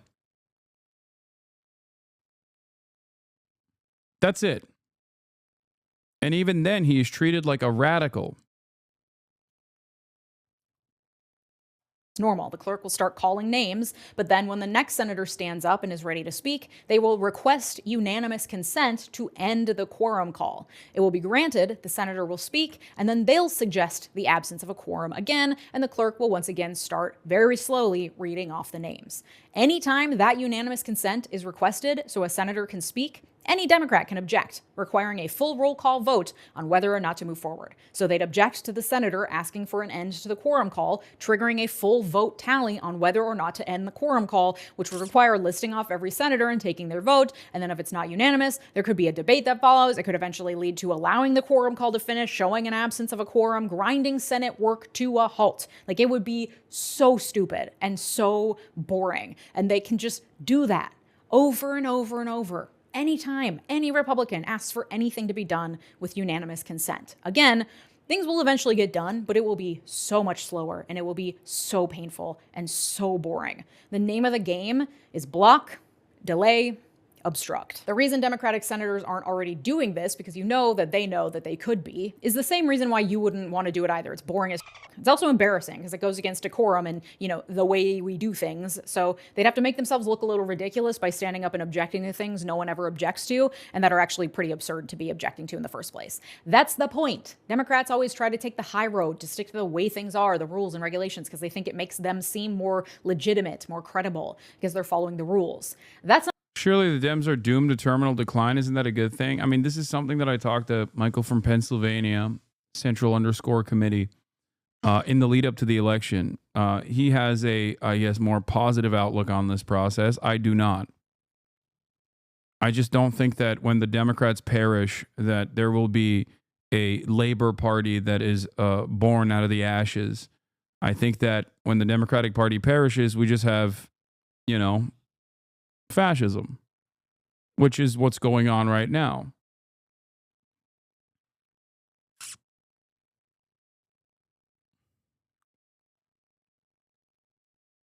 That's not the protocol right now, though. It's time to play dirty, and this is the best way to do it. The trick is to make sure that these senators are also communicating why they are doing it, so people don't look and see them gumming up processes and making a mess in the Senate and think, wow, what is wrong with this person? They aren't doing their job. Democratic messaging has to be, we are doing our job to protect this country from the complete takeover of fascist rule. This is how we do it without a majority or any power. We are slowing the process down for you. That needs to be the message. Okay, so we're blocking, we're delaying, we're obstructing. But how do we, as individual private citizens, use our voice to push the legislative branch, the one that's supposed to be answerable to us, to do what we want it to do? Well, much like we are asking our Democratic senators to do, we must also be annoying as hell for the good of the nation. That means that if you have Democratic senators, keep an eye on what they're doing and call them and tell them what I just told you. Send them the link to the indivisible explainer I linked in the sources. Tell them you expect them to vote no on everything. Push them to delay through playing procedural hardball. Show up to their state offices. Yes, your senator has an office in your state where you can go and make your voice heard. In-person visits are the most powerful way to influence them, especially if it's an in-person visit of you and 15 of your friends. Indivisible actually has a toolkit for that very act. I'll link that in the sources as well. If they do something you like, support them and cheer them on. If they do something you don't like, for example, my Senator Amy Klobuchar voted yes to confirm Trump's nominee for Veterans Affairs, going against the lockstep anti-Trump no votes that we need in our Democratic coalition. If they do something like that you don't like, you berate them. Same with Marco Rubio. Like, even with Bernie Sanders, who voted to confirm Marco Rubio. Like, that's completely unacceptable. Like, what are we doing? And it's crazy to me that there is not, like, there is no motion whatsoever, no interest whatsoever from the Dems at all in dealing with that.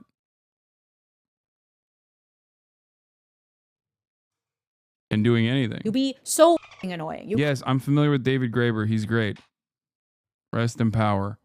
Call, email, show up, petition, nag them on social media, all of the above. And at the state and local level, you can also berate your elected officials to make sure that they're fighting against every MAGA move coming from the feds and implementing policies that will counteract the worst of it, like sanctuary policies and others that protect vulnerable communities. In fact, Indivisible has a whole guide with different directives depending on if your elected officials are Democrats or Republicans and what you can do to influence them. I will also link that in the sources. This isn't sponsored by Indivisible. They just have a lot of really helpful resources that I really leaned on for this episode. If the name of the game for Democrats is block, delay, obstruct, the name of the game for all of us, their constituents, is pressure, complain, annoy. For the good of our nation, we must all become the most annoying people on the face of the earth. It's time for you to rise to the challenge of being annoying as hell. And you can join me over on my Patreon community, where I just launched the Why America Co-Learning Lab, a learning community having discussions and making connections, along with a monthly syllabus curated by me. All year we'll be covering topics under the umbrella theme of Eat the Rich, building solidarity in the new Gilded Age. February's topic is all about how to build a movement even when you're feeling overwhelmed as hell. This is all hosted over on Patreon, which is linked down below. If you're interested, please join us, patreon.com/Legion Miller. Thank you to my multi-platinum patrons, Sarah Shelby, Art, David, RH. All right. Now we're going to move on to at least one aspect of the government that is resisting to a certain degree, the courts. President Trump's federal buyout plan has been delayed by the judge. President Trump and Elon Musk's drive to reshape and slim down the federal government. Hours before a midnight deadline, a judge temporarily blocked the buyout that's been offered to some federal employees. Senior political correspondent Rachel Scott is tracking this from the White House. Good morning, Rachel. Rebecca, good morning to you. And at least 60,000 people opted into this buyout program from the federal government. But this morning, the judge putting that on pause right before the deadline. It's prompting widespread confusion for those who want to resign and those who want to stay on the job. This morning, widespread confusion for federal workers. It's been just over a week since 2 million federal employees received this email with the stark choice: resign now and be paid through September, or run the risk of being laid off. It's just all kind of a mess. Shonda Loader, a mother of 2 in Kentucky, works for the Department of Veterans Affairs. She took the offer, but hasn't gotten any clarity since. Everyone is just, they're all shooken up and they're all scared, and it was very much a scare tactic, and it definitely worked. The offer now on hold until Monday as a legal challenge plays out. Unions calling it arbitrary and unlawful. But the administration insisting the program is not being blocked or canceled. We encourage federal workers in this city to accept the very generous offer. Sharia Smith, the civil rights attorney at the Department of Education and a union official, says the offer is flat out insulting. So we're being asked to give up our careers, give up our commitment to the public in a week's time with very conflicting and oftentimes erroneous information given to us. The email's titled Fork in the Road, the same one billionaire Elon Musk used when he slashed the workforce at Twitter. Now Musk, who last night posted this photo in the Oval Office, and his team on a blitz through federal agencies looking to cut costs. Sources tell us USAID, the relief agency that brings food, water, and health care to victims of natural disasters, will soon have its global workforce reduced from roughly 14,000 people to fewer than 300 employees. An internal email shared with ABC News shows just 12 employees to be assigned to the entire continent of Africa and only 21 to the whole Middle East. It's an agency whose work the First Lady praised in 2018. We care, and we want to show the world that we care. And I partnered and I'm working with USAID, and that's what I want to show, that we care.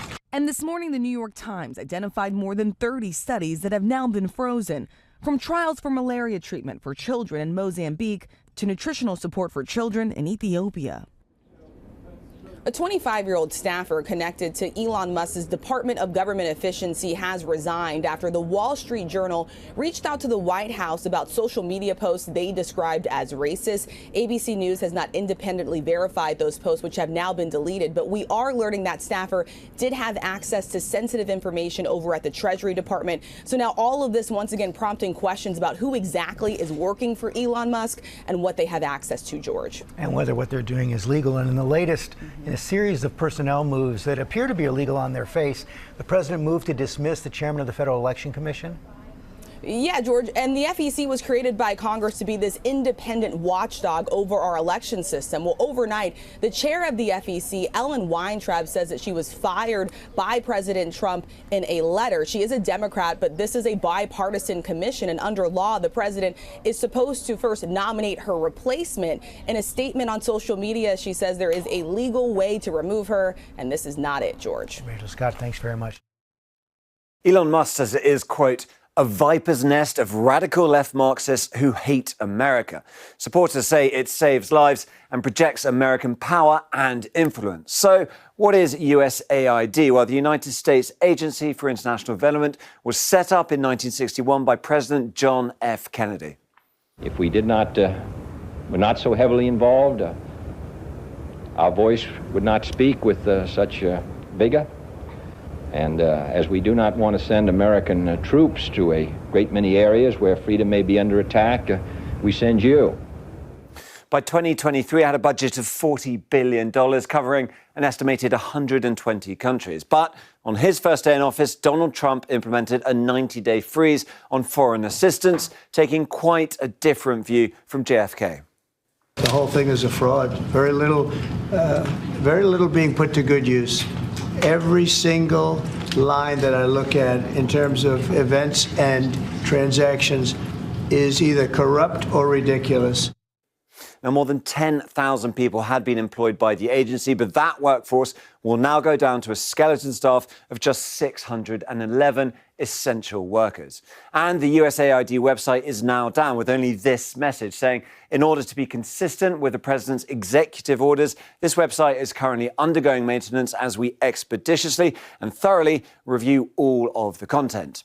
Now, this is the sort of content that puts USAID in Trump and Elon Musk's sights. The White House highlighted these specific programs, the pet projects of entrenched bureaucrats, as it called them. Among them, $47,000 allegedly spent on a transgender opera in Colombia, $70,000 on a diversity-themed musical in Ireland, and $2 million for sex changes in Guatemala. Now, these claims are all quite controversial in themselves, as are others. For instance, one account on X alleged that Ben Stiller and other actors have been paid by USAID to do photo calls with Ukrainian President Volodymyr Zelensky. Elon Musk himself retweeted that, but Ben Stiller has rejected that accusation completely. And actual funding recipients that have riled Musk include mainstream media outlets like Politico, as well as the BBC's international charity, BBC Media Action. All of these, though, are cherry-picked examples. They're also very small pieces of fruit in the overall pie. This shows where all that money goes. It includes USAID, but other sources of US foreign aid, $70 billion in total. You can see the largest chunk goes to economic development, then you've got peace and security, humanitarian assistance, health down here at the bottom. And Ukraine is the top beneficiary by quite some way at the top there of USAID money, followed by Israel. Military aid to Israel is exempt from this. Now, how is that money all spent? Well, it includes funding for media, in this case, independent outlets to counter. Thank God the Israeli aid is exempt. For a second, I was worried, you know? To Russian information efforts, but also more tangible things like prosthetic limbs for amputees in Ukraine, $150,000 of aid towards a contract to supply those. Or go to South Africa. It alone received $440 million. Much of that goes to HIV programs. At least 8.5 million people living with HIV, they are reliant on USAID money. So whatever arguments can be made about individual funding grants and whether they are or are not worth the money to US interests, this total pause on funding means that entire programs are being removed. What links this shelter in eastern Ukraine with this HIV clinic in Cape Town? It also connects this hospital in Thailand for refugees from Myanmar with this human rights activist in Uganda. It's USAID, the American government agency that provides humanitarian assistance around the world. But its budget has come under criticism by the new cost-cutter-in-chief, Elon Musk, with funding frozen and staff laid off or placed on leave. Why? Because according to the White House, this humanitarian agency is part of the woke agenda. These are some of the insane priorities that organization has been spending money on. $1.5 million to advance DEI in Serbia's workplaces, $70,000 for a production of a DEI musical in Ireland, $47,000 for a transgender opera in Colombia, $32,000 for a transgender comic book in Peru. But if this is about cost-cutting in government, those programs just mentioned account for less than $2 million.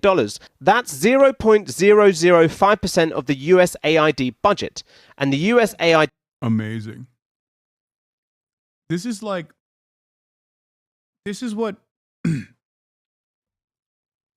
people who believe that America is a moral rot on the planet would consider a dream. Nice. Streaming someone else's content while you eat with zero input to ads. Such a good content creator. Yeah, I'm stealing from Channel 4 News.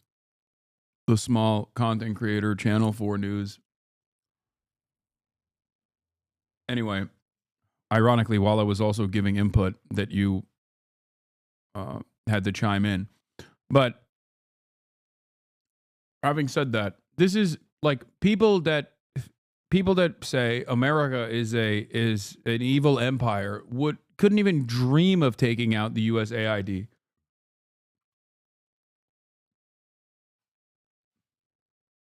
It's insane.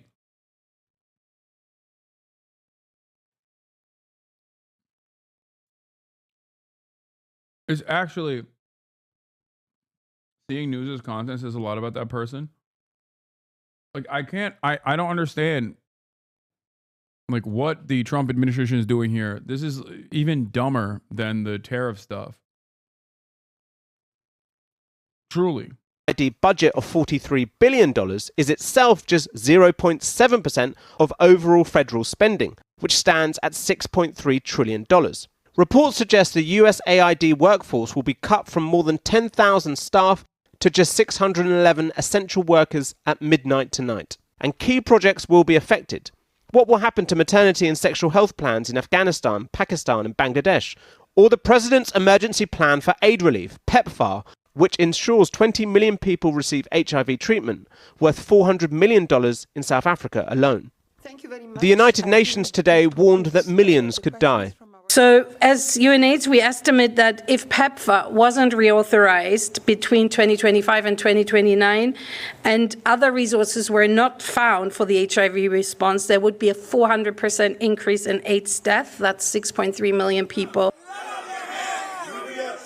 Protests have taken place across Washington this week as a weakened opposition finds its voice. critics are concerned about Elon Musk's Department of Government Efficiency gaining access to sensitive data in its drive to cut costs. Democrats are worried about overreach. President Trump has no such concerns. Elon is doing a great job. He's finding tremendous fraud and corruption and waste. You see it with the USAID, but you're going to see it even more so with other agencies and other parts of government. But critics say this isn't about efficiency, it's pure politics. Take Musk's approach to his country of birth, South Africa. He's accused the ANC government of pursuing openly racist ownership laws, and stripping the country of US funding sends a message. But South Africa's president had one for Washington, too. We are witnessing the rise of nationalism, protectionism, the pursuit of narrow interests. We are, as South Africans, a resilient people, and we will not be bullied. With Ukraine also receiving billions of USAID funding since the start of the war, Foreign Secretary David Lammy today warned this could all be a big strategic mistake that might benefit other powers like China. But President Trump wasn't listening today, as he wrote simply, "Close it down." The Joe Rogan Experience. Hasan took the red pill. What? Why tie it to CIA money then? Never mind, Congress will not act. All I'm saying is, wait, Joe on the crazy USAID spending being uncovered?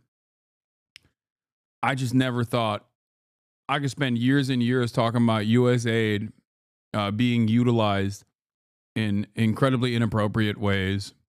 Okay. And these guys are just destroying. These guys actively have destroyed that.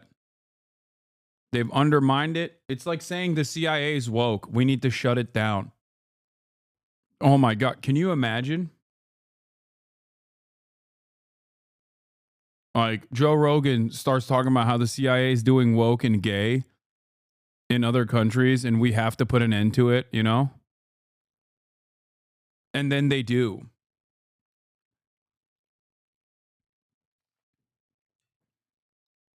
I feel like you can get these guys to be on board with anything as long as you say it's woke and gay.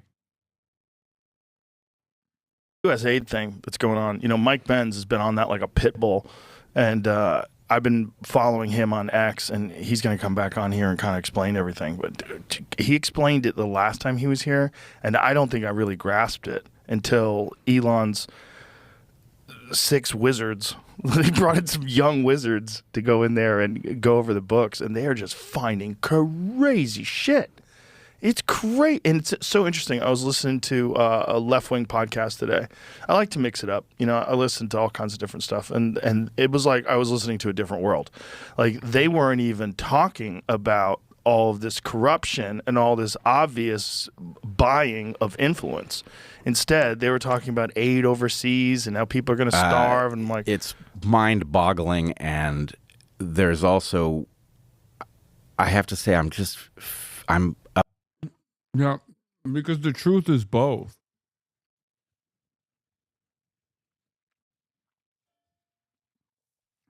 No, if he was listening to me, he would have heard me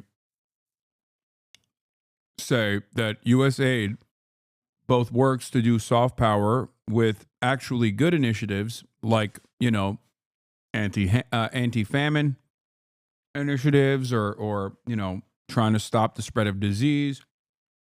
But also simultaneously,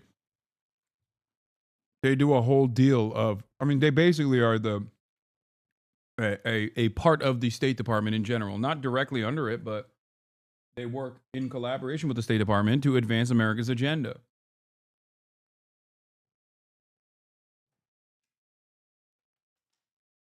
How did they help out in Gaza? Here's a great example. They made a memo in Gaza where they escalated this memo all the way to Anthony Blinken, where they were like, there's a famine happening in Gaza. Anthony Blinken read the memo and said, yeah, no, I'm going to go ahead and say, no, that's not the case. Also, thank you, Nasty Little Shit, for the 50 gifted subs. upset at the general pattern of a failure to recognize how right those of us who hypothesized that there was a racket that had overtaken our entire governance structure, we turn out to be absolutely right about this, and no one's going to mention it.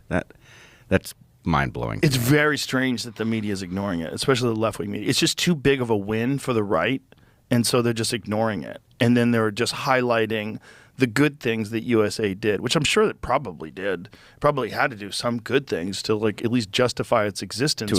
As a cover story, I'm not even sure.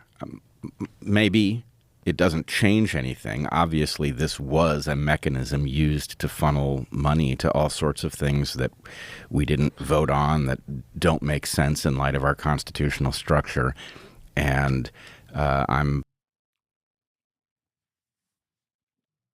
This is amazing. They've arrived at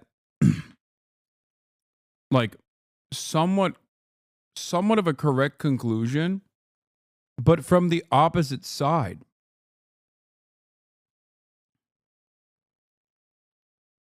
Like, what do they mean by this? I don't understand when they're saying like, oh, the USAID is doing like unconstitutional stuff, that it's an influence peddling operation. And I don't know what they mean when they say this. They can't possibly mean like, you know, USAID is utilized to sometimes destabilize foreign adversaries. Like, there's no way, because I feel like they would like that. These guys are pro-American empire. They think it's like DEI, woke and gay to say that you're not pro-American empire. So I think it's just the mere words that they hear of woke and DEI, and they go, oh, it's a bad thing. You know? You know, I obviously have concerns like everybody else about where this train takes us, but seeing that structure broken up it's a huge relief. They gave $27 million to the George Soros Prosecutor Fund. So our own government is funding this left-wing lunatic who is hiring the most insane prosecutors who are letting people out of jail who commit violent crimes. And that's exactly how this racket worked. What?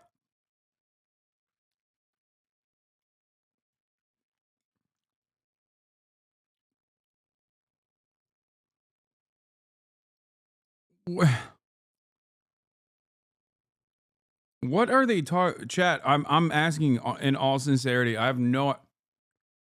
What is the George Soros Prosecutor Fund? I know that conservatives always say like woke DAs are being hired by George Soros.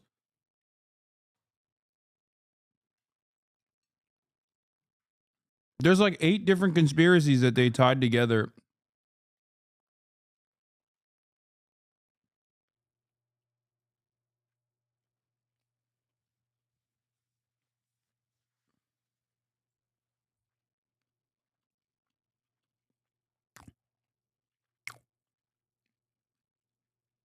Wait. Yeah. East-West Management Institute, an organization partnered with George Soros, Open Society Foundations in the last 15 years. Okay. George, this isn't prosecutors, though. This is American foreign policy. These guys don't even know why. Like, I hate George Soros. These guys don't know why they hate George Soros. This is precisely the point. This is about Ukraine and other foreign efforts that the American State Department has. Okay? George Soros, among many other billionaires, was very interested in Ukraine far before Russia invaded Ukraine. They do this by way of opening civil society organizations and NGOs that operate on the ground there, where they create a reasonable amount of support for the inevitable American intervention.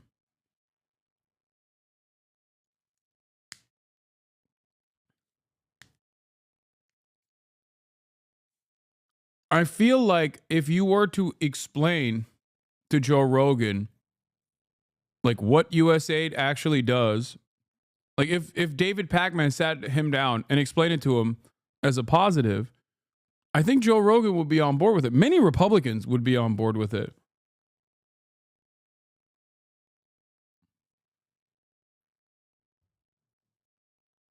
They just hear George Soros and they lose their minds, I think. Yeah, look, according to its reports, funding primarily comes from USAID and the U.S. Department of State. Programs include judicial reform, legal aid, and rule of law initiatives in countries like Albania, Armenia, Cambodia, Georgia, as well as civil society training organizations such as in Kyrgyzstan and Uganda. Civil society training in nations. The Anti-Corruption Action Center, another Soros-backed entity, also lists USAID as its largest donor, providing 20% of its funding. The funding has drawn backlash, with critics accusing USAID of acting as a personal piggy bank for Soros, who is known for his role in the collapse of the Eastern Bloc and alleged interference in domestic affairs. He didn't spend his own money to destroy American justice system. He used ours, one social media user commented.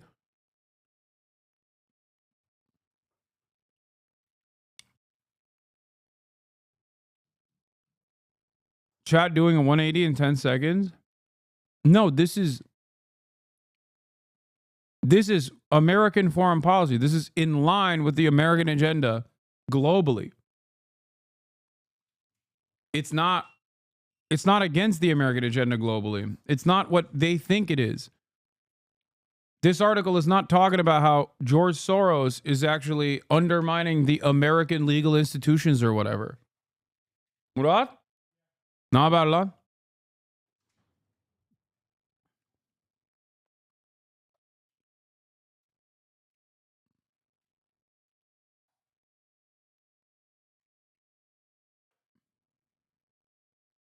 George Soros also funds a bunch of programs and institutes that are tasked with American domestic affairs. But what they're talking about here is specifically foreign intervention. But once again, this is in line with Americans' agenda. So I don't personally understand why the Trump administration or any number of different conservatives who like American foreign policy and American destabilization would turn around and get upset about this. But let's continue. That the ability to tax the American public and then effectively get us to pay for being propagandized, for being surveilled, that's the game. And I don't know what era we currently live in. Obviously, there's a lot that's confusing about what the Trump administration is up to, but I don't think any reasonable person could be unhappy that we are exiting that era. I'm going to read off some of the things that this guy, Kanakota the Great, on Twitter listed. And this is off the Jesse Water Show. USAID, $20 million for Iraqi Sesame Street, $2 million for Moroccan pottery classes, $11 million to tell Vietnam to stop burning trash, $27 million to give gift bags to illegals. $27 million. $330 million to help Afghanis grow crops. Like crops. I wonder what those crops are. What's their biggest crop, Brett? It's going to be the poppy seeds for bagels, I'm thinking. $200 million on an unused Afghani dam, $250 million on an unused Afghani road. This is wild. I mean, he accepts all this all of this actually. Yeah, I don't think any of the stuff that they're mentioning is a lie. I think they massage it a little bit, like the condoms to Gaza or whatever. But what I don't understand is how he can't comprehend all of these initiatives advancing American interest. That's what I don't understand.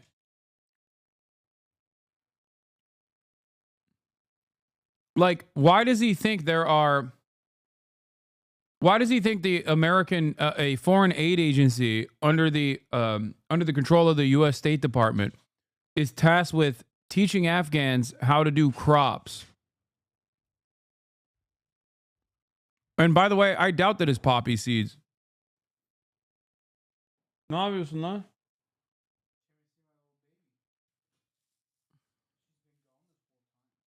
I bet it wasn't poppy seeds. I bet it was literally different crops that they wanted them to grow aside from the poppy seeds.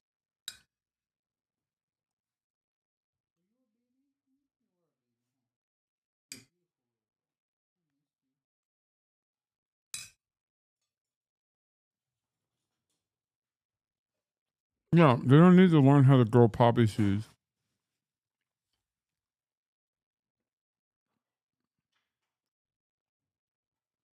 Some of this stuff is really, really crazy. Well, yes, and, you know, USAID is, of course, riddled through whatever international madness it is that caused us to open our southern border and facilitate an invasion through the Darien Gap. So, you know, seeing that structure laid bare is... It almost feels like it can't be real. Like it can't have been this close to the surface, and yet here we are. They were spending, is this number correct? I think the number that I read was $600 million every 2 months to ship in illegal.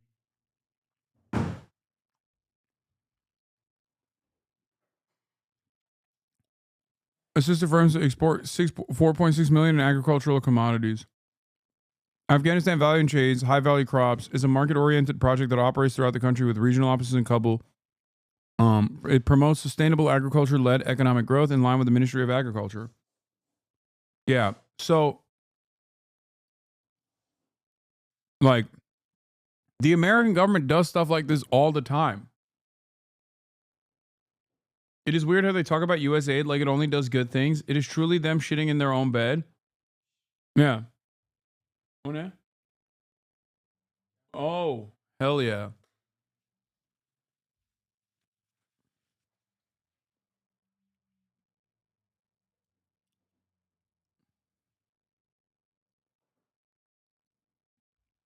Building on past U.S. government investments in agriculture, USA's shift towards private sector and agriculture-led economic growth by building the capacity of individual high-value crop-related enterprises to be profitable and competitive.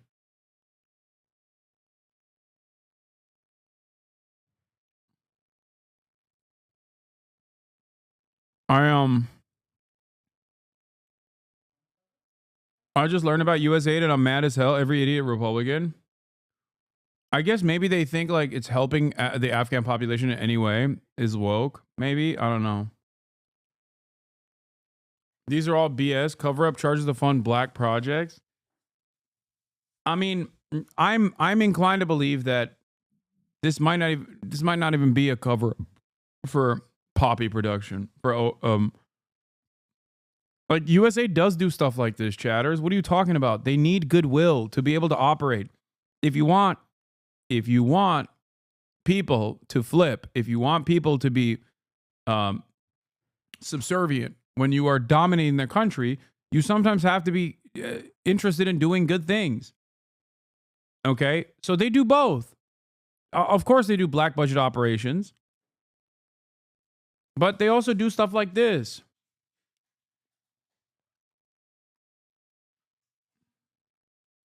Afghanistan is the world's largest opium producer, but it's not their most produced crop. 70% of their farmland is used in growing wheat. Illegals? Sounds right. I don't know the number offhand, but what the fuck?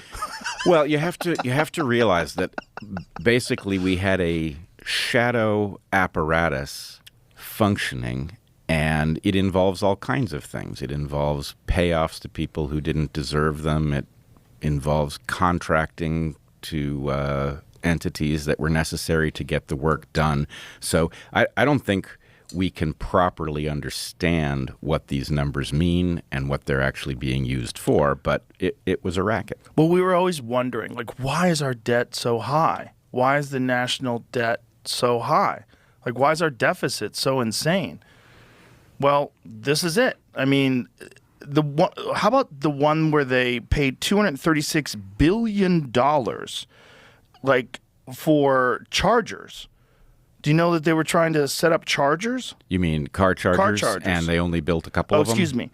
$40 billion for electric carports. 8 ports have been built. You know how crazy that is? $40 billion. I'm sorry. That's the beauty of the public-private partnership, baby. What do you mean? That is the beauty of that sweet, sweet public-private partnership that I rail against on a regular basis. Kaya, please.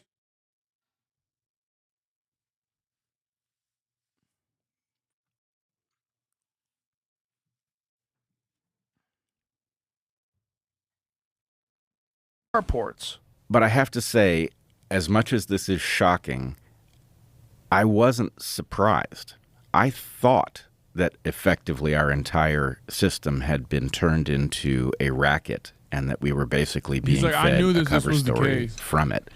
And it's weird to now have the evidence of this, but I think it was apparent that whatever had taken over our system wasn't interested in the well-being of average people, that it was interested in the power of the state to take people's resources and redistribute them, and that really is what's been going on for most of our adult lives. And it's also important to note that this progressive, left-leaning, like radical left arm of the government, of the country. This is what I mean. They're so stupid. I think they legitimately think that because aid is in the name and that is inherently a positive, like a good thing, like a moral, virtuous thing to do is give aid, they literally do not understand why this institution exists. And they just automatically say, oh, that's woke leftist nonsense, and therefore I'm against it.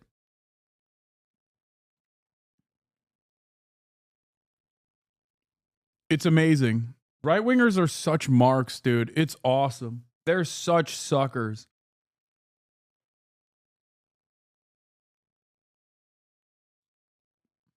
That's awesome. Like, virtually every aspect of U.S. aid also operates in the same vein of taking government funds and implementing market strategies so that these people are more susceptible to foreign capital takeovers. Like it's basically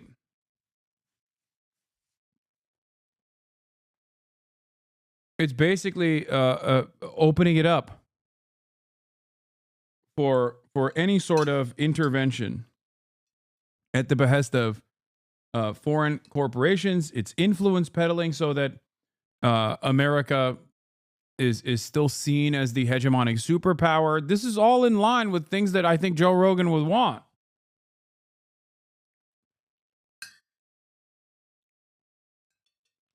And ironically, that's such a cynical take. It is the correct take.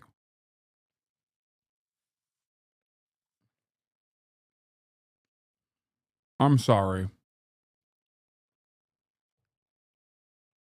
Also, it's a cynical take. What do you think Democrats are saying right now in defense of U.S. aid? They literally are saying what I'm saying. The only difference is I think that's an overall negative thing, even if it's doing good in the short term. Democrats, on the other hand, openly will go, no, it's a good thing. It's good that we're peddling our influence around the world. It's the same principle behind China sending Sinovacs to the Philippines. It's soft power.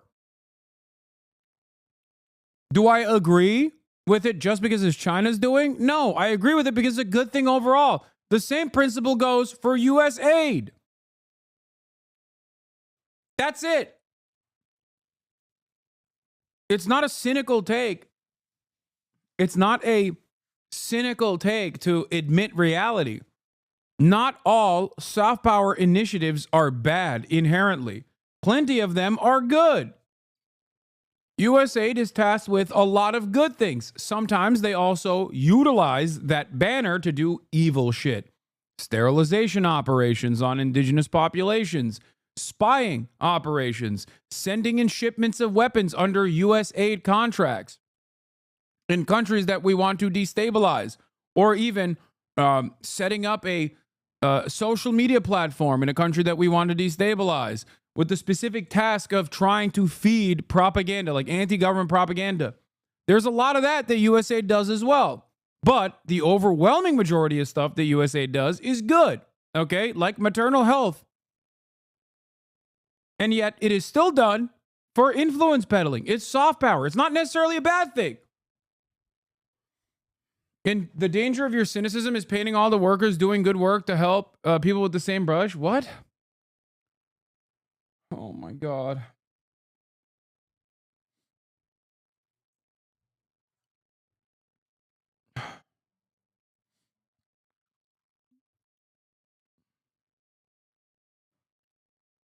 You should simply say that your opinion on it is in view of your opinion on our foreign policy, and that's it. Save so much argument time with someone that doesn't share your interests. Yeah, but it's also silly when people come in here and act like what I'm saying is incorrect when it's actually what their favorite politicians are also saying, because it's just the fucking truth.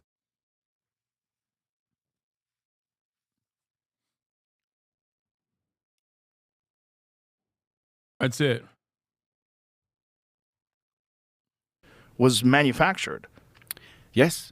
It's all manufactured. It's all manufactured and supported. It's not organic, which is really fascinating about the other side, because the other side, the reaction to it is organic. Like, say what you want about the Trump administration and what you think about him. That was an organic shift where people were like, fucking enough. Yes, it was an overdue reaction. Yeah. The cover story that what we were up to was righting past wrongs was so pernicious and pervasive that it was hard to get our footing to challenge it. Right. But it shouldn't really be surprising that that movement wasn't organic. Of course it was induced. It was a cover story for theft. And we're going to be waking up to the magnitude of that theft for quite some time. I think this is going to take years. Chamath said that it's going to be like Iran-Contra on steroids. That's what he said. He said when you get to the bottom of all this, it's going to be insane. Because they haven't even got to the Medicaid yet. They haven't even got to the medical stuff. Oh my God.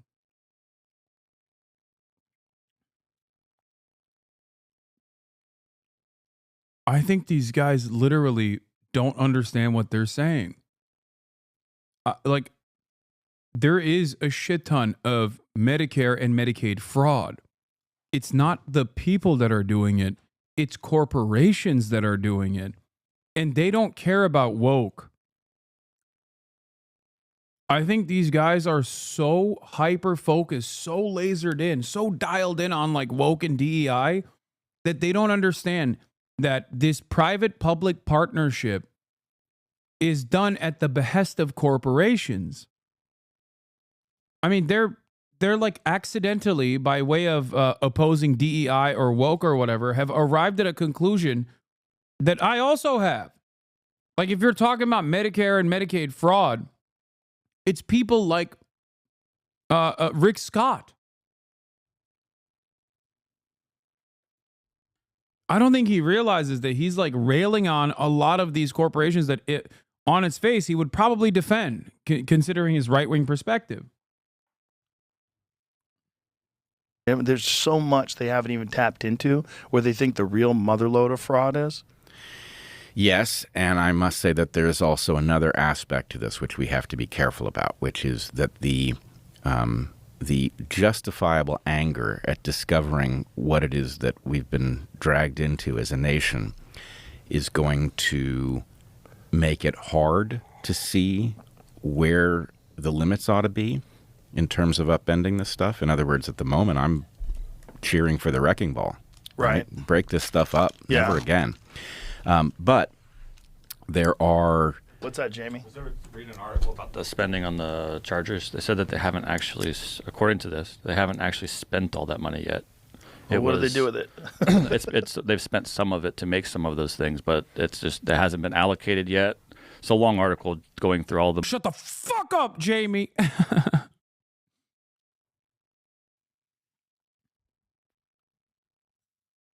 That's not fair, man. Joe said he's not right wing. Yeah, dude. Yeah. And I'm a blue dog Democrat, you know?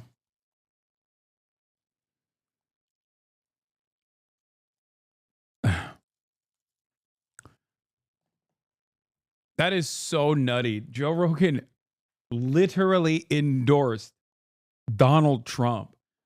Right wingers are so funny to me. They're always so like weirdly embarrassed by being right wing. Where they want to be right wing and openly say the right is awesome and correct on everything while simultaneously running away from the branding.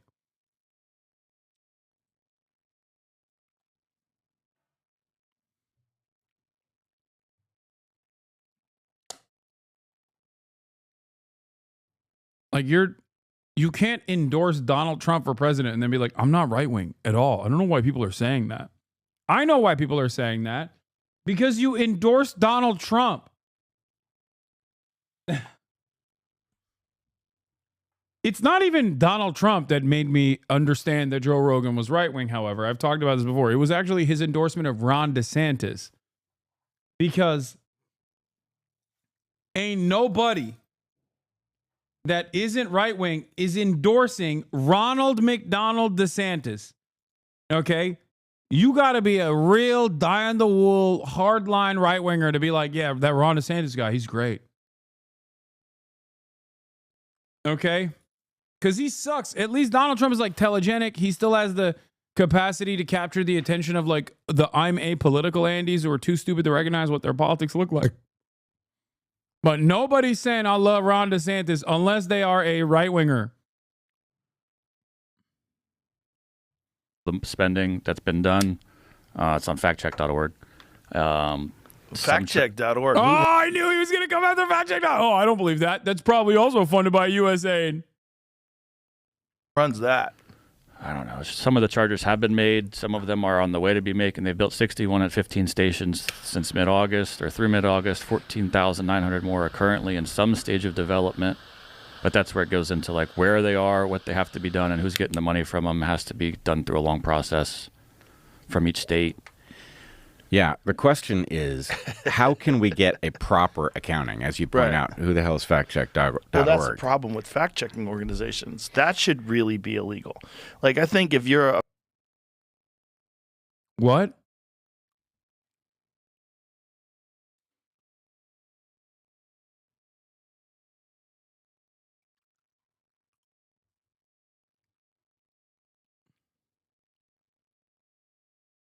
I mean, look, I get annoyed with the actually ass accounts as well. But saying fact-checking should be illegal is crazy. A fact-checking organization, we should have stringent rules on what influence is being peddled, like who's paying for these fact-checkers, who's behind the scenes, what is the it should be very transparent. How did you determine whether or not this was true or false? You know, because there are a lot of things that get said. Like, I don't know if you saw this, but I mean,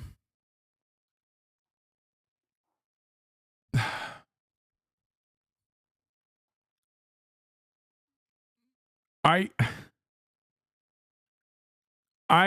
don't know if I completely disagree with Joe Rogan on this issue because like there are a lot of quote unquote unbiased fact check or like media bias accounts out there.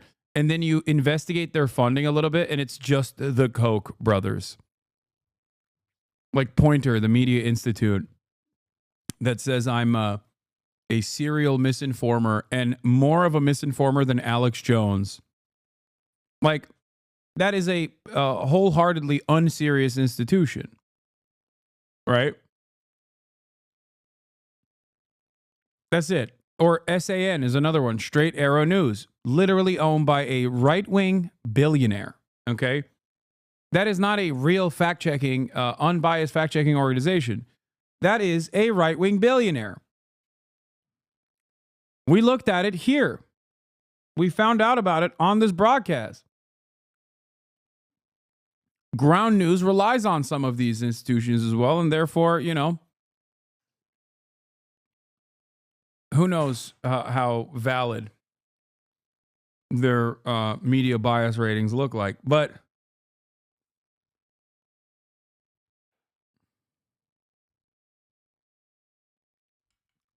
the difference is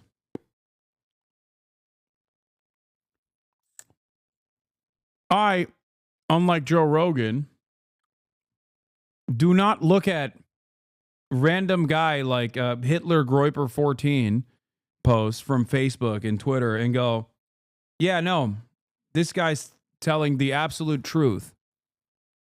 And if someone were to fact check me on that, we should make it illegal for people to disagree with me.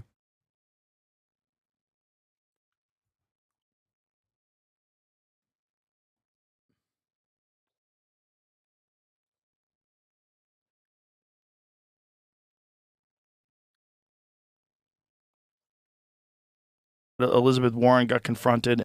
Hey, big bro, I've been a follower and fan for years. I think it is time you banned me. Wait, why?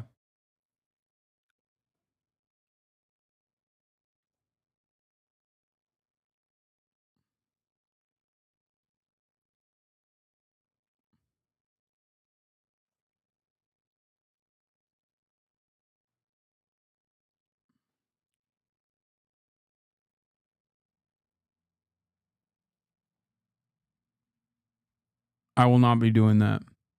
And it's on Twitter this morning.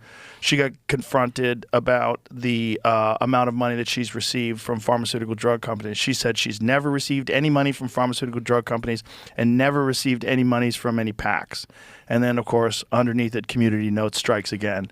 And, of course, she received millions. Yeah. She's a fucking liar. Well, and it's an arms race. How can pharma cloak the money that it's giving so that there's plausible deniability at the point that Elizabeth Warren is confronted or Bernie Sanders? Bernie Sanders was hilarious. Only 1.5 billion. Only 1.5 million out of 200 million. Only 1.5. Yep, that's what I saw First as well. First, he tried to say nothing. Only the hardworking people of this country gave me money. Well, I don't think the Democrats. This made me very sad to see. He's completely gone, dude. He even shit on Bernard Sanders. Understand that it's over and that there was a vast infrastructure that made their feeble arguments viable, and that infrastructure is now collapsing. People are far more aware. Yet another instance of a right-winger looking at a piece of information that he's too stupid to comprehend, and then making it everybody else's problem. Like, not understanding that Bernie Sanders did not get donations from any sort of PACs, let alone the pharmaceutical industry. Okay, if you are a janitor at Pfizer and you gave Bernie $30, that is logged in as a small donation, but yet still logged in as a donation coming from someone who is hired by the pharmaceutical industry. If you don't understand how that works, why are you giving commentary on it as though you get how that works? Why are you so negative?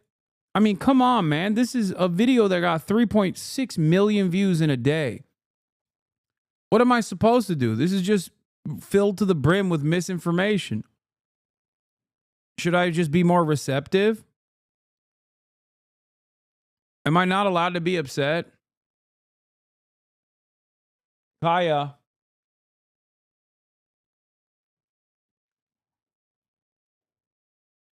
The real question is, why are you not upset?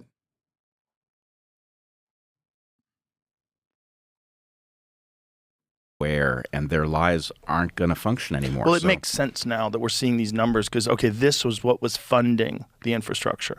Now we get it. Because it wasn't, otherwise, it's organic. This is the will of the people. This is how people are moving. It's not. It wasn't that at all. This was all organic. And it was really about control and money. It had nothing to do with helping people, making people better, giving aid to foreign countries. That's all a cloak and dagger bullshit show.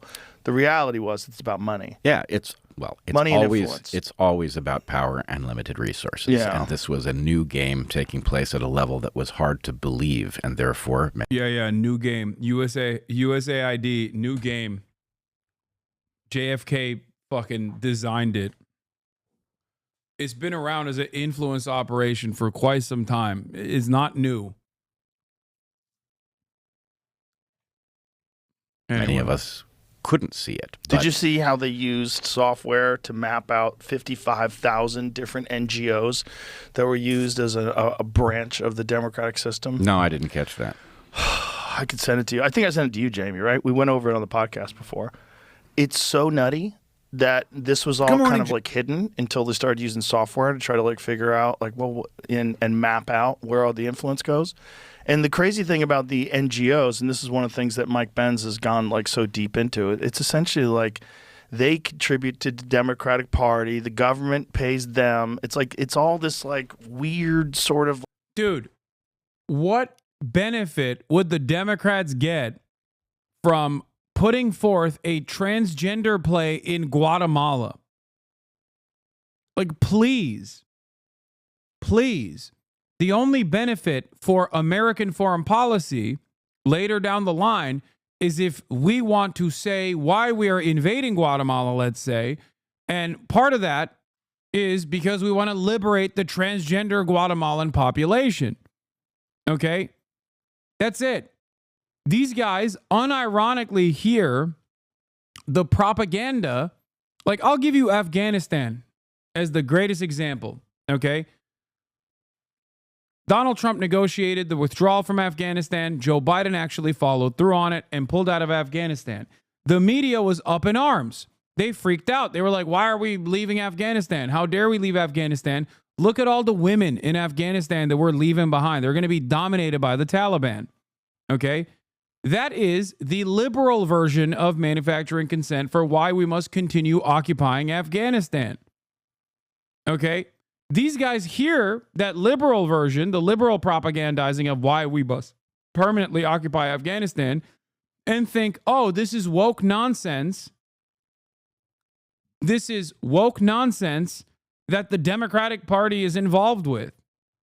They don't understand that it is just a part of the consent manufacturing machine. Okay? It is still done at the behest of a permanent military occupation. It is not beneficial to the Democrats. It is not beneficial to just the Republicans. It is beneficial to American foreign policy. Okay? For Republicans, they don't really need this kind of propaganda. Okay? They don't need it at all.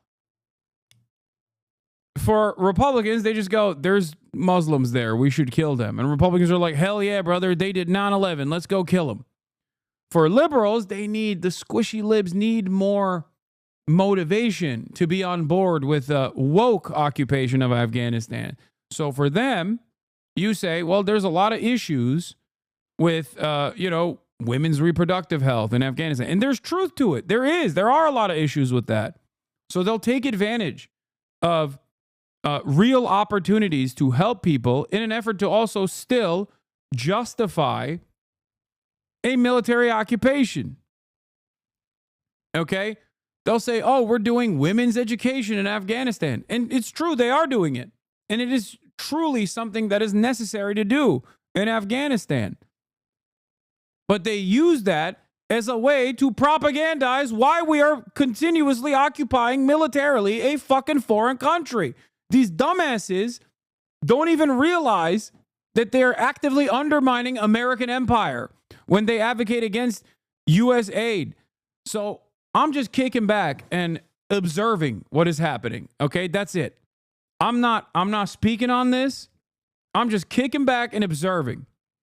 Okay, but it is kind of funny that they legitimately think that this is being done at the behest of woke and simultaneously being done to not like engage in some sort of whitewashing of American empire and its actions in the global South, but instead it's to help the Democratic Party somehow.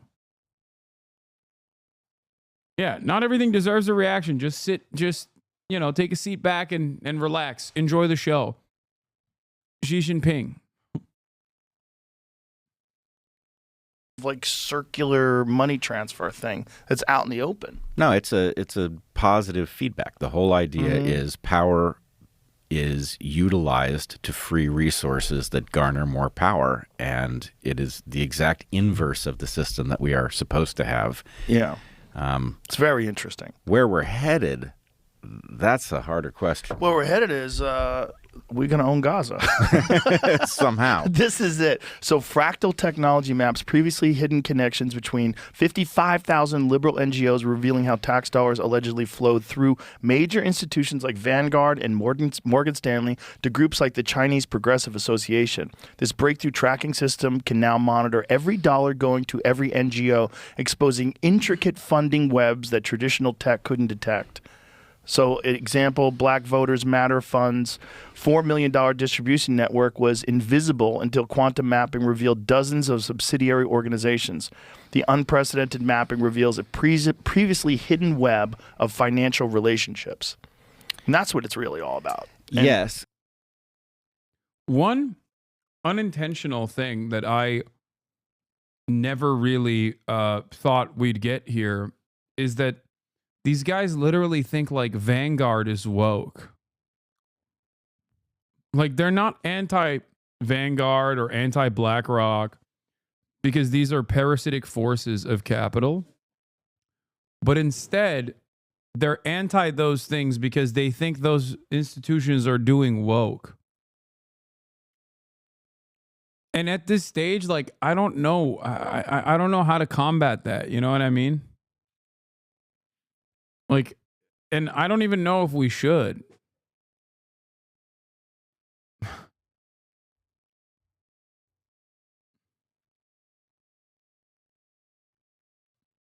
Like, okay, yeah, you're right. It's woke, man. You're right.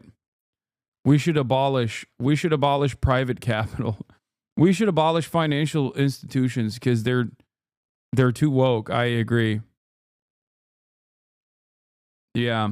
They're woke and Chinese. You know who's the wokest of them all and the gayest and the most Chinese? Like more Chinese than the Chinese Communist Party. Profit healthcare.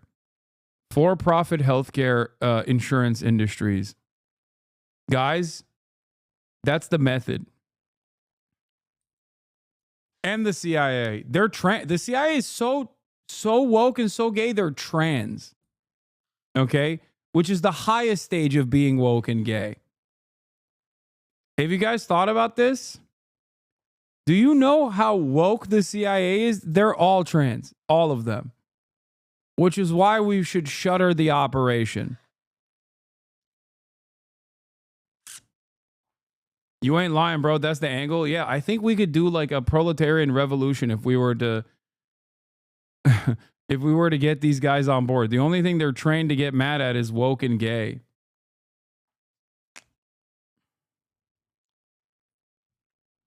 Yeah.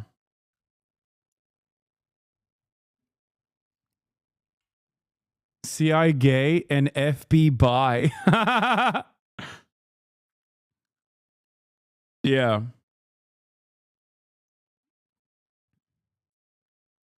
I mean, they are kind of doing that. Yeah, look at this. CIA offers a buyout to entire workforce as a part of Trump makeover.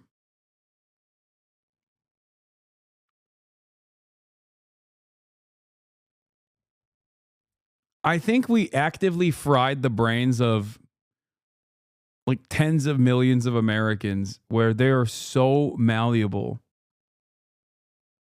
What you're saying is not too different from leftist leaders using xenophobic language to push out colonialism and establish popular democracy. Yeah. I'm serious. The CIA is so gay and so woke. You know who's not gay or woke? Trans people, like actual trans people. You know who the real trans people are? The CIA agents. We should be focusing on that instead.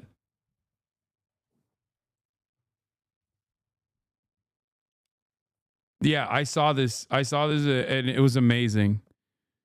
One of the myths, Bronze Age pervert says, one of the myths the left dearly holds on to is that the USA and CIA knocked off third world communist regimes during Cold War instead of what it actually did, which was to set them up and prop them up. We're reaching the terminal stage of anti-communism where it has now negated itself. The CIA will now be abolished under the very same ideologies that helped deploy to defeat communism. The CIA controls both parties in Congress. Every patriot should be reading Destroying America, the CIA's quest to control the government. Schumer and infamous Liz Cheney are just two of the Democratic and Republican CIA officers who became members of Congress in violation of the Constitution. With Pelosi's blessing, the CIA orchestrated everything on January 6th. CIA officers used police covers when they moved barricades aside and ushered protesters over to the Capitol. CIA officers were in the crowd, perpetrating violence and stirring up anger among the protesters. Ray is a CIA officer. He illegally used an official cover as FBI director. And because the CIA could not get rid of Trump with a phony riot, they tried to kill him in July 2024. Official documents state that the CIA officers are detailed by the CIA to be Secret Service agents. We all know they allowed crooks to open fire on Trump. The CIA spent decades building up its control before stealing the 2020 election. Cheney is gone, but the CIA still controls both parties in Congress. To repeat, every patriot should be reading Destroying America, the CIA's quest to control the government. Patriot Victory 2024. Get the facts.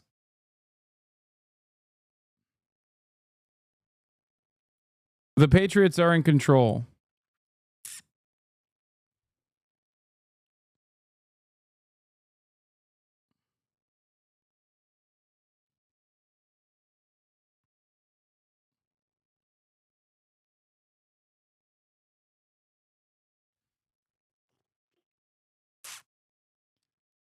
The problem is Trump consolidating power, and now there's less oversight and transparency going forward. They're trying to go back to how the CIA operated in the 60s. I mean, that's what I think as well. But also, this is pretty funny. The problem is, sometimes when I see like a list of preposterous scientific projects that have gotten big grants, I read it and I think, they all sound preposterous, but I don't know. Some of these things are likely to have had a good explanation, and it just is not apparent in the soundbite. And some of them are every bit as preposterous as they. NATO is also woke and gay. I just want to point that out. It's the wokest and gayest institution. Yeah. Operation Gladio, more like Operation Gadio. Okay. Yeah. Nothing more woke than propping up terror cells in an effort to destabilize our European allies because you wanted to you wanted to make sure that there's more gay stuff happening in Italy and many other places. Yeah, NATO, more like Gato. Shut it down. They seem. And so I can't look at a map like that and say what I would expect if the system was healthy. So I'm cautious about it. I don't think the system was healthy. I think the system was a racket from one end to the other. And I've been saying that we've been living. Why do you use gay as an insult? Because I'm not woke. Because I'm based. That's why. In the era of malignant governance where there's basically no element of this you couldn't turn off and make us better. But we have to be suspicious also of our understanding of how a properly functioning system would graph in something like that, so that we don't overrun the train station when we get there.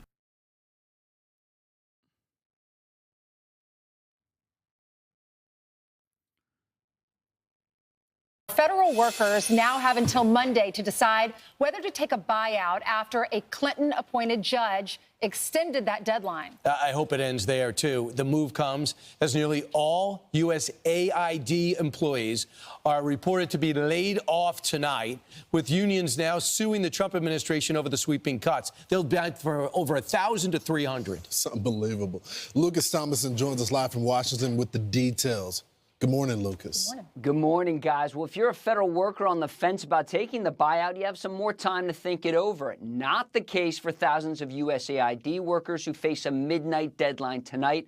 Here's Secretary of State Marco Rubio on the cuts. We're not trying to be disruptive to people's personal lives. We're not being punitive here. But this is the only way we've been able to get cooperation from USAID. I had preferred not to do it this way. When we tried to do it from the top down by getting cooperation from the central office of USAID, what we found instead are people trying to use the system to sneak through payments and push through payments despite the stop order. The United States will be providing foreign aid, but it is going to be foreign aid that makes sense and is aligned with our national interest. Now, USAID is being folded into the State Department, who plans to... I suspect that it's like, instead of doing like a Guatemalan pro-trans play, they're just going to do like a Guatemalan neo-Nazi play, because like they're still going to fund the arts. Okay? You know what I mean? But they're like, I'm actually upset, not because there's a theater play being funded, it's just it's a trans one. You know? So that's what it is. Foreign aid to Israel only? I mean, yeah, that's a definite. That's a given. Yeah.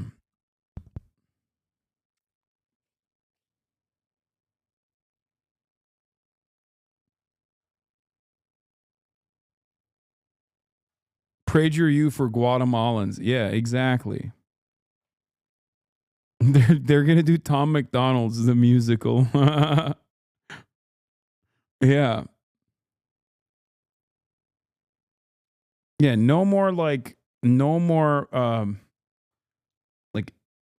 contraceptives, no more like anti-AIDS initiatives. They're just they're like pro-AIDS now. You know?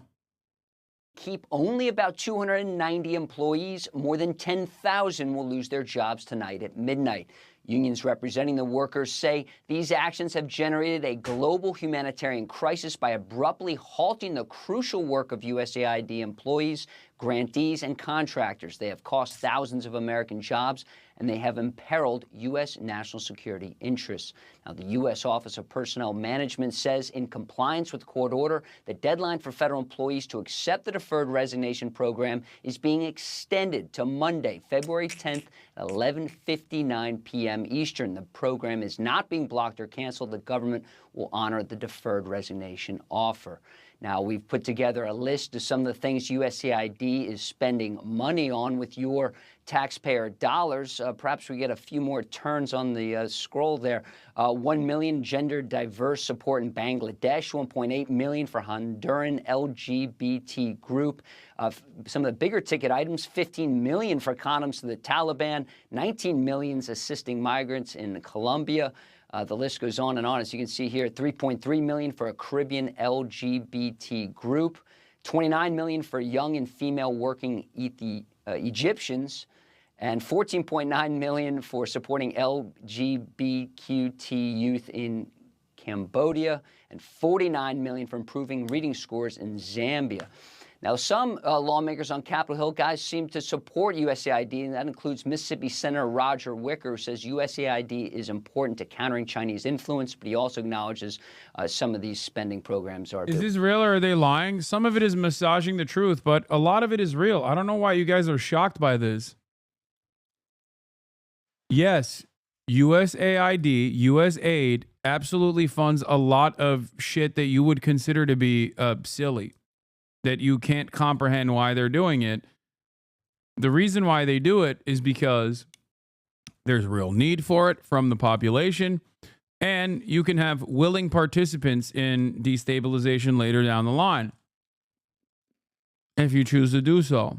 Condoms to the Taliban is an example of like lying by exaggerating. It's most likely contraceptives that they're sending to Afghanistan.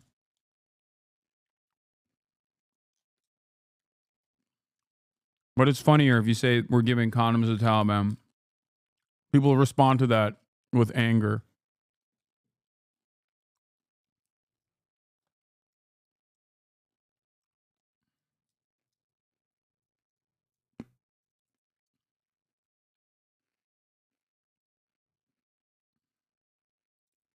Wasteful, guys.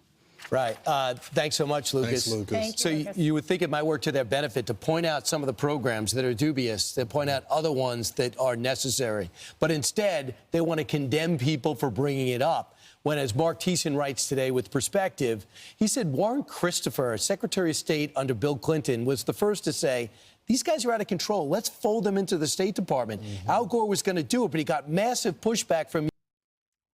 No, the U.S. Agency for International Development didn't fund a transgender opera in Colombia. Speaking, she listed $1.5 million to advance DEI in Serbia workplaces. Leave it at it. I don't know about you, but in America, it sounds like the USAID International Development Agency focused primarily on providing vital food aid, extremism prevention projects, and disaster relief to countries around the world. Would add transgender opera to its list. Leave It was referring to a 2022 production of an opera called As One, a chamber opera by acclaimed American composer Laura Kaminsky, which focused on the inner journey of Hannah, a transgender woman, and her process of personal discovery from her childhood in a small town. 3 performances of As One were put in Bogota, Colombia, thanks to a co-production between La Compañía Estable and the Universidad de los Andes. The 47,000 figure quoted by Leave It appears to be related to the fact that Universidad de los Andes in Bogota received $25,000 under a State Department program allocated for expanding and strengthening the relationship between the people and the government of the United States and the citizens of the rest of the world. The remaining $22,000 for the production also wasn't funded by the federal government, according to Notice, a Washington publication from the nonprofit, nonpartisan Albatron Journalism Institute. When asked about the lie, Deputy Press Secretary Anna Kelly told Notice it was immaterial. Yeah. So when they say we're giving condoms to the Taliban, what they actually mean is family planning and reproductive health services to an area that is desperately in need of such services. But it's funnier and more anger-inducing if you say, we just don't want the Taliban to raw dog. Okay? And the same goes for this. This is an initiative for soft power, funding arts programs that promote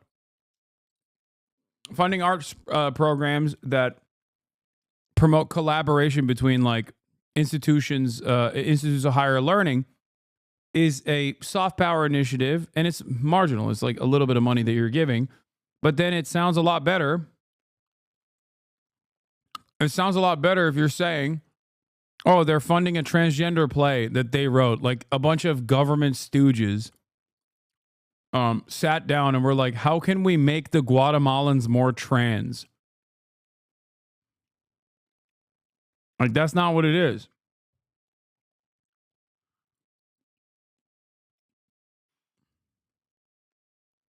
Does that make sense?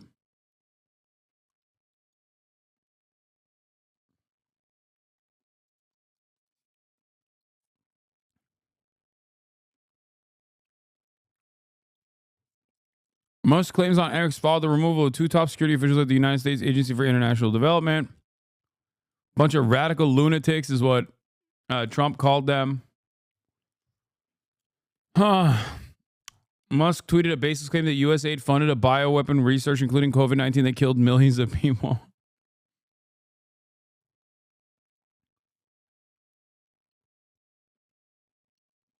From day one, this administration has demonstrated that they were more focused on blowing up an agency than actually understanding what it is and what it does.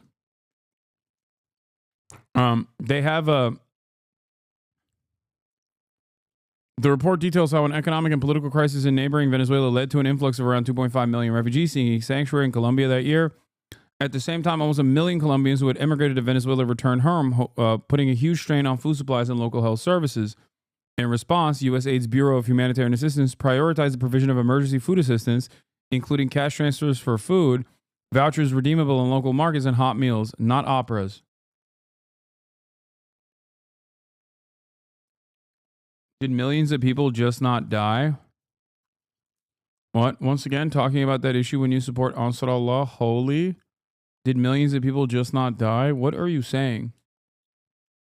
Talking about what issue?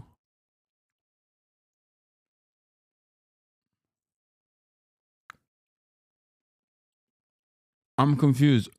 Do you think that I am calling into question whether COVID killed millions of people? Or the fact that it was a US-funded bioweapon that was unleashed upon the public? Like, because I'm not calling into question the millions that died to COVID.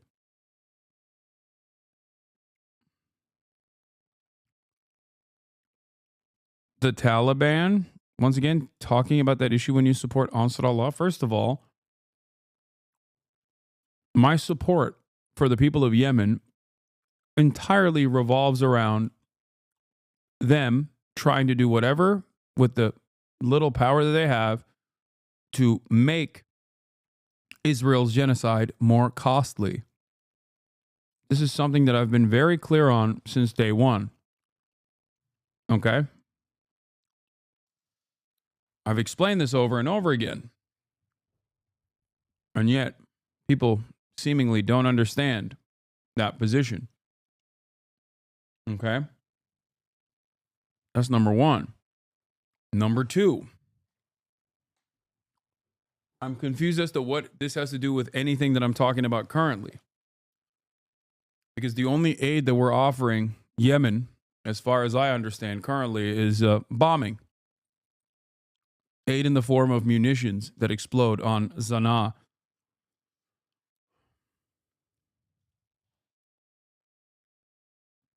Actually, that's not true. I'm sure U.S. aid has done initiatives in Yemen as well, as they do everywhere.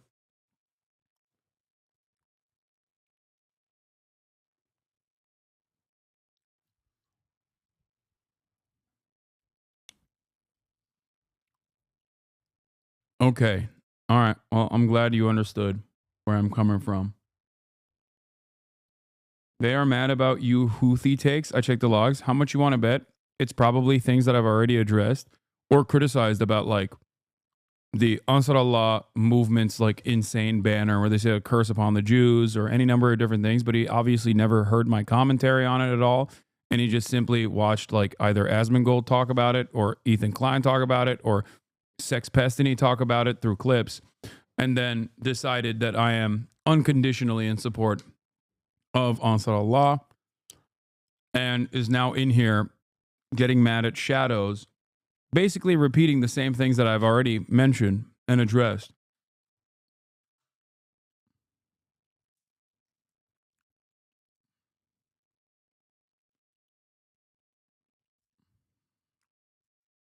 You know what? I kind of want to look at what he had to say. Let's see.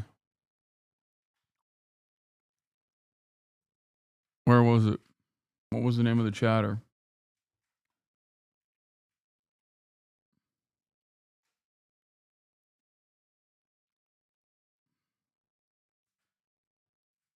Here's the thing, you guys. I don't support Destiny at all. Oh, this is the same guy who was like pro RFK. Who's anti Bernie Sanders. Oh, it's the same guy from yesterday. What the hell?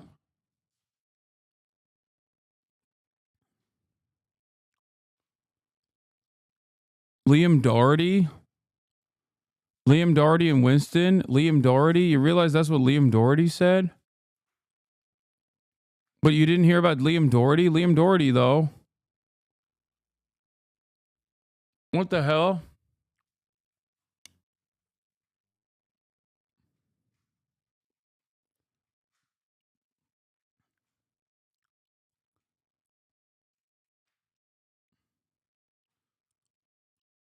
I think he's he might be just like a COVID guy. Maybe that's why. He's like a COVID is a bioweapon and RFK Jr. is right guy. But he's also like a leftist, I think, on other issues. I'm confused.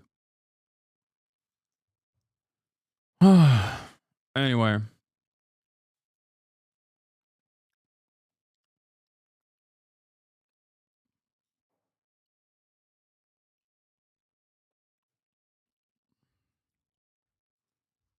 USAID, and they said, okay, we'll fold. Senator Joni Ernst said, what are you guys spending your money on? You're looking as though you're not even going for American causes. You're going for anti-American causes. They threatened her. They told her to back off. And as Peggy Noonan writes, she says, of all the agencies being batted around, this one will remember the first one will recall the period in history of the U.S. agencies for international development. Some of whose line items were spending was devoted to cultural imperialism.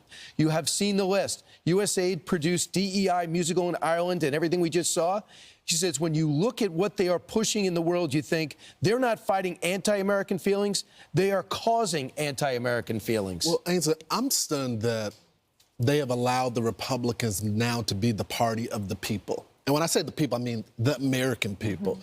If there was an argument to be made of some program internationally that you want to fight for, you could just go to the president of the White House and say, can we at least just keep this program? But that's not the argument that they're making. They want to keep all of the programs from the USA, even though it's fraud, waste, and abuse going on, in place. And I just don't think this is... Of course they're not going to win against the Republicans, but they're not going to win with the American people. They're not going to have all these Americans calling and protesting to keep programs from foreign governments. Yeah, you're going to have progressive people that want to keep all of those programs, that whole scroll of list. But the common sense, middle of the road, Democrat or Republican is going to say, and all the Republican Party is going to say, stop wasting our money. We're in debt. We're giving money to these programs that we don't agree with to other countries. They don't need these programs.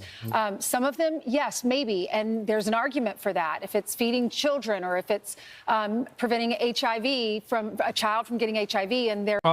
You're coming across a little woke, lady. Maybe because you're DEI right now, which is what I'm using as a substitute for being a woman, okay? What do you mean, feeding the hungry? Sounds woke to me. Fuck that. We should kill the hungry.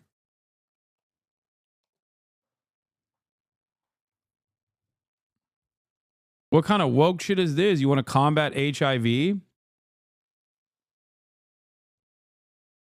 They're allowing to send that drug over or the malaria drug. I get it. But these programs, I mean, it's so much waste. And the Democrats, what are they scared of? Are they scared to save money? Are they scared that we'll pull back the curtain and actually see how progressive these Democrats really are? They don't want this done, and it just baffles most Americans. So here's Joe Rogan saying, hey, guys, this is what America voted for.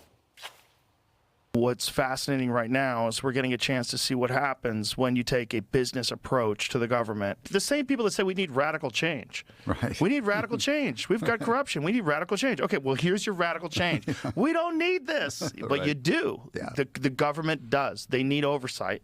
Yeah, and they haven't had that. And because of that, you're seeing this not just waste. You could call it waste, but it's deeper. It's deeper than waste. It's corruption. And you're seeing that corruption get weeded out.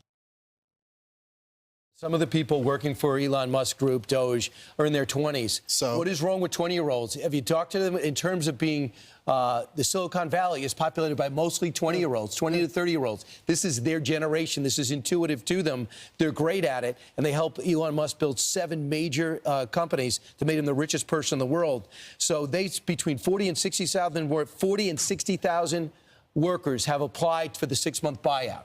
So they're examining whether we can do that or not. Bottom line is, our federal structure is too big, so in any company, you have to pare it down. When your number one expenditure is paying the debt on money you owe, this has to be the focus. But if you look at the left, all they're doing is mocking Elon Musk, one of the smartest, richest people in the world, and ripping 20-year-olds because they're examining the Treasury. So I hope the judges don't get in the way of this paring down and slimming down of the government. Well, I just know the executive branch has large discretion over these funds. And when I look at all the crises in America that we're currently experiencing, we can go all the way back to Ohio, East Palestine. Were there protests advocating for those people? Have there been protests in Los Angeles for the rebuild? North Carolina, have we seen people assemble to give those folks the funds that they need? They have not. And I think it's a slap in the face of the American people. And one viewer came on Martha's show yesterday, and I'm not saying this is true, but the viewer said, are they getting money? Like, why are they so passionate? For the average day American at home, this is an independent voter. She's like, why are they like this? Are they getting kickbacks or something? They're so passionate about this money. Next up, the NGOs. They're examining what's going on there. Oh, we need that, right? Okay, and Joe Rogan's right. It's corruption. It's more than waste.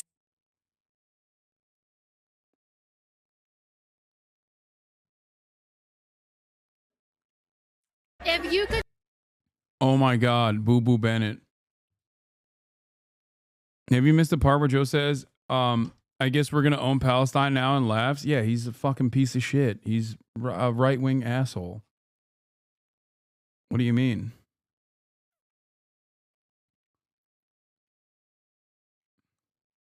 Queen Poopy Pants is back.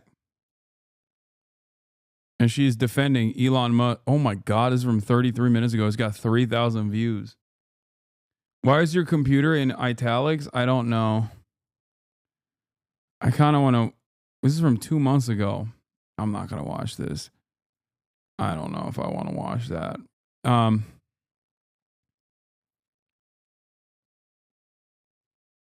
feel like Hank Green is going to be taking an anti-populist stance. It's in support of Luigi.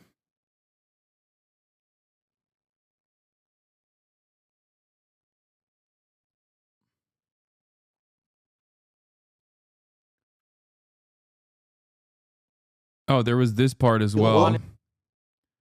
Yoav Gallant admitting Hannibal Directive, which everyone said was bullshit. Yeah, was the order given to use the Hannibal Directive, which is the Israeli directive to kill Israeli citizens if they're taken hostage rather than allow Palestinians to use them as a bargaining chip. I think tactically in some places it was, says Yoav Gallant. In other places it was not, and that is a problem.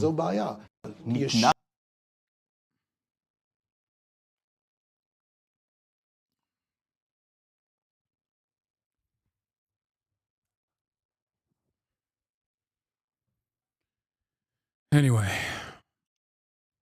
yeah, something I've talked about for quite some time.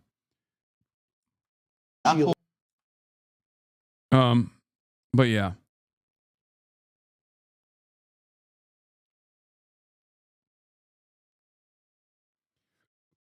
A U.S. senator wants Americans who use DeepSeek to be thrown in prison. That's cool.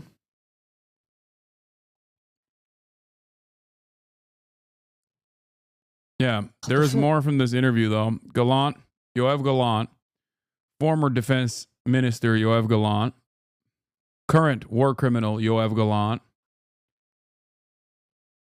confirms what we've long known. Same ceasefire deal was there and agreed by Hamas back in April, and Israel torpedoed it. Let's talk about the hostages. Did the Israeli government do everything possible to bring them back? I don't think so. We could have brought back more hostages earlier at a lower cost. The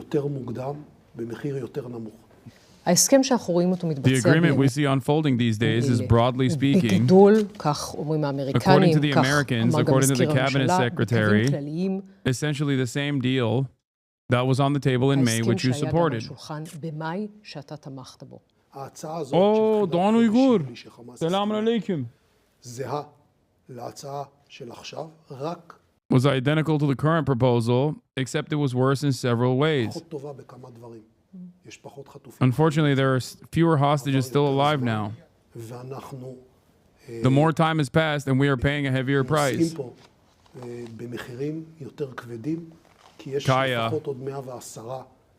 At least 110 additional convicted murderers will be released in this process. I like that he's saying the deal is identical, except it's worse because they're releasing more Palestinians as a process, as a part of this. This clip would hit hard if any of your critics cared even a little bit about the truth. No, my critics do not care about the truth. That's why they're my fucking critics, especially on this issue. Okay? You can have ideological disagreements with me. You can have disagreements, but on, I don't know, my best standards and practices. But you can't disagree with the fucking truth. And because people refuse to contend with the reality, they usually try to push for alternative ways of being critical or desperately seek out with a fine-tooth comb, anything that they can clip out of context.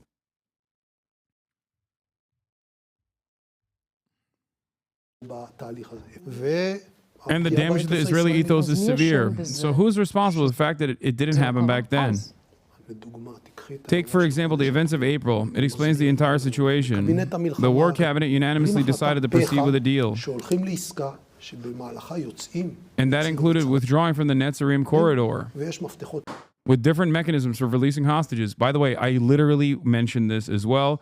Not only did I mention this as well, but also on top of that, Israeli hostage families also directly mentioned this, saying that the responsibility was entirely on Benjamin Netanyahu's hands for refusing to withdraw from the Netzarim corridor and the Philadelphia corridor for no reason whatsoever. It was like a last second addition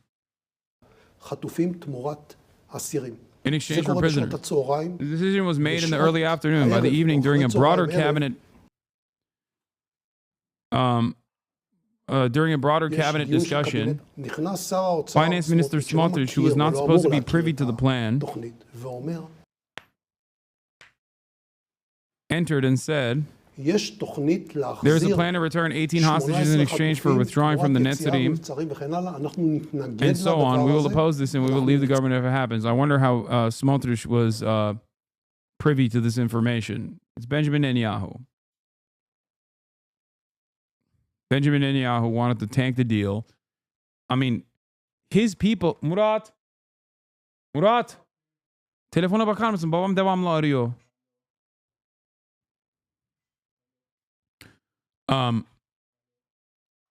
It is... he routinely sought out to sully the deal over and over and over again. And he took the initiative. I mean, he had people in his orbit leaking classified information to European outlets. If you recall, they were prosecuted by Israeli courts. They were prosecuted by Israeli courts. People that were directly aligned with Benjamin Netanyahu, that worked under Benjamin Netanyahu, were leaking classified information to European outlets in an effort to sully the deal. Who told him? I don't know. I didn't tell him. We had told the security establishment we need to secure 33 hostages with a minimum of 18. Yet the number leaked to the media shortly after. Within an hour, 2 or 3 was 18. It took 1, 2, 3 days before Hamas understood the situation from Israeli media and said, we're withdrawing from the deal. And that deal collapsed, only resurfacing at the end of May through the president's speech. That's not the reason why that deal collapsed. The reason, I don't know, sounds like a really good guy in a moderating voice. Okay, I'm not even going to entertain these jokes, okay? Calm down. Did someone leak this from the cabinet to Smotrich to sabotage the deal? No, the real reason why the deal fell apart is the Netzarim corridor withdrawal. Okay? That's the real reason. And no, Yoav Gallant is not a fucking moderating voice nor a good guy. He is a genocidal, monstrous piece of shit who very actively and deliberately in the initial stages after October 7 said that we are fighting human animals and we must cut out their electricity, their food, and their water. And then he proceeded to do that, okay? So no, he is not a good guy, as evidenced by even this information, because despite the fact that he has a personal bone to pick with Benjamin Netanyahu, he is once again still entertaining certain aspects of the war cabinet's mismanagement by claiming that it was actually Hamas that withdrew from the deal because they found out that parts of the deal were leaked to Israeli media, when the real reason why the deal never came to fruition was because Israel refused to concede, because they added additional shit. Benjamin Netanyahu added additional clauses to the deal, such as not withdrawing from the Netzarim corridor. סמוטריץ' כדי לסכל עסקה. אני לא יודע מי העביר למי, ואני, תראו. Yo, every video game just went offline. What is happening today in my chat? YouTube went offline. Yo, is every video game actually offline? Like, what's going on?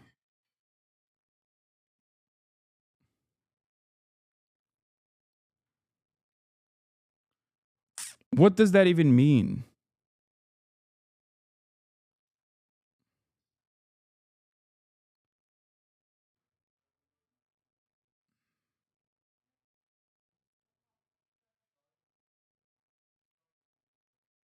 Down detector says yes.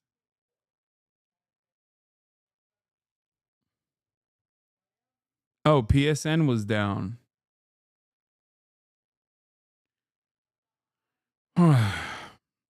They turned off video games because guess what? USAID was also funding video games to make titties smaller. Okay?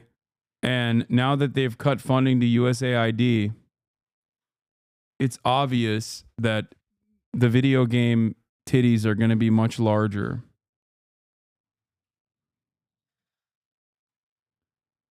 Clearly.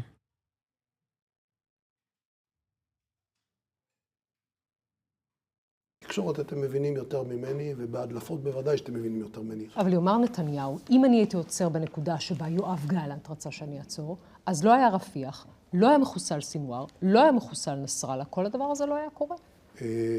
קודם כל היחיד שלחץ לחיסול חיזבאללה ולהמשך הלחימה בעת ההיא זה אני.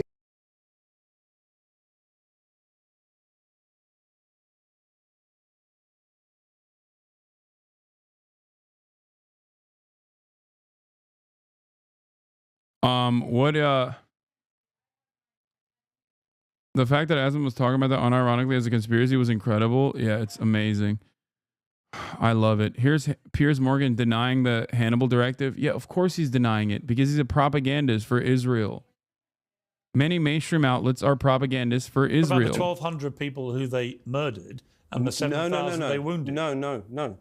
Hundreds of those people were killed when Israel implemented the Hannibal directive. That's simply not true. It simply is true. It isn't. And I encourage you, in the spirit of journalistic inquiry and curiosity, to really look that up. It's already been thoroughly investigated. Yeah, no, it had not been. And also, this is 4 months ago, too. So, like, at this point, we did know that Israel played a role in killing at least some of the Israelis that were about to be taken hostage. It's not like this was immediately after October 7, where saying that would have presented you as a propagandist. You can't deny it. It's been one whole day. Fix the camera angle. Shut the fuck up, stupid ass, dumbass bitch. Shut your stupid bitch ass mouth up.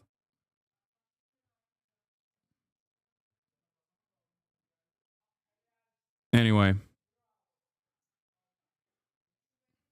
They released footage of the Apache helis and tanks shooting at the kibbutz at the Nova Festival. President Trump signed an executive order establishing the White House Faith Office. What? What the fuck is this? To empower faith-based organizations, community groups, and houses of worship. This initiative strengthens families, uplifts communities, and protects religious liberty. Establishment of the White House Faith Office? What the hell? Oh my God. Oh my God. Ah!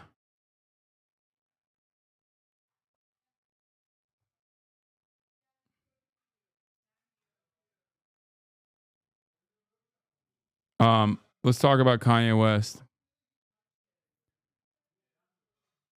Confirmed, Israel killed his own citizens. Is this released? Is this actually released footage? Okay, hadi bay bay anne.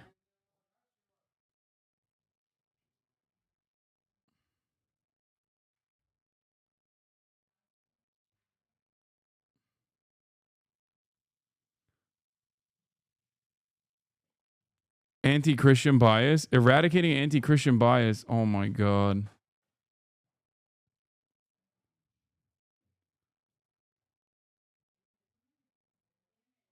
I don't think so. Maybe an example of the doctrine. Yeah, I don't know if this was real footage or not.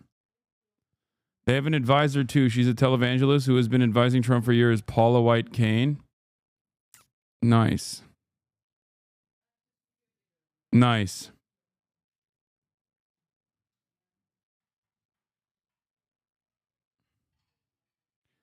Wait, that's Paula White Kane? Oh my God, remember her? Oh my God. And strike and strike and strike and strike and strike and strike and strike until you have victory. For every enemy that is aligned against you, let there be that we would strike the ground, for you will give us victory, God. I hear a sound of abundance of rain. I hear a sound of victory. I hear a sound of shouting and singing. I hear a sound of victory. I hear a sound of an abundance of rain. I hear a sound of victory. I hear a sound of an abundance of rain. I hear a sound of victory. The Lord says it is done. The Lord says it is done. The Lord says it is done. For I hear victory, victory, victory, victory in the corridors of heaven. In the corridors of heaven, victory, victory, victory, victory, victory, victory, victory. For angels are being released right now. Angels are being dispatched right now. Hamanda aka ata raka teda baka sanda ata ambo osa kata rite eke banda ata rike didi ashata. For angels have even... She's spitting, dude. Bars. been dispatched from Africa. Okay, I think I have to watch this now. Blonde Politic, the silly serious, Dark Gothic MAGA, because approximately 25,000 of the probably 100,000 different chatters have linked this today on numerous occasions, even though it's a video from 2 months ago, and you guys have literally non-stop been sending this video. You're like, you have to watch this video. If you don't watch this fucking video, I'm going to kill myself. Please watch this video. It is the best video that has ever existed in the history of politics. Is there something going on? Did your dads watch this video? Did your moms watch this video? Is this popping on like Lib Talk? What is happening? What the fuck is going on? Why is this the video that you guys desperately want me to watch?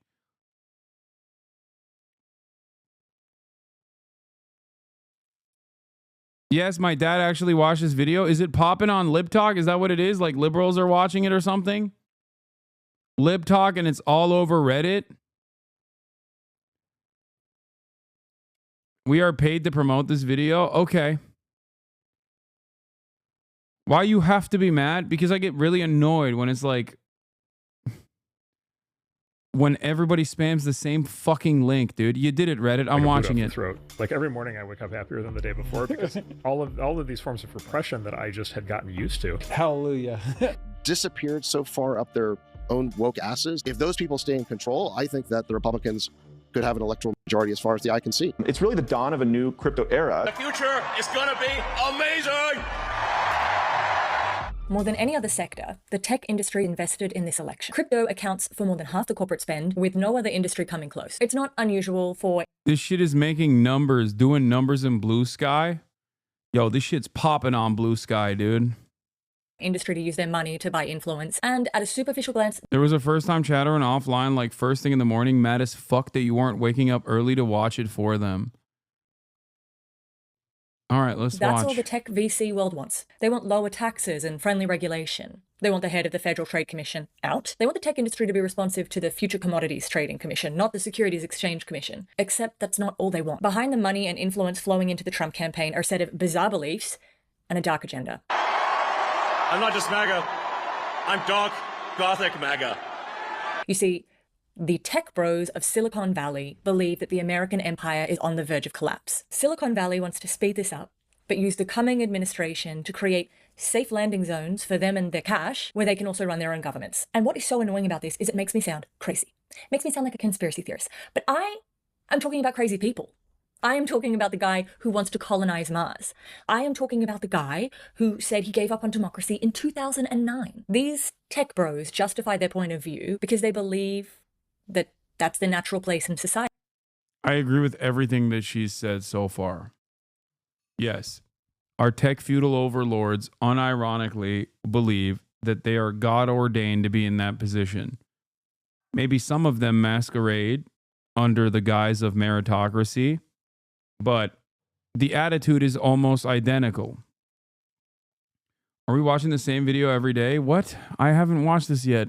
Shut the fuck up, chatter. Every single person is literally demanding I watch this video. The courageous geniuses on the new frontier. I'm not speculating. These men say it. They say it on podcasts and at conferences and in interviews and in blog posts. Some are quiet, Some are very, very loud, but they all are on board. And I think that if we want to increase freedom, we want to increase the number of countries. If you want to replace the elite that you have today. God, I can't get over how much of an egghead this motherfucker is, bro. Like, how are you walking around looking like that? And then you want to dominate American society and perhaps the globe? Look at this. Look at this goddamn egg, dude. That's Mark Andreessen, for those of you who don't know. Hey, what you need to do is you need to have a better elite. And there's a way to do this. It's been done before. We get kind of money and property right, and that it's a strong foundation for building, kind of a world that we all want to live in. We're seeing, some, breakdown of those in the real world in the United States lately. I'm definitely very interested in ways that you can sort of tokenize real estate and I think one of the funniest parts about Mark Andreessen's anger and resentment, and I've listened to, unfortunately, a lot of interviews of his, is the fact that what radicalized him was that he didn't feel like the peasants gave him enough respect. He's like, back in the day, you used to be rich, you used to be an oil baron, and you'd do a little bit of philanthropy, and the people would constantly tell you that you're awesome. But then something changed. That was a part of the social contract. But then something changed. Now everybody thinks the rich are bad. The rich are bad. The rich are evil. That's it. That's why he's mad. Because people weren't sucking his dick enough.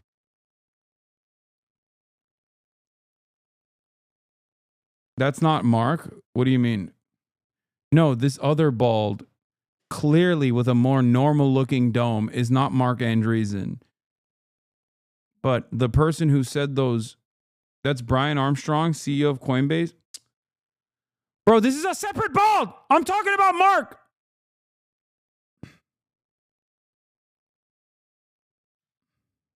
actual physical land to create better forms of society and governance. I do think America is in slow decline right now. I would like us to all in crypto think about how we actually go create physical places in the world to preserve freedom over the long term. I think that's ultimately crypto's destiny.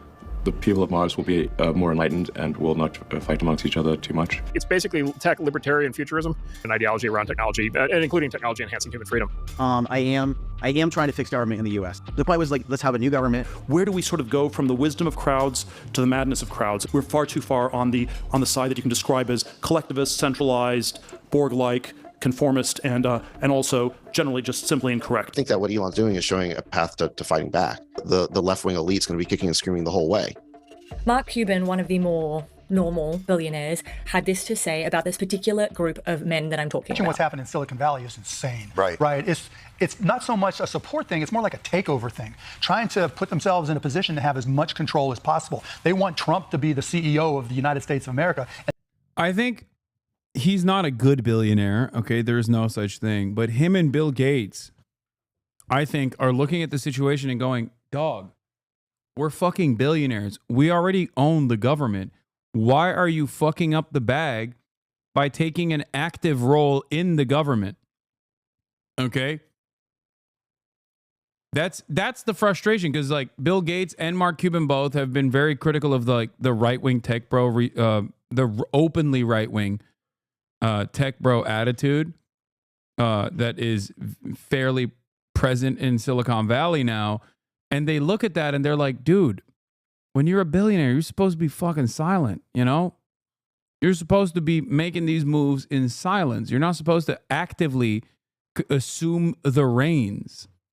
You're not supposed to openly say you're, moving the government in this direction, especially because nobody likes the government. So you are associating yourself with a negative entity for no reason, when you could make the government keep doing your bidding just quietly behind the scenes. And I think it's narcissism. I don't think it's like some great, brilliant capture of power. I think it is pure narcissism. These guys don't simply want to control the government, which they already do. They want to get credit for it. They want to be praised for it. They want to be loved. They want to be worshipped. What? Please do not ridicule people simply on how they look and how you perceive their looks. Hasanabi, Trump behaves like that, to be honest. Yeah, that's the biggest negative about Donald Trump is that he fat shames people. You're right. And not that he's a fucking racist, rapist, fascist. I know. Shut the fuck up, chatter. I'm going to call billionaire Mark Andreessen an egghead because his cranial outline is that of an egg. Okay?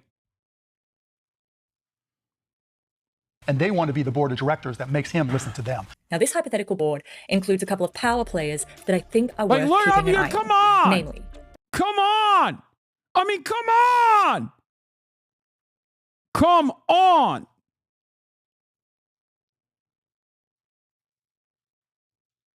If I did not openly joke about this man's dome, I would be doing you a disservice because it's such an elephant in the room that if I don't address it, people are going to be like, why is this guy not addressing the most obvious thing that we are literally looking at right now?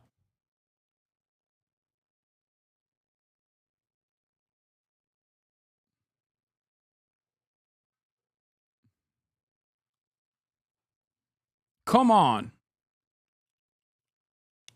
He looks like a cartoon character. Like, heads are not supposed to look like that. People will start suspecting me of being paid opposition for not openly saying the truth that everyone can see. Here at the Hasanabi broadcast, I do not shelter you from the truth. I tell you openly what my eyes are seeing. Okay? That's why Mark Andreessen and his net worth is increased, because egg prices have shot up spectacularly under the Trump administration. And therefore, the top egg is also a more valuable egg now.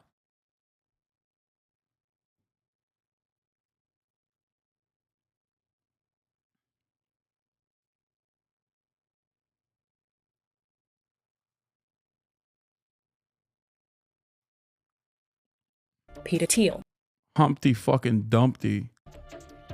Elon Musk, Brian Armstrong, Mark Andreessen, Ben Horowitz, and David Sachs. In this video, I'm Putting him next to two other bald guys who have, in comparison, more human-like shapes in their skulls, perhaps makes this even worse for him.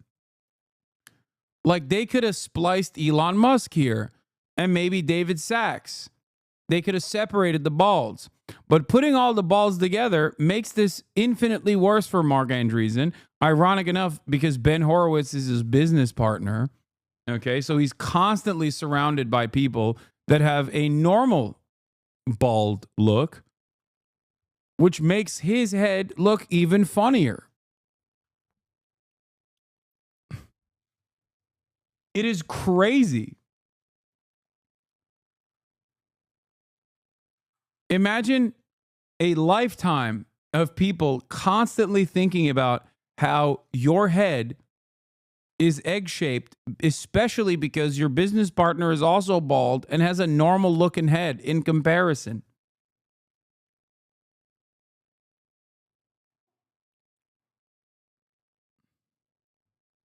He looks like one of those conehead babies, but it didn't come out of it. Yeah.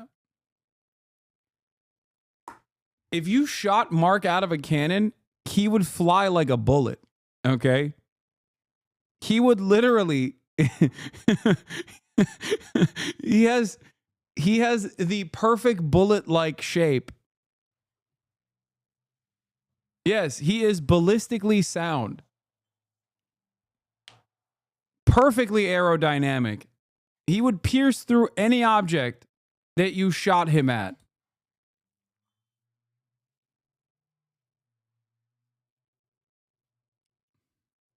It's crazy. Perhaps this is the reason why he blocked me on Twitter many years ago. In this video, I'm going to try and lay out what I think these people are doing behind the scenes. If you do want to dive further into this topic, I recommend looking at the work of Gildaran. I have linked his blog below. This is his beat and he's amazing at it. This man is named Balaji Srivastava. Like Beyonce, he tends to only go by his first name. Balaji is highly involved in the tech scene, and while not a billionaire himself, he is friends with a lot of them. He's a former partner of Andreessen Horowitz. He is the former CTO of Brian Armstrong's Coinbase. Thiel actually recommended Balaji to be the head of the FDA during the first Trump administration. Balaji wrote a book. It's called The Network State: How to Start Your Own Country. In that book, he talks about how to break nation states apart into smaller territories which can then be run like corporations. What I mean by Silicon Valley's ultimate exit. It basically means build an opt-in society, ultimately outside the US, run by technology. And this is actually where the Valley is going. You see, like many in the industry, Balaji is a disruptor. He is interested in disrupting the current idea of nationhood through the creation of a network of sovereign, tech-run territories protected by military-grade security. Balaji wasn't the first person to come up with this idea, not even in the tech scene, but he was the first person to present it in a more palatable way. The idea... Bro, these guys read one book, okay? They read one Ayn Rand book, and just, it shaped their whole lives permanently. Okay? It's so sad. Read a second book, man. Please. Please read a second fucking book. Every decade, there is a new version of this exact same project. Every decade, they're like, we are very wealthy. Why are we wealthy? Because we deserve it, because we've worked harder and smarter than anybody else. They believe in meritocracy, the myth of meritocracy, okay? And they think, oh, why don't we capture all of this wealth and not be restricted by pesky government regulation?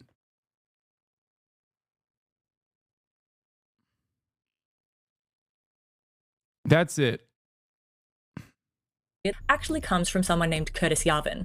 I In hate Patchwork, this guy Yarvin too. wrote, the basic idea of patchwork is that as the crappy governments we inherited from history are smashed, they should be replaced by a global spiderweb of tens, even hundreds of thousands of sovereign and independent mini-countries, each governed by its own joint stock corporation, without regard to the residents' opinions. Patchwork is a reboot of the current system in order to install a new operating system. Yes, Yarvin is a software developer with a company named Urbit, invested in by Peter Thiel. He refers to these small territories as patches, but he's flexible about how they might run, maybe like a corporate urban space or a city-state like Athens. These corporate dictatorships would use all-seeing surveillance to protect their citizens and enforce their laws. There would be biometric IDs. If you're poor, you will have to move to another patch. Or the poor could be ground up and used as biodiesel, or locked into a virtual reality prison. Now, Yarvin said he was joking about the biodiesel thing, but not about the prison thing. So I'm not sure if he was joking about the biodiesel, which gives us an understanding of why Balaji had to come up with a more appealing way to present this. It's pretty crazy because I do often joke about how the rich want to milk the poor for, for fuel. And here he is, one of Peter Thiel's like biggest influences, just a literal grotesque, advocating for it as a haha joke. This idea. Balaji has less about dictatorship and mass incarceration and more about freedom and opportunity. A lot of people in the industry acknowledge that Balaji's ideas are a little out there. This is Balaji. Yeah, this is Balaji. And I would dismiss them too if those same people weren't actively funding them. Millions of dollars are being funneled into these projects as we speak. This is the website for Praxis, a network state funded by Peter Thiel. What's really funny is that these guys end up, I think, huffing their own farts a little too much. One, they personally have an inflated sense of self-worth and genuinely think that they're fucking brilliant and not like unimaginably lucky being in the right place in the right time. Sure, I'm sure that they're like somewhat intelligent too, but overall, to get to the level that they got to, they have to be profoundly fortunate. But these guys don't think that. They think meritocracy is real. So they actually arrived at this because it was God ordained. Okay? The other myth that the other like myth making that they have ended up believing is the notion that like the American government is simply a restrictor of innovation and not a major proponent of innovation and not unimaginably its contributions are not unimaginably important. Like, they legitimately believe that if they were to build this like small state for themselves, that they would actually be able to successfully thrive in said small state, and that it wouldn't get fucking destroyed either due to the, actual issues and their inability to address them, like with a welfare state or whatever, the inherent contradictions that exist within capitalism, or they would get dominated by another competent nation state, like instantly.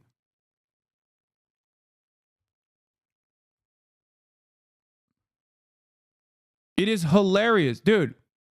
A little micronation like this, run by a bunch of autistic nerds who think that they're brilliant, would get dominated by, like, not even China, okay? Because everyone immediately thinks, oh, they get dominated by China. They get dominated by, like, Somalia, okay?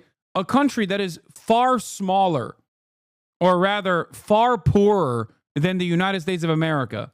I'm not even saying Mexico. I'm saying, like, a cartel in Mexico could overtake this. They do more administrative governmental duties in the fucking areas that they have cultivated as fiefdoms than these fucking dipshits do.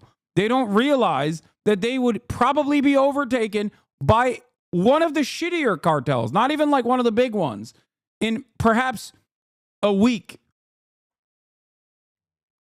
They are so stupid.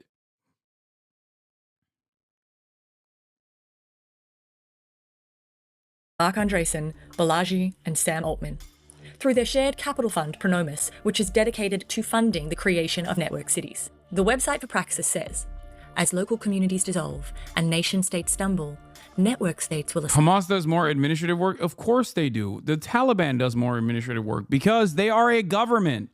These people only suckle on the teat of government and think that that everything the government does is bad because they're fucking stupid, okay? They're stupid. They're dumb.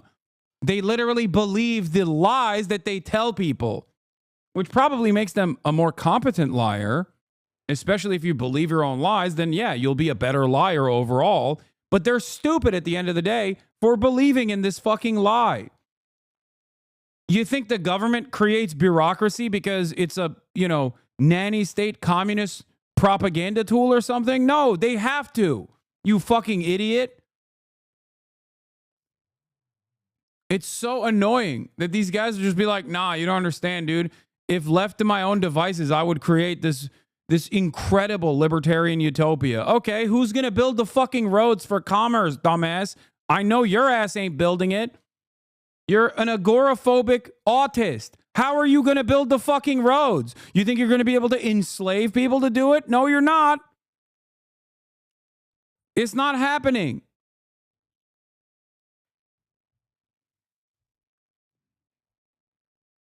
Yeah, they'll just keep saying, you have violated the non-aggression principle.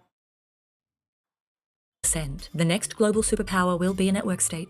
The next America will be on-chain. The stated goal of Praxis is to build a corporate government with a global footprint. It will have territories all over the world. Crypto will be its currency. The modern global system, once the greatest power in the history of man, has become a brittle, jerry-rigged contraption incapable of carrying out the most basic functions. As these governing institutions continue to degrade, people will come to realize that no one is truly on their side. As nation-states falter, network states become inevitable.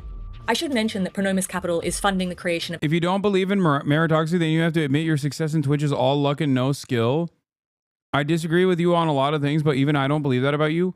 If you think luck did not play a ginormous factor in me being born into a family, having an uncle that was already in, media to a certain degree, in a small business, but still, in a startup, but still, regardless...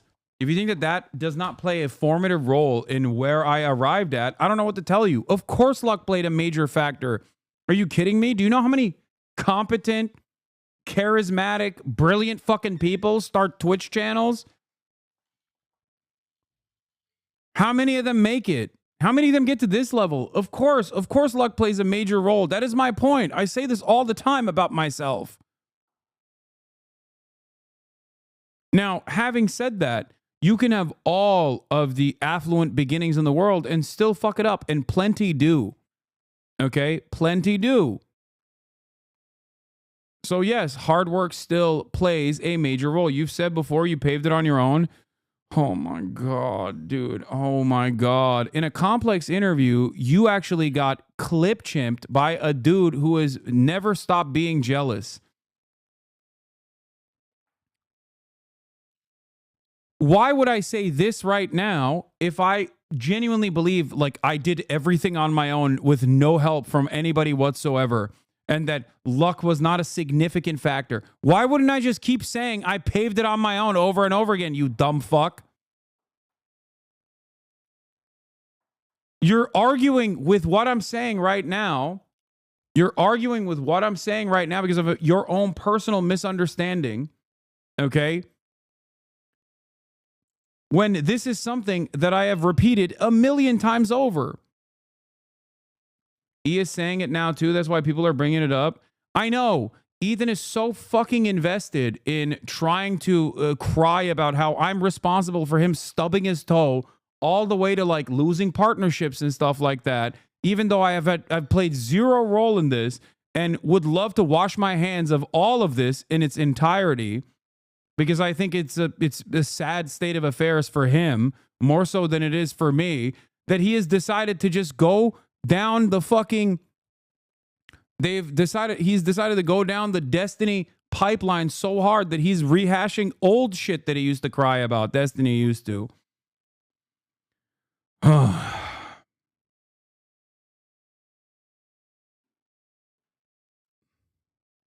It is crazy.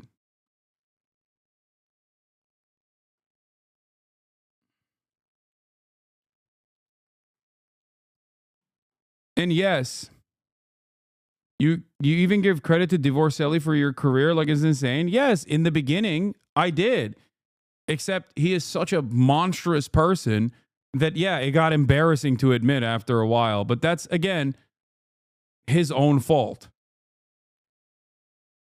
Wait, what? It was really sad, backed up by an Ethan lie about Dr. Pepper being BDS?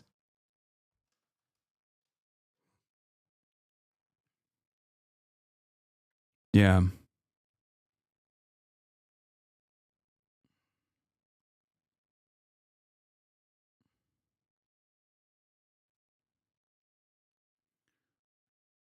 It's so sad, man. Please stop trying to drag me into this shit, okay?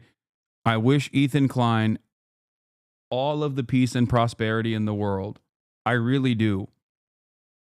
I wish this upon all of the people that are naysayers that say I'm a bad person, I'm the biggest evil villain of all time, okay? Because I feel like if they were to become, you know, happier people, they probably would be, you know, not up my ass all the fucking time.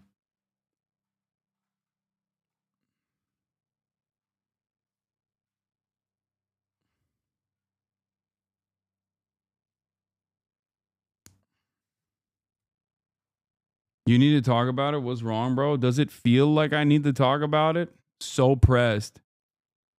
Yeah, you're right. It's really getting to me. Yes. If you keep repeating it in the chat over and over again, maybe you can clip it and then put it on Reddit and be like, oh man, we really got him.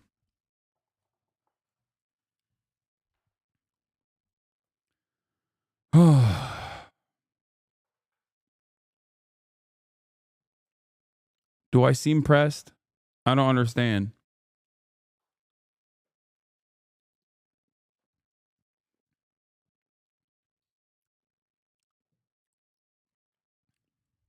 Anyway, getting back to this video. Other network states, many of which are further along than Praxis. Some examples are Prospera in Honduras, Afropolitan, Tana, and small farm cities in Africa, Metropolis in Palau, and I think Young Drunk City is planned for South Asia. On Pronomis' website, they claim decades of research on economic development has shown that the primary determinant of prosperity is the quality. The only reason you speak about this stuff is because people bring it up, acting as you bring it up on your own. I know people bring it up, and it's not even fans. Like, people bring it up, and then I reply to it, and then other dumbasses in my community would go, no, you do actually sound kind of pressed. Like, it's an entirely one-sided beef. Okay? And if you keep escalating it, because you can't comprehend anything other than drama online, then I don't know what to tell you, you know? Anyway, let's get back to these fucking tech feudal overlords. I can't believe a conversation about the myth of meritocracy and something that I repeat regularly in terms of the unimaginable privilege that I have had and the unimaginable luck that I have had to be able to get to this point led to an entirely stupid sidestep here. Okay. I'm going to start banning people that also are just saying, just get to commentating, lol, because you're being almost as annoying as the dumbass gray names that come in here specifically to chirp. Of a country's laws and the integrity of its courts, administrators, and other legal institutions. When institutions are outmoded, corrupted, or failing, the result is untold human suffering. Yet upgrading national institutions is notoriously difficult. Our solution? Build the cities of tomorrow. Right now, they are creating cloud communities, virtual nations. Once they have access to land, they will get their citizens to migrate to that city. Have a look at the pledge that you sign when you join Praxis, which you can join right now, by the way. Pronomis isn't actually Peter Thiel's first flirtation with exiting democracy either. In 2009, he funded the Seasteading Institute. I want to say some things on why I think seasteading is not just possible or desirable, but why it is actually necessary. The Seasteading Institute envisioned building these floating cities in the ocean outside of government's jurisdiction where billionaires could live and create as they saw fit. This idea kind of ran out of steam because nobody wants to live at sea, especially not billionaires, which means they need land. But how do we get from a nation state to a network state? And this is actually related to a fundamental concept in political science, the concept of voice versus exit. If a company or a country is in decline, you can try voice or you can try exit. Voice is basically changing the system from within, whereas exit is leaving to create a new system, a new startup, or to join a competitor sometimes. There's another way that Balaji also talks about how this could possibly happen. He calls it tech Zionism. Right. You know, what I'm really calling for is something like tech Zionism, a movement supported by a global network to take back territory in the city, floor by floor, street by street, block by block. It's literally, it is BioShock. If you didn't understand the lessons of BioShock. Policeman by policeman, you have a foothold of private property, and you have a group membership of Grey Tribe membership in private property. You also issue t-shirts. The tribal lens is like a virtual reality filter. Every single thing can be tagged as gray or blue in the city. I mean, like literally. So gray is the future, red is the past, blue is the present. So blue stands against both the past and the future. They're against both the self-driving cars, and they don't want to go back to the 50s. They prefer OnlyFans, Me Too, BLM, Ukraine. The hard part is to take control of the streets. How can you fence off a street and make clear that it's under gray control? Take total control of your neighborhood, push out all blues, tell them they're as unwelcome as just as blues ethnically cleanse me out of San Francisco. Like, push out all blues, who has lost some territory in the cloud. They still control the land. Once gray starts taking back control of the land, that they're really going to howl. As they start losing, they're going to whistle for backup from California and eventually DC. Okay, they're going to try to get executive orders or things like that, which means you're going to need to have sympathizers at the level of California and DC who will side with you enough to block those actions, number one. And or number two, you actually get to the level of a sanctuary city and you say, I dare you. Keep in mind, actions like this are already being attempted in places like Solano County, where they're trying to build California forever, or the actions that Gary Tan is taking in San Francisco. But the people in these areas are putting up a fight, and it's costly, and it's slowing everything down. Fortunately, Trump is talking about something called freedom cities, the creation of new cities on federal land. Almost 1/3 of the landmass of the United States is owned by the federal government, with just a very, very small portion of that land, just a fraction, 1/2 of 1%. Would you believe that? We should hold a contest to charter up to 10 new cities and award them to the best proposals for development. These freedom cities will reopen the frontier, reignite American imagination. I wonder where he got that idea. This is where J.D. Vance comes in. J.D. Vance is seen as a mild-mannered, well-spoken success story, a populist who was born into tough circumstances in Appalachia, but managed to pull himself up by his bootstraps, graduate from Yale Law, become a best-selling author, become a tech venture capitalist, only to give all of that up for public service. Yeah, he just brown-nosed his way up to the top, sucking up to liberals and then most importantly, Peter Thiel. When he was officially tapped on the shoulder for giving Peter Thiel a massive foothold into the Trump administration, the vice presidential nomination, many of his former colleagues celebrated. Elon Musk, David Sachs, Mark Andreessen, and Balaji all tweeted their congratulations. After all, it was a strange choice for Donald Trump. especially compared to Mike Pence. But when it comes to JD Vance, a lot of people make strange choices. Peter Thiel invested $15 million in his campaign to become senator, the largest single donation to a Senate campaign in history. JD Vance is an extension of Peter Thiel. That doesn't mean that he is beholden to him, but it does mean that Peter Thiel has had such a huge influence on JD Vance's life that you cannot understand him without first understanding who Peter Thiel is. I'm Peter Thiel. I build companies and I support people who are building new things. I would say Peter Thiel is the most honest representation of what Silicon Valley is today. Worth up to $9 billion, extremely well connected. He started off as a member of the PayPal mafia, the guys who invented PayPal, and they originally intended for that to be a libertarian alternative to the US dollar. When it wasn't that and they sold out, he used the money that he made from PayPal to invest in other companies, including being the first outside investor in Facebook. And today he has invested in a huge portion of the tech industry, including companies like Sam Altman's OpenAI. He's also a big deal in the tech defense sector. He owns Palantir, which is a surveillance software that is basically omnipresent in the US government. Did you guys see that Palantir guy with the kooky hair be like, we kill people all around the world. We're murderers. We love doing murder on a quarterly earnings meeting? It was insane. It's used by the CIA, FBI, ICE, Homeland Security, various police forces. No, Alex Karp, yeah. Palantir is also used by private companies such as Cambridge Analytica. In 2009, Alex, as always, we have a lot of individual investors on the line. Is there anything you'd like to say before we end the call? This is what he said to his retail shareholders. We're doing it. We're doing it. And I'm sure you're enjoying this as much as I am. Let's not talk to analysts about the burden of being right, our burdens of investing in ontology, our burdens of actually looking at the math, the burden of reading what the Rule of 40 is, the burden of being honest about what an enterprise software company is, or the burden of explaining to your friends that you're really happy. Maybe we should just stop talking about it. I'm very happy to have you along for the journey, and you are partners for us. Every Palantirian, we are crushing it. Everyone else who's listening, we are dedicating our company. We have dedicated our company to the service of the West and the United States of America, and we're super proud of the role we play, especially in places we can't talk about. And we love our success in the U.S. and globally. Also, you know, we are doing in the United Kingdom and many other places. Palantir is here to disrupt and make the institutions we partner with the very best in the world, and when it's necessary, to scare enemies and on occasion kill them. And we hope you're in favor of that. We hope you're enjoying being a partner, and we're really happy and very, very focused on what we're doing. Thank you for your time.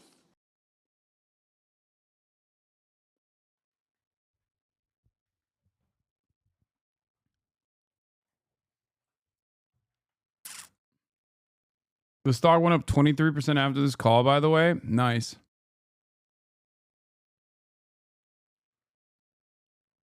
It's an interesting change in attitude, I think. That's what this marks. An attitude shift, a noticeable attitude shift. Back in the day, these guys used to at least hide. Like Google had a do no evil policy, right? They used to hide the more nefarious things that they did. Now they use it as a marketing technique where they're like, no, we are really fucking bad. We're awful pieces of shit. We love murder. We are doing murder all the time. We are evil people who like doing bad things.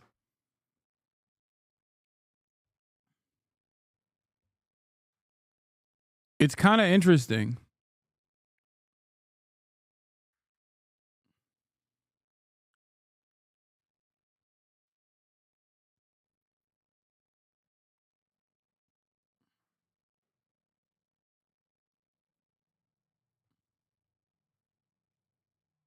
Yeah, Google also dropped its pledge not to use AI for weapons and surveillance.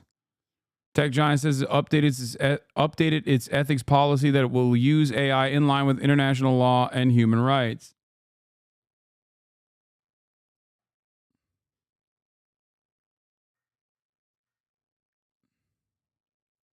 Thiel wrote a manifesto called The Education of a Libertarian. In this manifesto, he disavows electoral politics and democracy because he doesn't trust the people with big decisions, and he's come to believe that democracy and freedom are inherently incompatible. Over time, he has talked extensively about finding areas where great men can make choices as they see fit, unbridled by the law. Thiel gave the Trump campaign $1.25 million. What was he meaning? Kill people or kill other competitive business? I don't know what Palantir is. Palantir is surveillance technology. So yes, he means literally kill people. When he says kill people, he means actually murder, like end organic life.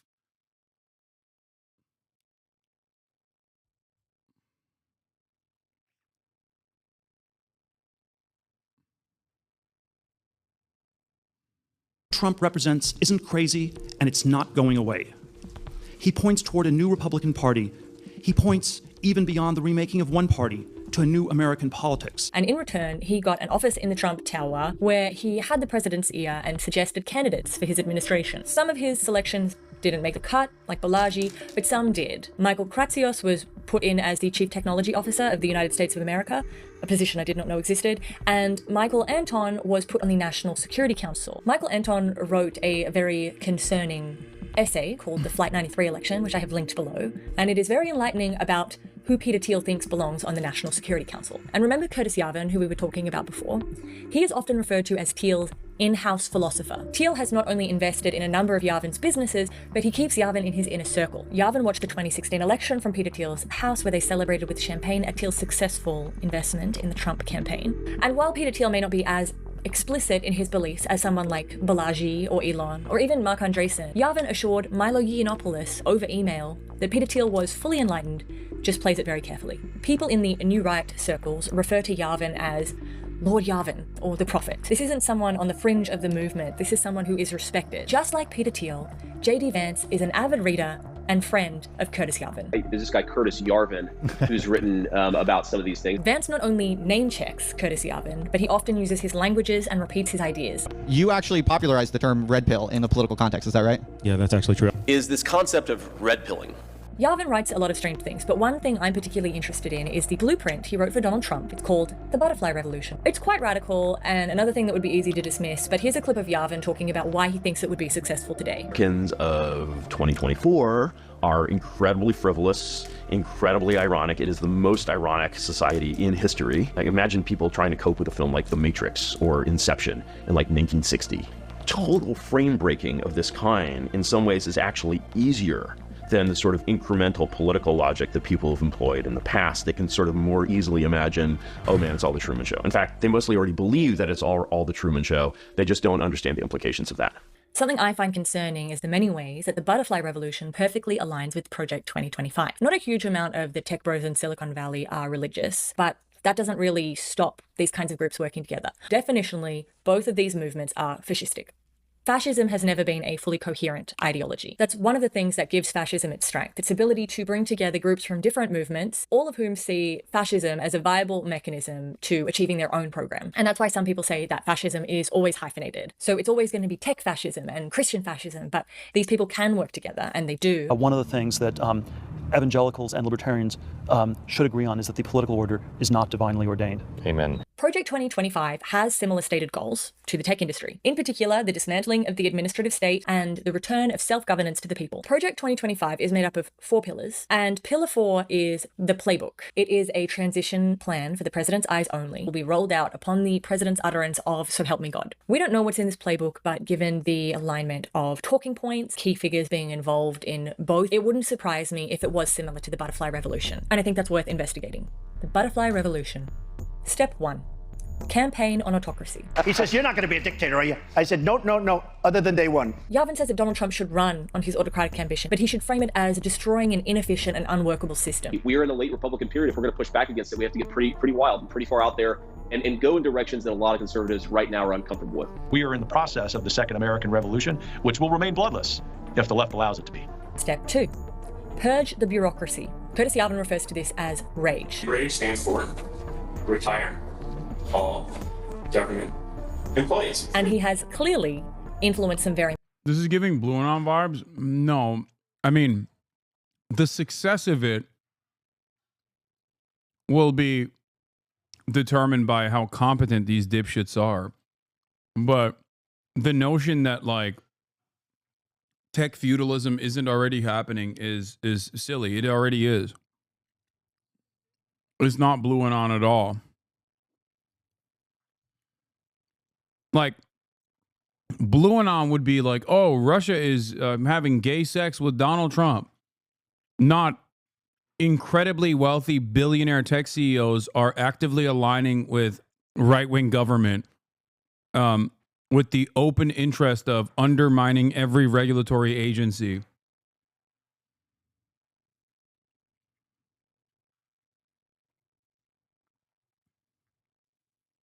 That is literally happening.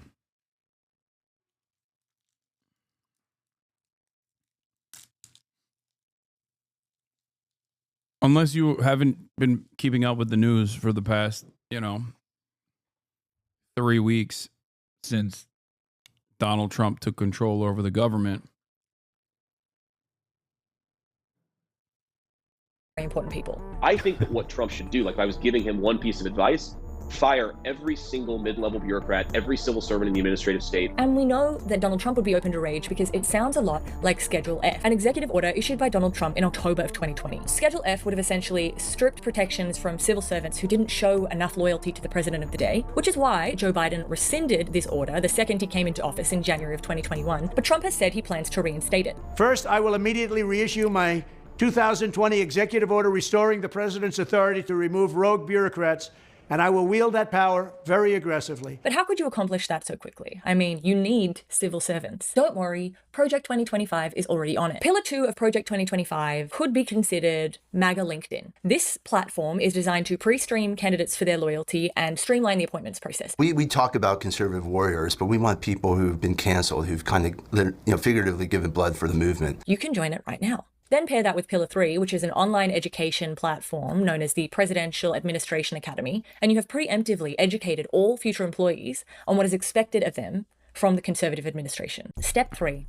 Ignore the courts. According to Yavin, the president should simply state that he believes Madison v. Marbury was decided incorrectly, declare a state of emergency, and that way Supreme Court rulings would be merely advisory. When the courts stop you, stand before the country like Andrew Jackson did and say the Chief Justice has made his ruling, now let him enforce it. But thanks to recent Supreme Court decisions, he may not even need to do that. The High Court has just issued one of its most consequential rulings in recent decades, a decision that not only affects the 2024 race for president following last week's contentious debate, but also the future of the presidency itself. Trump v. United States has laid the groundwork to ensure that Donald Trump can ignore the court. Now, the president has absolute immunity for core official acts and presumptive immunity for all other official acts, a distinction that has not been clarified by the court, with only a few examples being provided and absolutely no guardrails to stop the misuse of this decision being put in place. Today's decision almost certainly means that there are virtually no limits on what the president can do, because the power of the office will no longer be constrained by the law, even including the Supreme Court of the United States.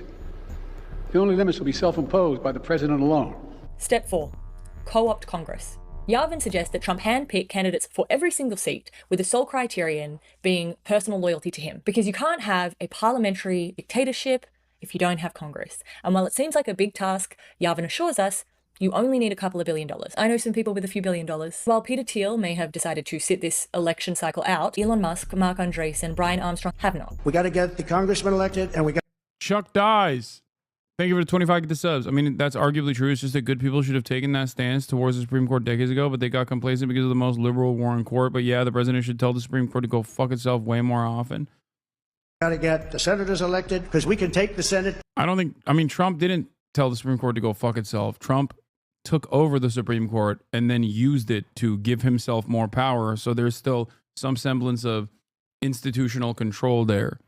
He didn't undermine the Supreme Court. He kept it and is using it to his own, using it to suit his own agenda. Pretty easily. And I think with our little secret, we're going to do really well with the House, right? Our little secret is having a big impact. He and I have a secret. We'll tell you what it is when the race is over.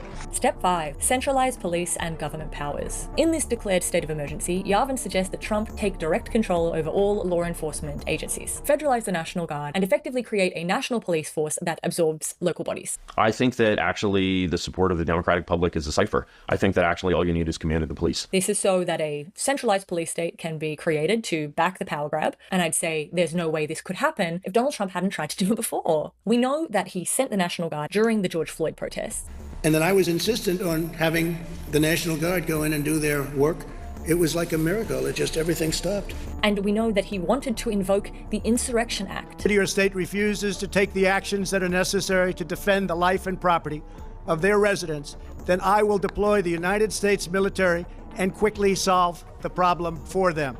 Now, there are, of course, protections within the law, posse comitatus, to stop a president from doing this, but Donald Trump has found a loophole before. I'm sure he'll find one again, especially in a state of emergency where he has absolute immunity for core official acts. Step 6. Shut down elite media and academic institutions. Yavin has explicitly said that you cannot have a New York Times or a Harvard past April. He has a popular theory that true power in America is held by something he calls the cathedral, a term that should alert you, whenever you hear it, to this kind of thing. The cathedral is made up of elite media and academic institutions that, according to Yavin, set the bounds of acceptable political discourse and distort reality to conform with their ideological beliefs. So the cathedral is essentially performing the functions that a ministry of truth would perform in a classic Orwellian, environment, and it's performing the functions that a religion would in a classic theocracy. Therefore, existing media and academic institutions need to be dismantled. Vance has been quite vocal about his disdain for academic institutions, despite graduating from Yale, and often repeats Yavin's ideas in his own words. So much of what we want to do in this movement in this country,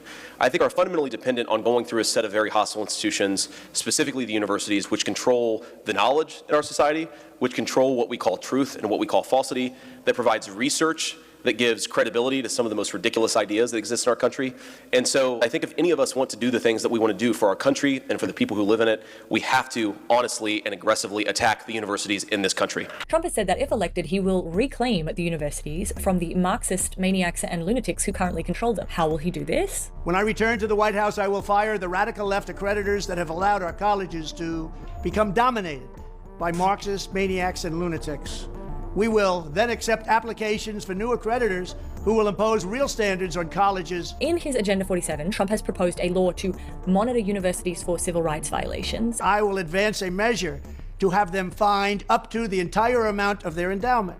That means he could essentially put an institution like Harvard out of business overnight. Elon Musk spends a significant portion of his time trying to undermine existing media in favor of his own platform X. Trump has absolutely no problem getting rid of legacy media. He has repeatedly talked about the government's licensing of broadcast airwaves and about 15 times threatened to revoke licenses of existing stations. And it's frankly disgusting the way the press is able to write whatever they want to write, and people should look into it. Step 7.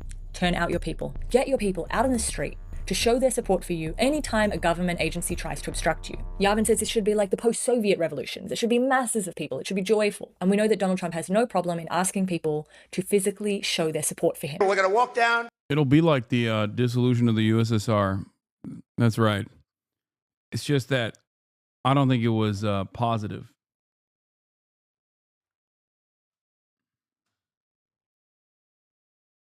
What?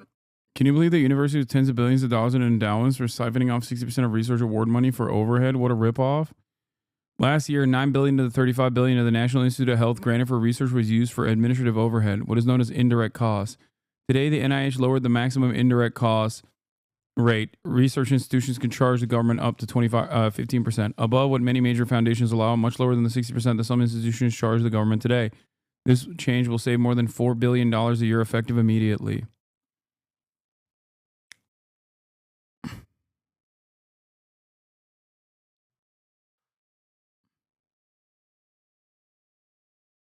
Today, the NIH director issued a new directive slashing overhead rates to 15%. I want to provide some context on what that means and why it matters. While the NSF and NIH have indeed a mission to fund specific research and innovations via grant making, they do a lot more than that. Their principal role is to support a scientific ecosystem in the United States that includes everything from education and training to infrastructure and communication. To this end, they support the institutions where grantees work by paying facilities and administration's F&A costs to research institutions such as universities. These costs above and beyond our direct amount of the grant and are essential to fund university infrastructure and personnel. These F&A costs, colloquially known as overhead, are typically north of 50%. At the UW, for example, the overhead rate is 55%. That means that if I get federal grants for $1 million of direct research funding, the university receives an additional $550,000 to cover operating expenses and such.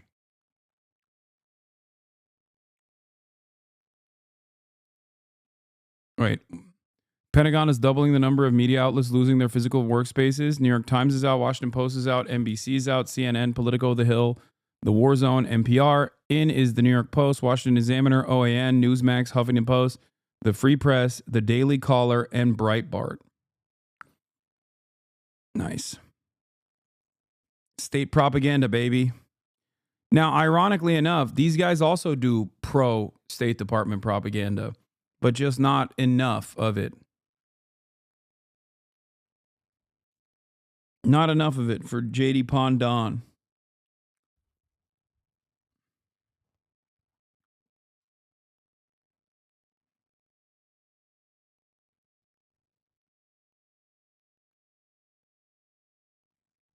Barry Weiss's The Free Press and Tucker Carlson's The Daily Caller. Amazing. Well, maybe this level of like access removal will force the hand of a lot of these mainstream institutions into actually doing adversarial journalism.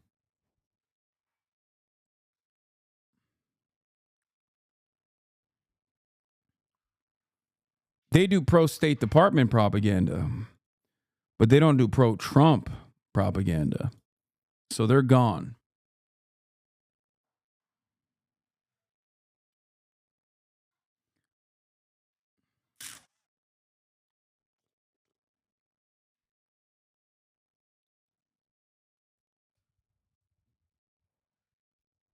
Or maybe they'll just capitulate further, who knows, and beg on their hands and knees for a seat at the table so they can get that sweet access once again.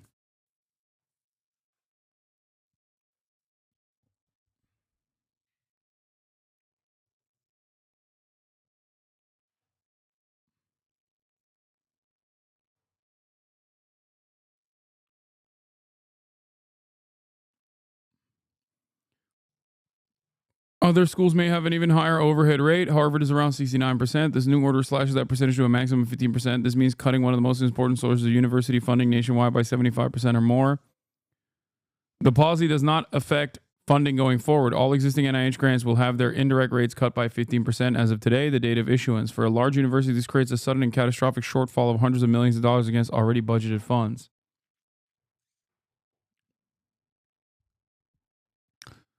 This order did not come out of nowhere. It was a core component of Lindsey Burke's Department of Education chapter in Project 2025 report. Private foundations typically pay 10 to 15% overhead rates, and the logic of this comparison is made explicitly in today's supplemental guidance from the NIH. It is difficult to overstate what a catastrophe this will be for the U.S. research and education systems, particularly in biomedical fields.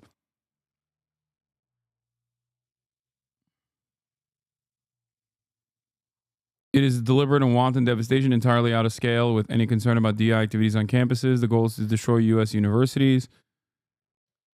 Indirect rates are not determined by the NIH, says Jeremy Berg. Instead, they are the product of elaborate negotiations between each institution and the cognizant federal agency.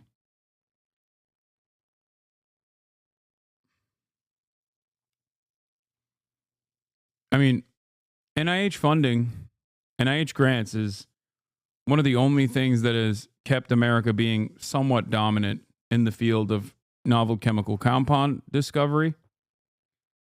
Even though we do spend a lot more money and create a lot less or innovate a lot less per capita in comparison to other European nations.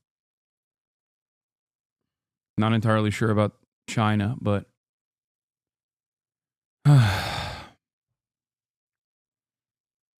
lot of Trump's initiatives always feel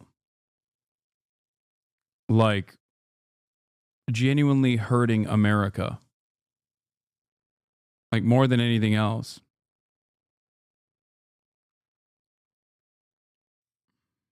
To the Capitol, because you'll never take back our country with weakness. You have to show strength. Once this butterfly revolution has taken place and the presidency looks more like a CEO or a king, the court of tech geniuses will have a much more realistic shot at getting what they want. One thing I can tell you about these Silicon Valley tech bros is that they are long-term thinkers. They are planning for years and years and years into the future. In case you needed more evidence that Silicon Valley and Project 2025 are in bed together, there is this strange tech conference called Reboot. And in September, at the last Reboot conference, which is all about creating a new reality, there was a special secret guest speaker. That secret guest speaker ended up being Kevin Roberts, who gave a speech titled Tech and the American Republic. The point of trying to put Vance in the VP position wasn't just to have him one heartbeat away from an old and ailing president. It was to introduce him to the world as the new blueprint of the Republican Party, to provide a strong option for a post-MAGA Republican Party, a party that will co-opt the government to destroy the country in order to allow self-described great men to install themselves as mini kings.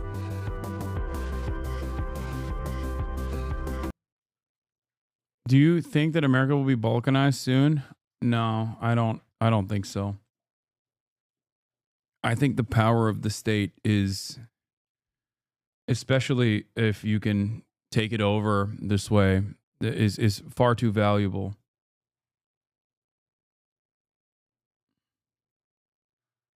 Thank you, Kaya, for reacting to my video.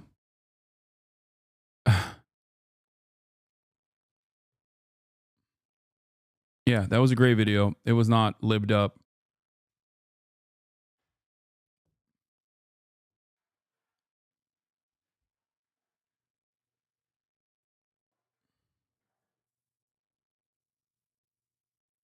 I don't like this demonization of Silicon Valley. There are many common folks like me working for these billionaires in the tech sector, and this is nothing like reality down here.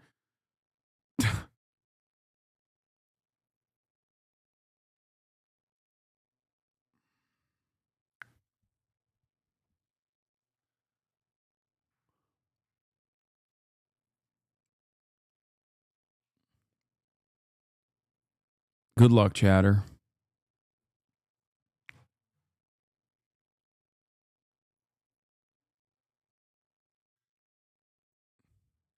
I think you know better than anybody else that your bosses are actively looking to replace you with AI if they can.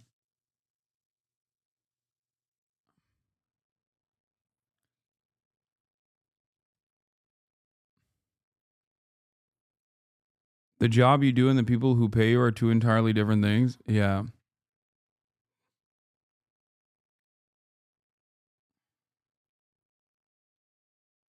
Michael Reeves' video, that would be fun. All right, let's do it.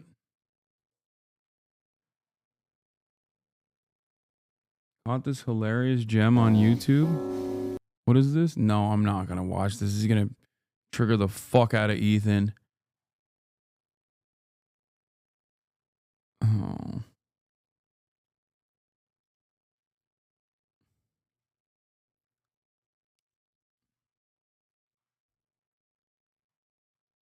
There's a live police chase. Where?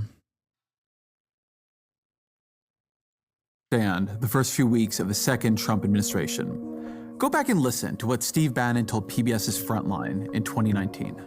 The opposition party is the media. And the media can only, because they're dumb and they're lazy, they can only focus on one thing at a time. All we have to do is flood the zone. Every day we hit them with three things. Possible DUI They'll bite driver? on one, and we'll get all of our stuff done. Bang, bang, bang. These guys will never be able to recover. But we got to start. Oh my God, everybody wants crime so fucking bad. Literally everybody lost their minds.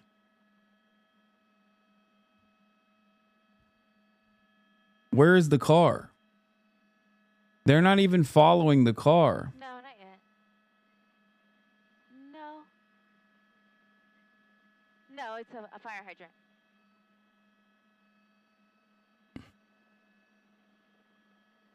What am I looking at? There's another pursuit somewhere, too.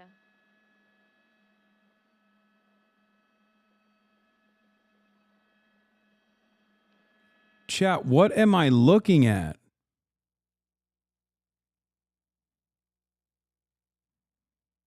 Oh, it's the car hanging out behind the tree?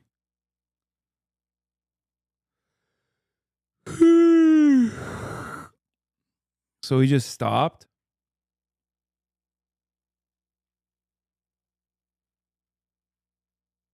Oh, it's moving. It's moving. He's hiding. He's hiding from the helicopters.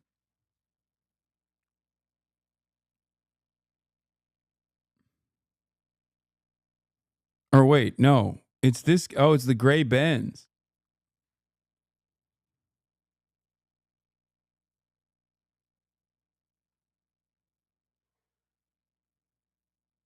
No way you're using Pokemon's name for your extremist bullshit? What the fuck? Pokemon's name? What? What the fuck is this guy talking about?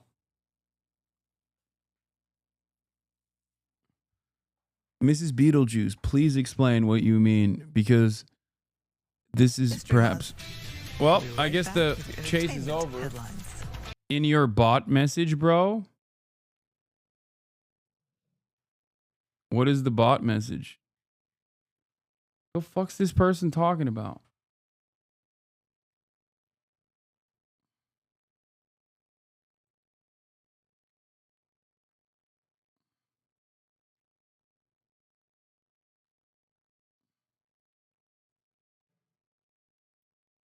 This is what you're talking about? Watch your new gaming video, ha ha ha. Wait. I can't tell if this person is memeing or not. Watch Hasan's latest gaming video, Smurfing the Working Class with X-Pros, featuring Shroud Targ and Pokimane. Hello?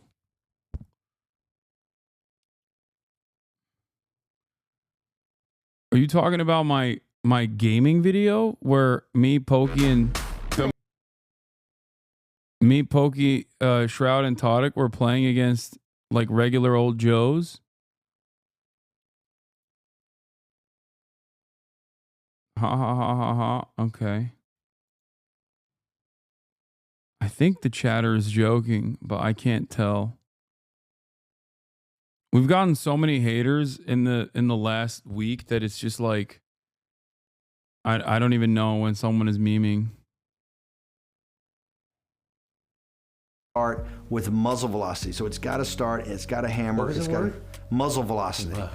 Muzzle velocity. Bannon's insight there is real. Focus is a fundamental substance of democracy. It is particularly the substance of opposition. People largely learn of what the government is doing through the media. So if you overwhelm the media... A record-setting number of executive orders. Everybody pardons. Violence, non-violence. Including assaulting police officers. Birthright citizenship. We live in unprecedented times right now. If you keep it moving from one thing to the next... So far, so good. Is this legal? If you give it too many places it needs to look. You've never been deported before?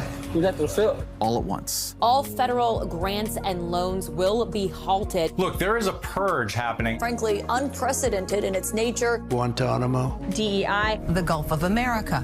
No coherent opposition can really emerge. It is hard to even think coherently. Donald Trump's first 2 weeks in the White House have followed Bannon's strategy like a script. The flood is a point. The overwhelm is a point. The message wasn't in any one executive order or announcement. It was in the cumulative effect of all of them. The sense that this is Trump's country now. It is his government now. It follows his will. It does what he wants. That he is limitless. If he says that birthright citizenship is over, then it's over. Or so he wants you to think. In Trump's first term, people said, don't normalize him. In a second, though, the task, I think, is a little bit clearer. Don't believe him. Because Trump knows the power of marketing, the power of belief. If you make people believe something is true, you make it likelier that it becomes true. He clawed his way back to great wealth by playing a fearsome billionaire on TV. He remade himself as a winner after the 2020 election by refusing to admit he had ever lost. The American presidency is a limited office. But Trump has never wanted to be president. What he's always wanted to be is king. And his plan this time is to first play king on TV. If we believe he is already king, if we believe he already has all that power, we will be likelier to let him govern as a king. We will then give him that power. Don't believe him. Trump has real powers, but they are the powers of the presidency, the powers Joe Biden had. the powers Barack Obama had. The pardon power is vast and unrestricted, and so he could indeed pardon the January 6th rioters. Federal security protection is under the discretion of the executive branch. And so yes, Trump could remove protection from Anthony Fauci and Mike Pompeo and John Bolton and Mark Milley, and even Brian Hook, this largely unknown former State Department. Who made me watch this?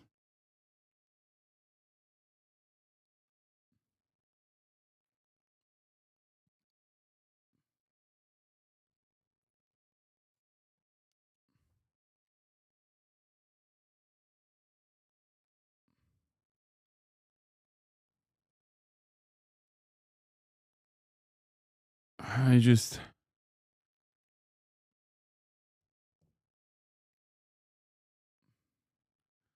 Give me the Michael Reeves video. Or RDC. Yes, sir. He like 2 hours late, chat, man. Streamers are really the new rappers now. Fuck, we ball, man. Where he at? He's on the way. Oh, I think that's him right there.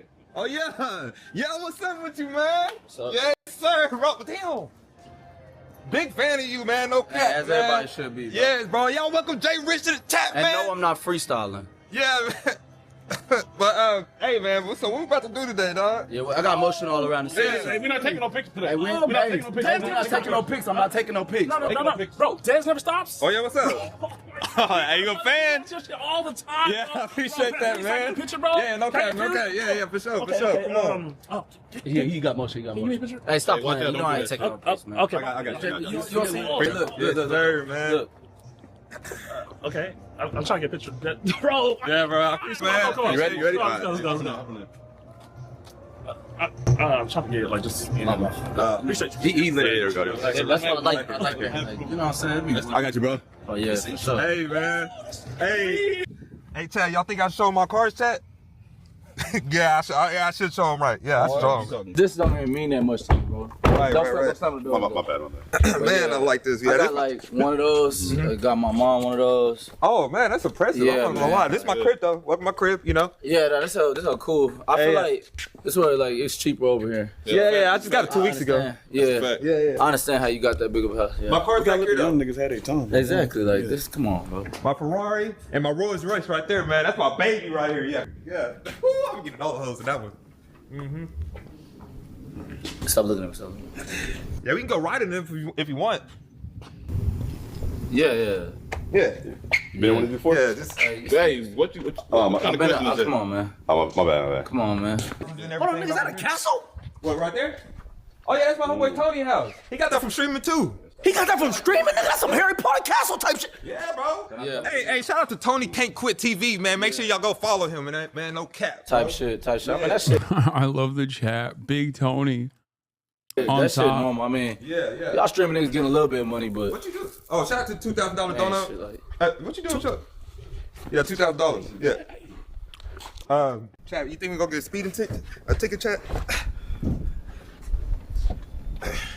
Yeah, come on, you ready? Oh, you can just open. No, he know how to open doors, bro. Yeah, I say I be just go over it like What? that. What the hell, man? You gonna scratch my car? No, that's how I usually, bro. Come on, man. All right. I ain't new to this. I'm true to this, nigga. Yeah. Is it still on 125 now? Yeah, we about to go. This one cool. I feel good. Yeah, go ahead. You know how to start it? Yeah. Fuck this gross display of wealth. This is just nasty as the political situation. Why do we care? They are rich. Fuck them. Who are these people? Okay. Chatter. This is called a joke. Okay. The joke of this is supposed to be that rappers who think they are really rich and constantly flexing actually ain't shit in comparison to streamers. The title of the sketch is called Streamers Are Really the New Rappers Now. Okay?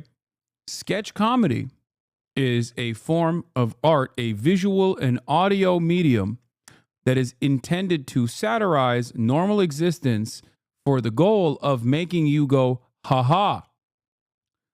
Sometimes you involuntarily go, ha-ha, when you see something that is known as a funny thing. Okay, it makes you think sometimes, and in other instances, it can make you even involuntarily react by laughing. It's called laughter. Okay? Bro thought jokes would fly.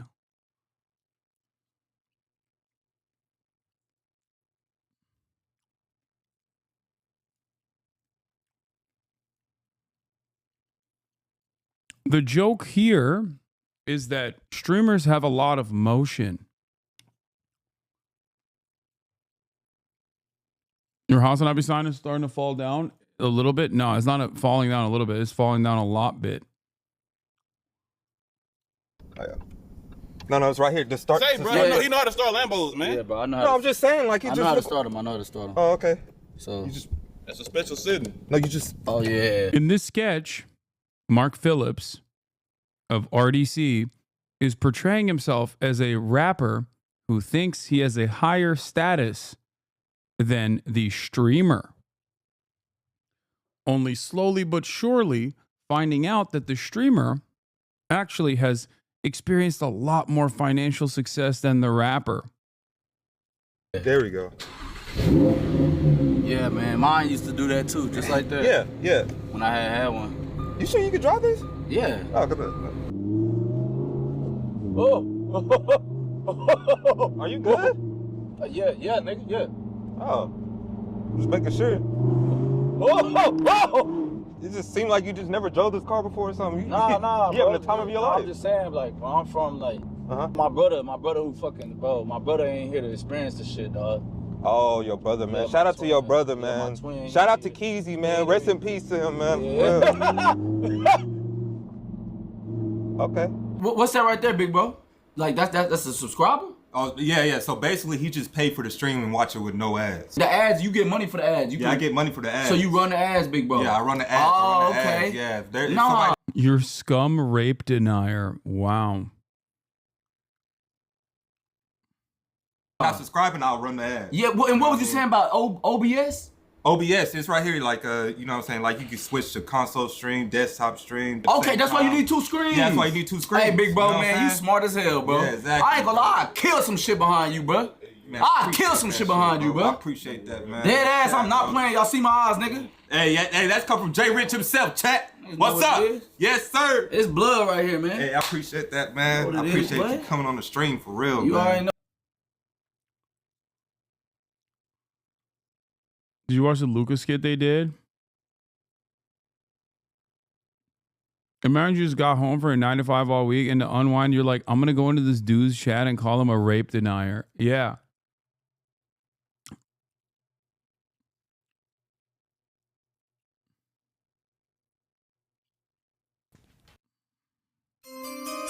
Since you were in Japan, here's the documentary the RDC made about the Luka trade.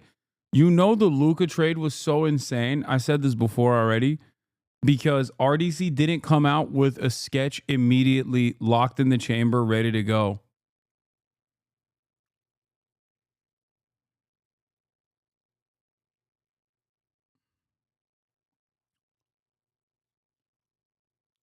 Like, they caught RDC off guard. They usually have a meme fired up in the tank, ready to roll out instantaneously.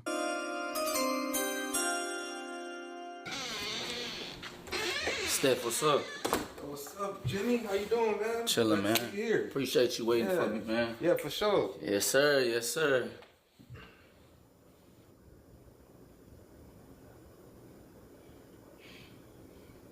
Draymond, I'm not even with that shit right now. You got two jobs, Jimmy. One, pass the ball to Steph. And if Steph not open, pass the ball to me. And as a team leader, I'll decide what to do with the ball. You got it, Jimmy? Hey, Draymond, for real, chill out with that shit. No, Jimmy. That don't work on me. I ain't Tyler Hero. Draymond, please. Please what, Steph? You just keep on antagonizing him, like. You see, that's why you and Clay from the box now. You never set the tone when he was here. So he walking around here thinking anything. But not you, Jimmy Butler.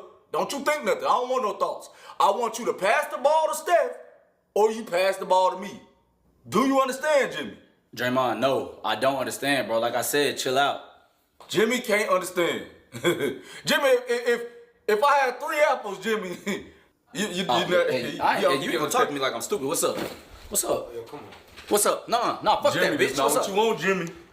Jimmy, this not what you want. Made me get up, huh? What's up? What's up? What's up? What you wanna do? What you wanna do? Jimmy, the same thing I gave Jordan. What you wanna do? I ain't Jordan. I ain't Jordan. Same thing I gave Jordan, Jimmy. Jimmy, I'm gonna be the bigger person. Steve, get him before I get him. I told you not to trade AD. No matter what. I don't know what came over me, man. Oh, jeez. Rob Pelinka, you traded AD. Yes, me, Rob Pelinka, I traded KD. Not me, not LeBron James. LeBron did not have anything to do with this. Oh my God. I can't believe you, man. AD, man. You know I'd never do you like that, man. I'm gonna miss you, bro. I'm gonna miss you, all right? Yeah, all right. Oh, I can't believe this, man. First decision they made without me, man. First one? Yeah, Barney saw him out. I'm gonna miss you, AD. All right, Brian. Who's that? It's probably maintenance. You know that light that was messed up over what you call a locker? Yeah. You want me to get that? No. Go ahead, man. Good. You gotta get over there to the Mavs, man. Fuck.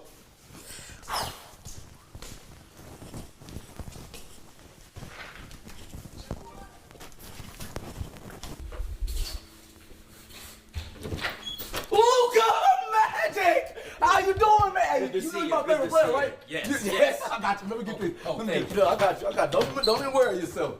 Hey, so this is the locker room. This is the people, man. Right here. Yeah, here. Here, take that. You know what I'm saying? But yeah, this is everybody, the team. Oh, and this is my son, Bronny, right here. Yeah, future star, man. Y'all gonna hoop good together. I already know it. He left something. He said he left something. So this is what we on, Brian? I'm just showing them around the. All right, AD. What was I supposed to do? Yeah, I put the trade in. Man, what the fuck? What are you doing? What the fuck you mean? What the fuck, AD? Man, we won a ring together, Brian. That was 5 years ago. And they say that shit don't count. And I'm starting to believe them. Because you can't guard Jokic. And Luka can't guard him either. Yeah, you can. You can guard Luka. But look, I didn't dispute, AD. For me? How you do for me? Let me tell you. Look, let me tell you.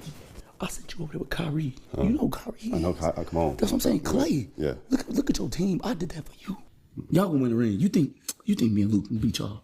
No, I did that for you. I guess that makes sense. Yeah, you gotta think about that. Yeah. Like, man, come on, AD.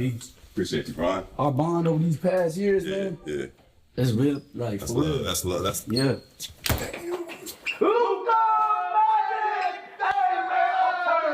I'm telling you right now, Luka, that was the best trade we ever made. Wait a minute. LeBron, I have something to say. I'm going to drop 60 on every nigga head in Dallas, Texas. Whoa! You can't be saying that. I had just bought the house, and that's how they do me. Yeah, that is true. That was 15 years. Yeah, that was 15. We'll let that slide. Hold on. New trade just came in.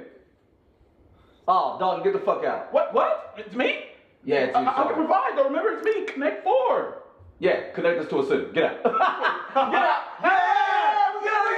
Hey, Sam up here. Yes, sir. What happened to you? Oh, Charlotte, bro. Charlotte, what you? Wait, I'm gonna get a ring. Yeah, we get the ring. I'm gonna get a ring.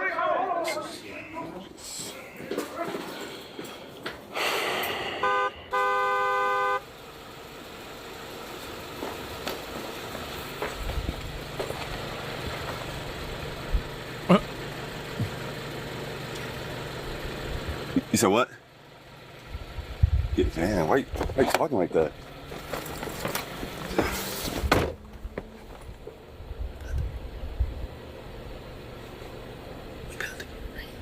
Oh yeah, for sure, yeah. We,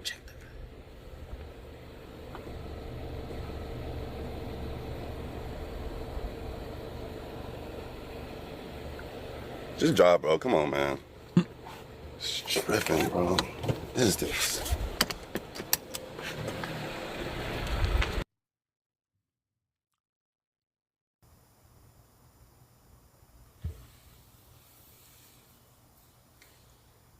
There was no way to explain that trade, LeBron.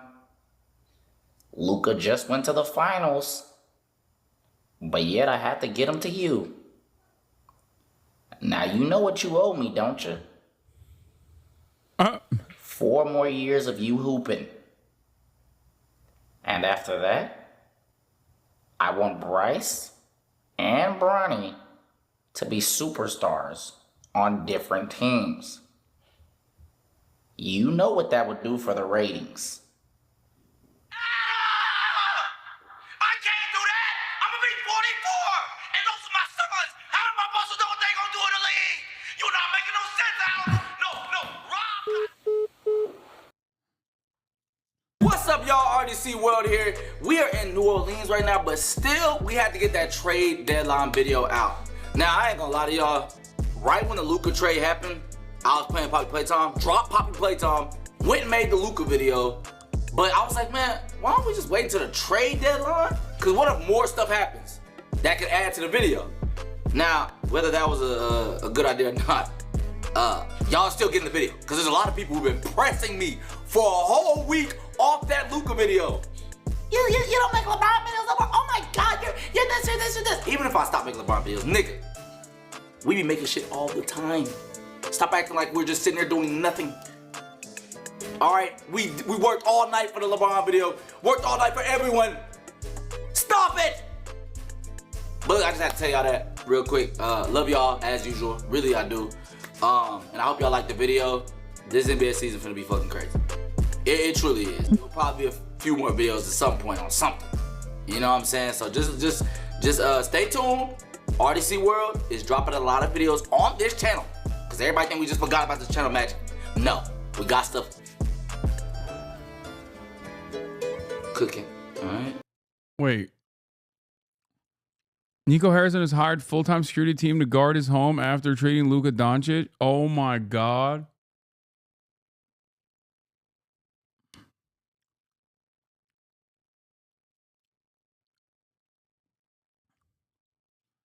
I think this trade came down from Miriam Adelson.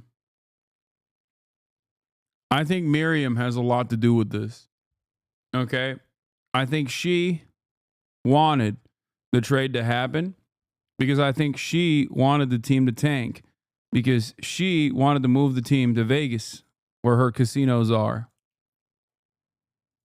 That's what I think. Now, do I have any evidence for this conspiracy? No.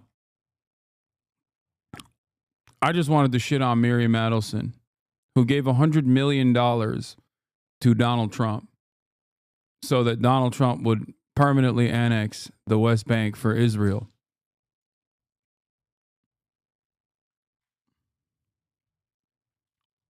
That's what I think.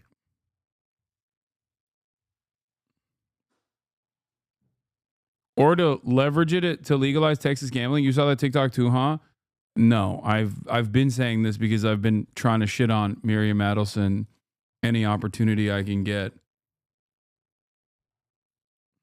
I have no evidence for this at all.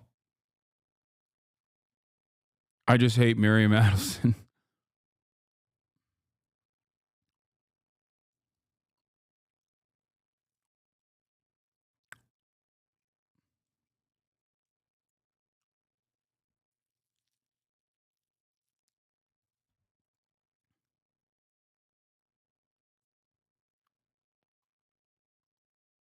Nice eyebrows. Do you do them yourself? No. She wants to move the team to Vegas. The Buffalo Braves did this exact same thing in 1978 when a new owner bought them and purged the team and then moved to LA to become the Clippers.